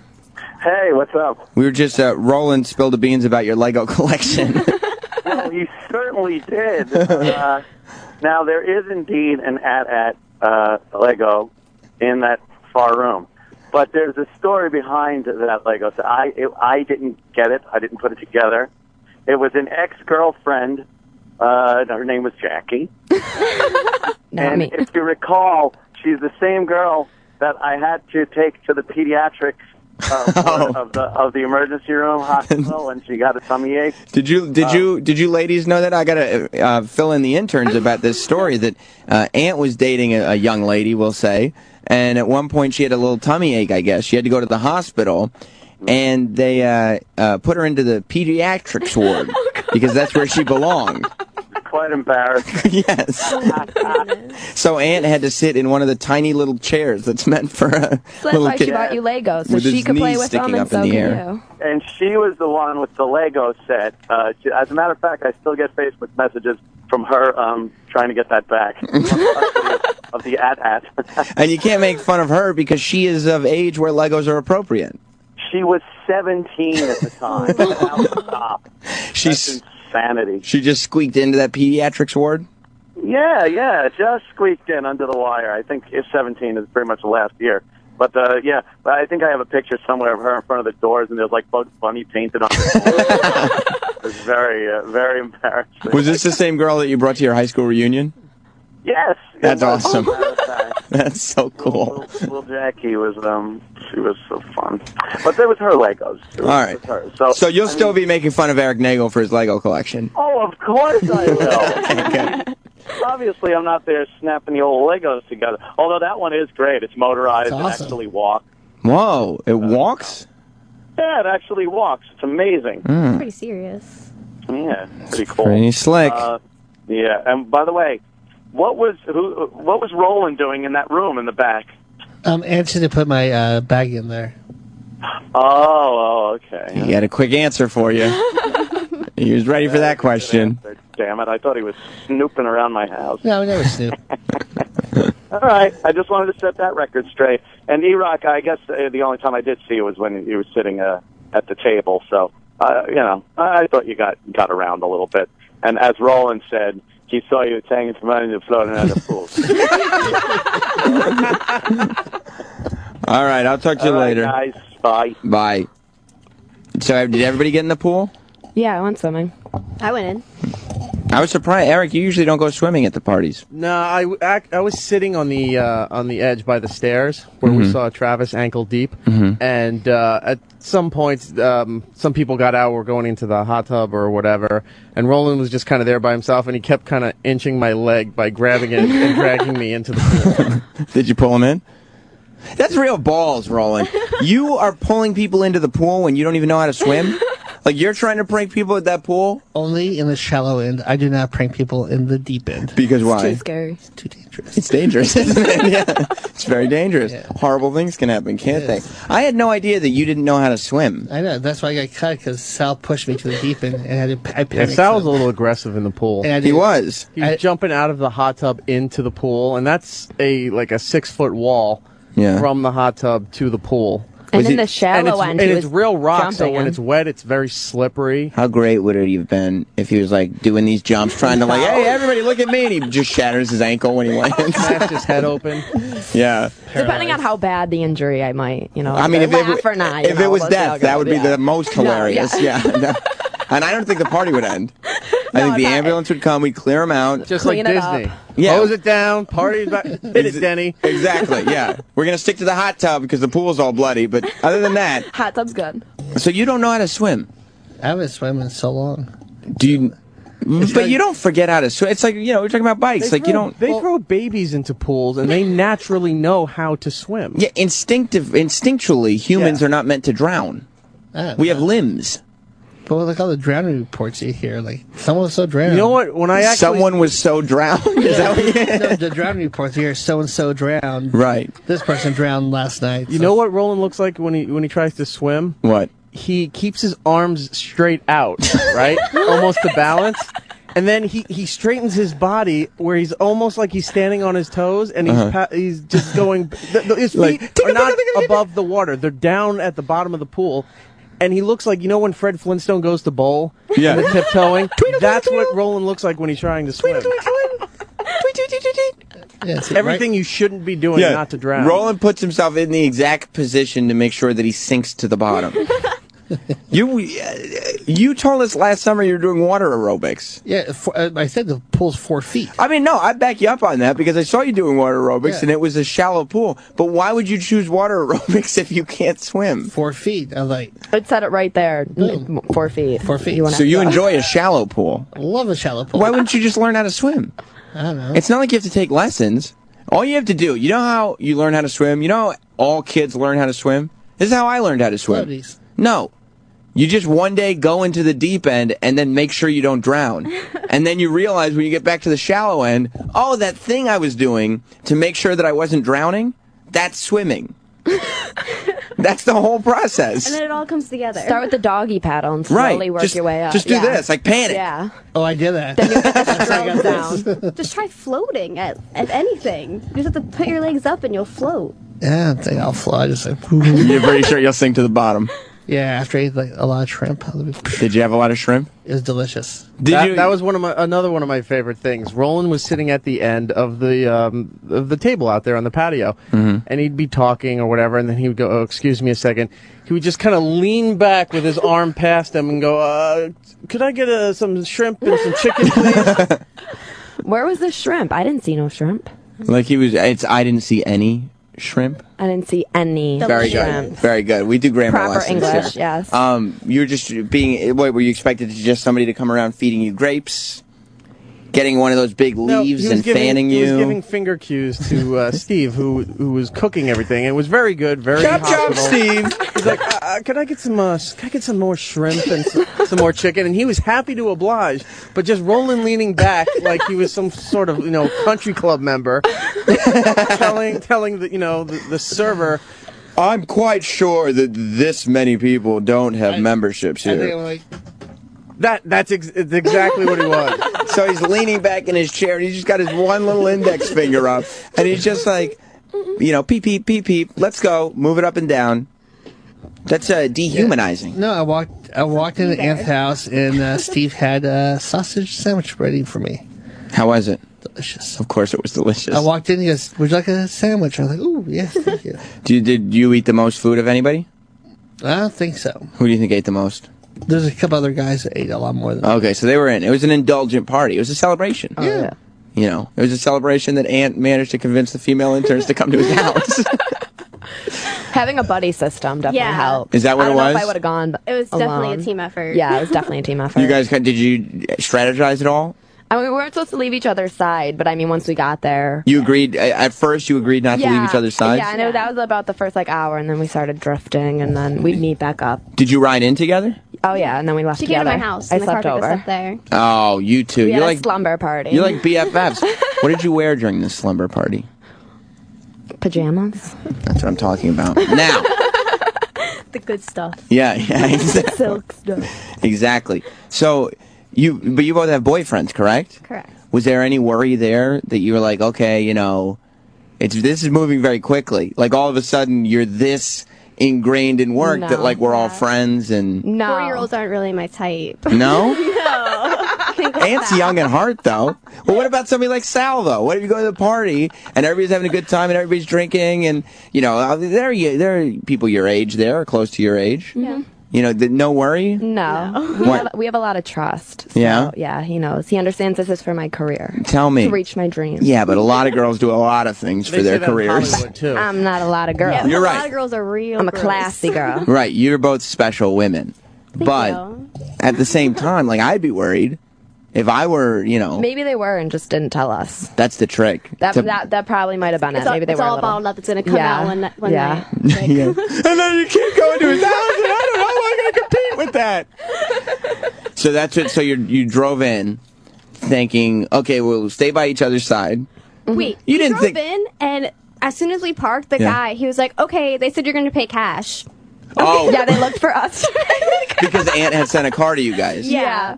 That. See, that's a class move. But that's from the beginning right there.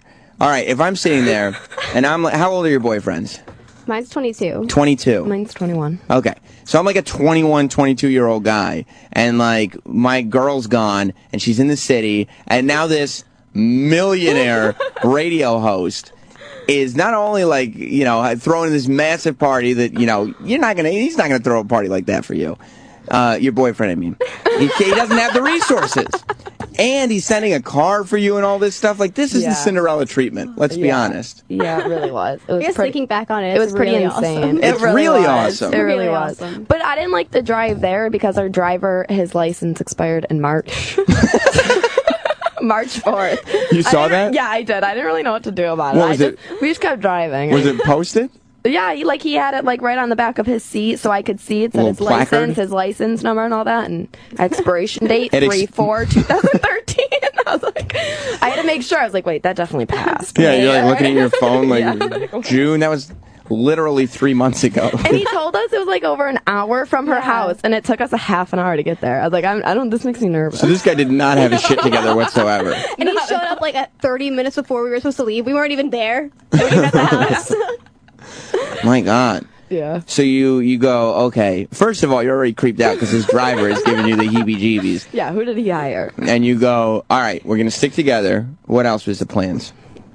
Oh, I think that was really it. That was it. You didn't feel, have fun. but you didn't feel threatened. No. Going in. Like you didn't think you needed a plan. You were just like, you know what, just in case. But then it didn't get weird. I mean, it was nervous when we first got there because it was like the only people we knew were Roland and Sale and Anthony, and so and they were all like Who is talking Sale? to other people. Seth. Sale. Sale? S-A-L-E. Their driver, Sale. Sale. I think their driver was safer than Troy's driving. You think so? Oh, sweet Jesus, yes. I'll ask you about Seven that. of you in the back seat. Yeah. Yeah. Oh boy, I'll ask you about that. But who do you think? Was there anybody? Ant was obviously a perfect gentleman. I've been to Ant's house before. He's a fantastic party host. He's just a fun guy. Yeah. You know, Just so make sure you have everything you need and whatnot. you know, and there is no reason for your boyfriends to be worried or whatever. No. But is there anybody who was on the staff that was creepy at all? I had someone Facebook friend me. Who did? And they've texted me since I've been here. Oh, no. Yeah. Who? I just didn't answer. Who?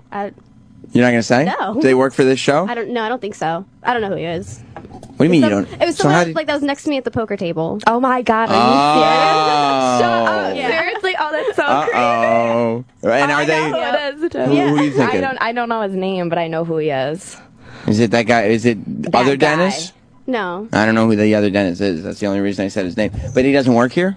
I don't know. He wasn't there when we first got there. Maybe Ant doesn't even know who he is. He just showed up. If I remember right, the poker table, besides from Sydney, was just all old guys, right? Yeah. No, there was one girl. Wasn't there one girl? But it was an older gentleman.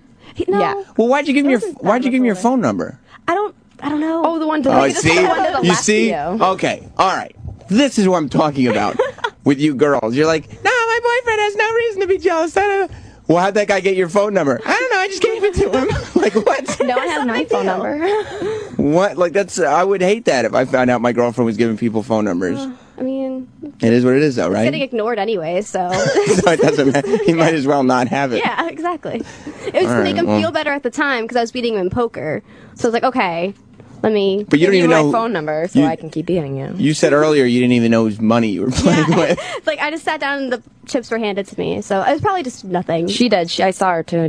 She'd What- take a couple. Yeah, I was taking for the She people did. next to She was me. off. Like Sharon Stone in Casino. Just no one was looking.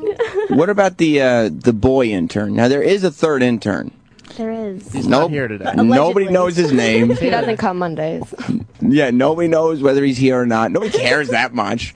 Do you feel bad that, I mean, within a week, you have to realize how far you've Oh, eclipsed yeah. that dude. Oh, yeah. Like, you know that. Oh, I thought you meant how far we've eclipsed, like, other interns. Especially the one you're interning with. I mean, that's even bigger. It's one thing for these other interns to be like, oh, these fucking bitches. Now all of a sudden they're getting invited. But can you imagine if you were interning with you? No. I don't. I said our fault, though. No, I it's mean, not like your we fault. Were saying It's not my fault, earlier, I'm awesome. We didn't ask to be girls. We just came here and, you know, they want a girl intern. Have you spoken to him? What's his name, Eric? Tyler. Taylor. Yeah, Roland keeps calling him by the wrong name. It's Tyler. Roland Tyler. calls him Taylor, though. Have you ladies spoken to him? Do you have like an intern friendship thing going on, the three of you? Yeah, I mean, we have each other's phone numbers. And So you're everything, social with each other? It's, you know, enough. We all got lunch one day. Oh, stuff you like that. and it's so much fun. It was adorable. That is It really was. adorable. You're all just talking about your hopes and dreams. Right, our I remember when I had aspirations. those. Yeah. Yeah. Then you came on the Opie and Anthony. No, they're all dead. All of them are dead. See, don't leave with hope. You can't. You can't. Stays. Put your 3 months in. Try to maintain that youthful whatever it is. If they don't Je ne kill it sais by quoi. And then run for the hills. Take this experience, whatever you gain from it, and get out of here. Have you heard how he's feeling off of this whole thing? No, we haven't talked to him about it and how he's feeling. He went to the governor's ball, so it's not like he didn't have. At least he wasn't sitting home Saturday with nothing to do. Yeah, but you know he would have skipped. The governor's ball is a concert. It was like I mud. know. It was like rainy and shitty. Everybody was good. Like, all you have to do is buy a ticket to that. That's not like, holy shit, the guy, invited Personally me. invited me to with us. Like, Ant made a big deal about who he was inviting. And you know who he invited? Specifically didn't invite. Everyone except for that dude. Hold on, I think it was just an oversight. Do you think so? I think don't- all it was. The last thing I want to do is misrepresent Anthony. Yeah, I think it was just an oversight. Anthony 'cause Collin. Okay. Anthony had somebody else sending out the invitations. I think it just got lost in the shuffle. Just a little something slipped through the cracks? Travis They say maybe it's Travis's forgot. fault. Yeah. Maybe They Travis's say. fault. He forgot to call him into the office. The only thing is, because when this whole thing was being discussed on Friday, I remember that intern specifically outside that Standing right there window looking at us all, yeah. with Bringing puppy dog Anthony eyes. Ice in the middle of the conversation. And then we told him, thanks, that's good. that would be good. You could take off. I did feel bad. Yeah, but not that bad. I still No, feel because, bad. I it's not like I was not going to go to the party Right. because I felt bad. And you ladies will come on this show now and say, I feel bad. But I was looking at Anthony Cumia's Vines. And you did not look like you were feeling bad on Saturday when DJ Dennis Falcone was playing shots. It's sad because you know that one picture he took of me and him? He tweeted it and it has my Twitter in it. I got 200 followers in one night because of that photo. Do you think that the All boy creepy intern, guys. you think the boy intern would be a little jealous of that? No. You don't think so? You don't think he would want the Twitter followers? No. No, he absolutely would. But he wants He the would, Twitter wouldn't he? followers. He He loves does like Twitter. internet blogging or something. Yeah, he does have his own blog. He does have his own blog. He's trying to have his own little online brand, I don't know. and you're sitting there like, oh, I just gave Anthony a hug, and now I got 200 followers. Well, my goal was to have more people following me than I was following, and then that one night, it was a goal. It's amazing It was how the success. world works, isn't it? It really It is. is. It really is. It blows my Absolutely mind. amazing. Well, what is your Twitter? At Jackie Nutt. 2 E's, 2 T's. Oof. You're going to get more than 200 now. I think you're going to get more than 200. Do you have Twitter, Sydney? I do. What do you want to give it out? Sure. Okay, what is it? It's Sydney with 2 D's and then M. Are there really 2 D's in your name, or you? No. Okay. It's just Sydney M was taken, so I Yeah, put 2 D's in that's it. what mine was. And then it's, And then an M.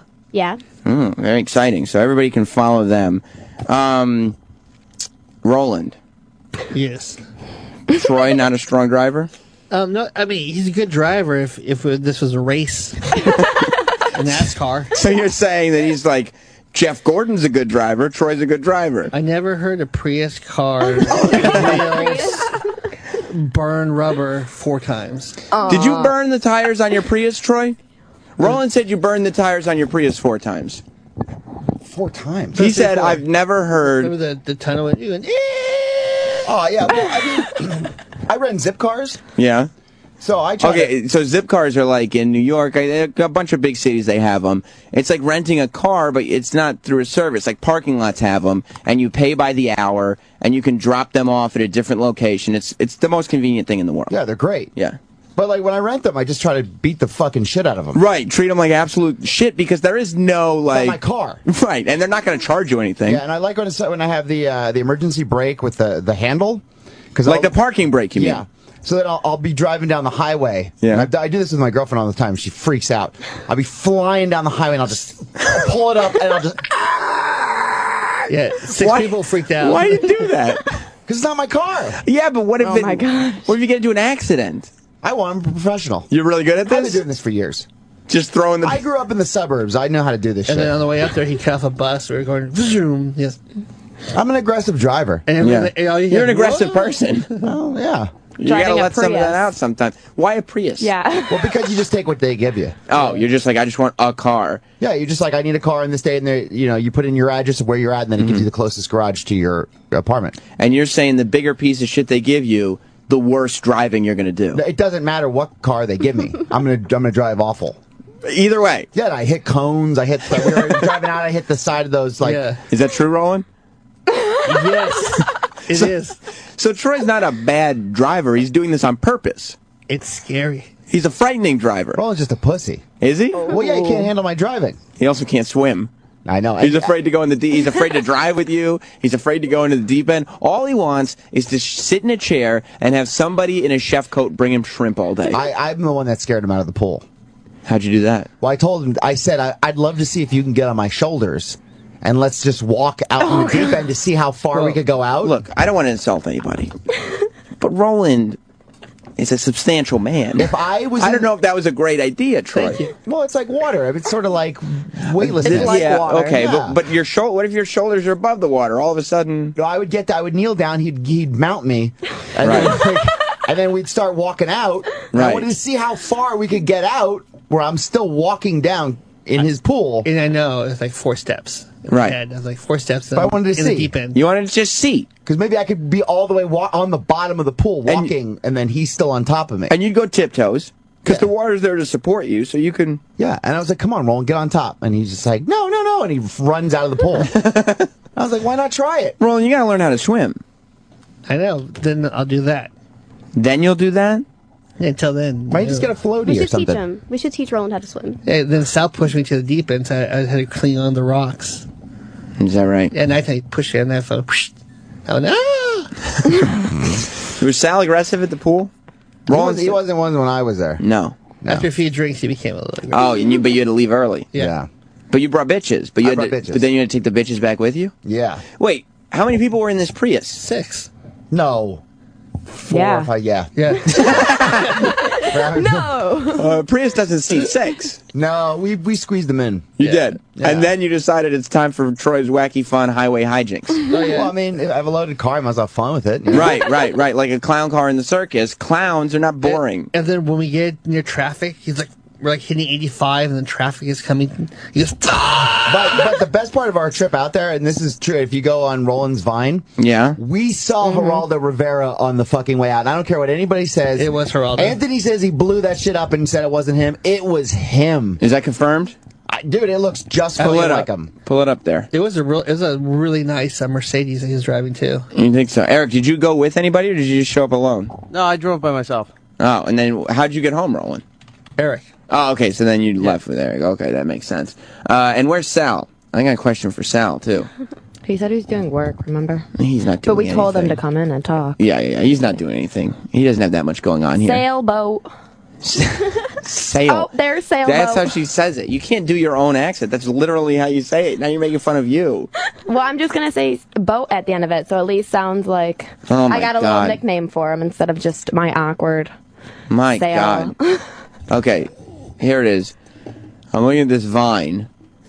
I'm driving down the road. We screamed. That looks like Haran. I'm telling you, that was goddamn Geraldo Rivera. We screamed. What'd you scream? Oh.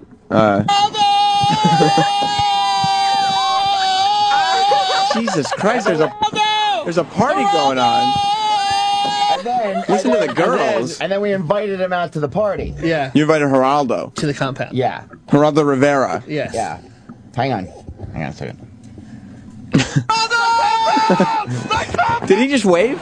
Yeah. Anthony Curious pool party, Geraldo! Geraldo! Yeah. Did he wave? So is he acknowledging? He was with us the whole time. So it is Geraldo. Dude, I'm telling you, that was him. Yeah. I looked at, and the picture that Anthony posted on his Twitter was like, it's almost like the Bigfoot sighting. Like really like analyzing. It's this grainy photo. He's in motion. Yeah. But we pulled up, we looked at him. That was goddamn Geraldo Rivera. We screamed. There's one we didn't film, but we were like, Geraldo! Who did you ride with, Sal? I was in the back. I was in the. You were with Troy? The love boat, whatever you want to call it. Oh my God. So how was Troy's driving? It was fun. Scary? Yeah. Was Roland being a pussy or was it scary? Roland was being a little bit of a pussy. He was.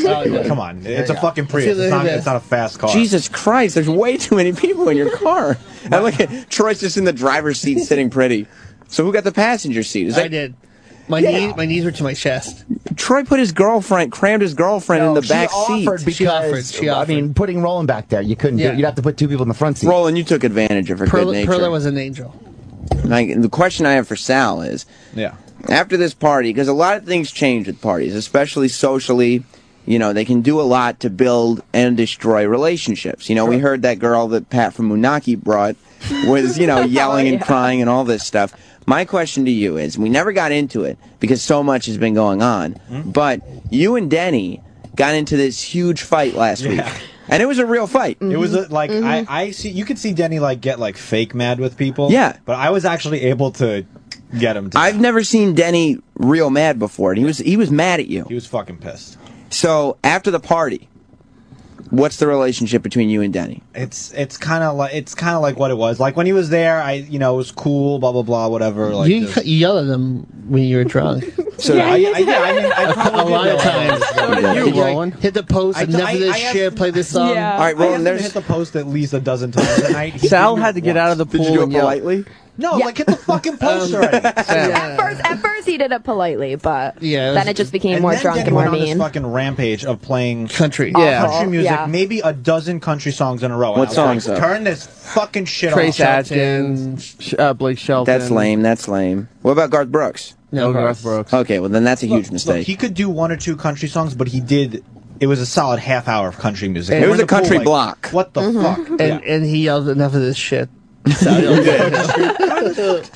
that's all good natured, you know. So you're saying now, kind of the party brings you back to where, because Denny, like I said on the show today, Denny is that Morning Joe character that Jim does here. It's so funny you said that because just before you said, I turned to Eric and I said, "Regular Joe is Denny, right, of Sirius XM." You agree, right, Troy? Yeah. Well, see, now here's the problem. Yes. Now Denny, because Denny hung out and everybody's being friendly with Denny. Now Denny is going to be hanging around the O&A office so much, because that's what happens when you see, that was my original problem with him, is like, I usually say good morning to people in the morning. Yeah. But you just give him a little bit, and then he just has to constantly be in your face. Well, I'll tell you, he used to walk around whistling like a fucking bird everywhere he went. Yeah. And he stopped doing that since we talked about it on the air, how annoyed everybody was with it. Yeah. So, and he listens. He's listening right now, I'm sure. Oh, yeah. But here's what happens. The first time, you guys remember, the first time he was on O&A, everybody loved him. So all of us that were annoyed with him all loved him, right? And then as time went on, people started to build annoyances back up. And then you, Sal, end up in a big fight with him. So I feel like now maybe after this party, you're back to the place around the time when he first showed up on O&A. But that annoyance is going to build a lot quicker this time. There's still a little bit of a stigma still, for sure, because I'm the only person who was actually genuinely able to get Denny pissed off. And you like that. To some degree. You do. You take a bit of pride. You've spent so much time on this show with people telling you what you don't do well. Yeah. You found something and you're like, you know what? God damn it. I'm good at this. I'm good. Yeah, and now, like, prior to the party, before the smoke was cleared, let's say, he would come in and consistently try to argue his point. Well, the thing was, and we'll get into it very briefly because we only got a couple minutes, but when David Lee Roth was in, he said hi to David Lee Roth. And apparently, that's a no-no because Sal told him, Denny, don't come in here and say hi to our guests anymore. Yeah, it's fucking annoying. And Denny said, you don't tell me what to do. I'm not an intern. And then they just went back and forth. It was tense, wasn't it? It was extremely tense. It was real. But he came in later and he said he did say hi to some other famous guest and they didn't get mad. So I mean, really, fair that is in your face. inappropriate. You think so? I feel it's inappropriate. I feel like you don't work on the show, and even if you do work on the show, you know the time and place to go say hi to somebody, and you should probably clear with Roland first. Like, hey, is it cool if I say hi to David Lee Roth quick? Or even if Denny were to do that, if you were to say, hey, Roland, do you mind if I say hi to him real quick? But just to think that just because you're in the building and you're entitled to talk to whoever's here.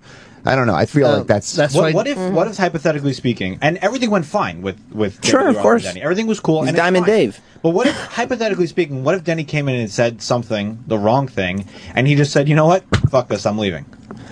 That would have been bad, but I don't know what Denny would have said that would have done that at the Sam, he's irritated every single person in this building. Over time. He probably has the ability to irritate a celebrity. Yeah. Maybe you're right. Absolutely. I back that up wholeheartedly. You do. And he's irritated everybody. And you don't agree with Sal all the time. No, but I agree with him wholeheartedly on this. I'm looking even back because we were coming back from commercial, and then Denny goes, hey, David, cronuts. And David goes, what? What's a cronut? Roland's literally trying to get David Roth into the studio. I'll explain to you as we walk.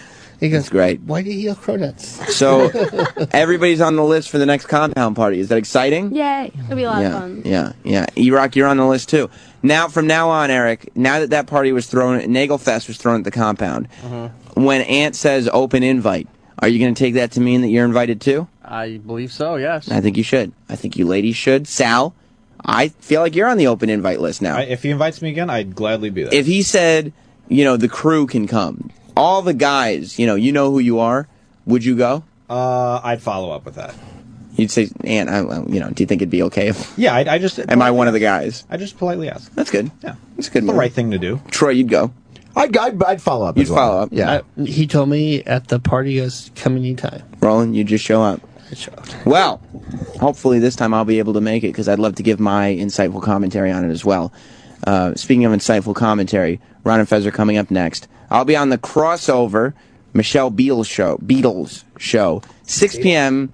Eastern tonight on NBC Sports. So watch that, and we'll see you tomorrow. Goodbye.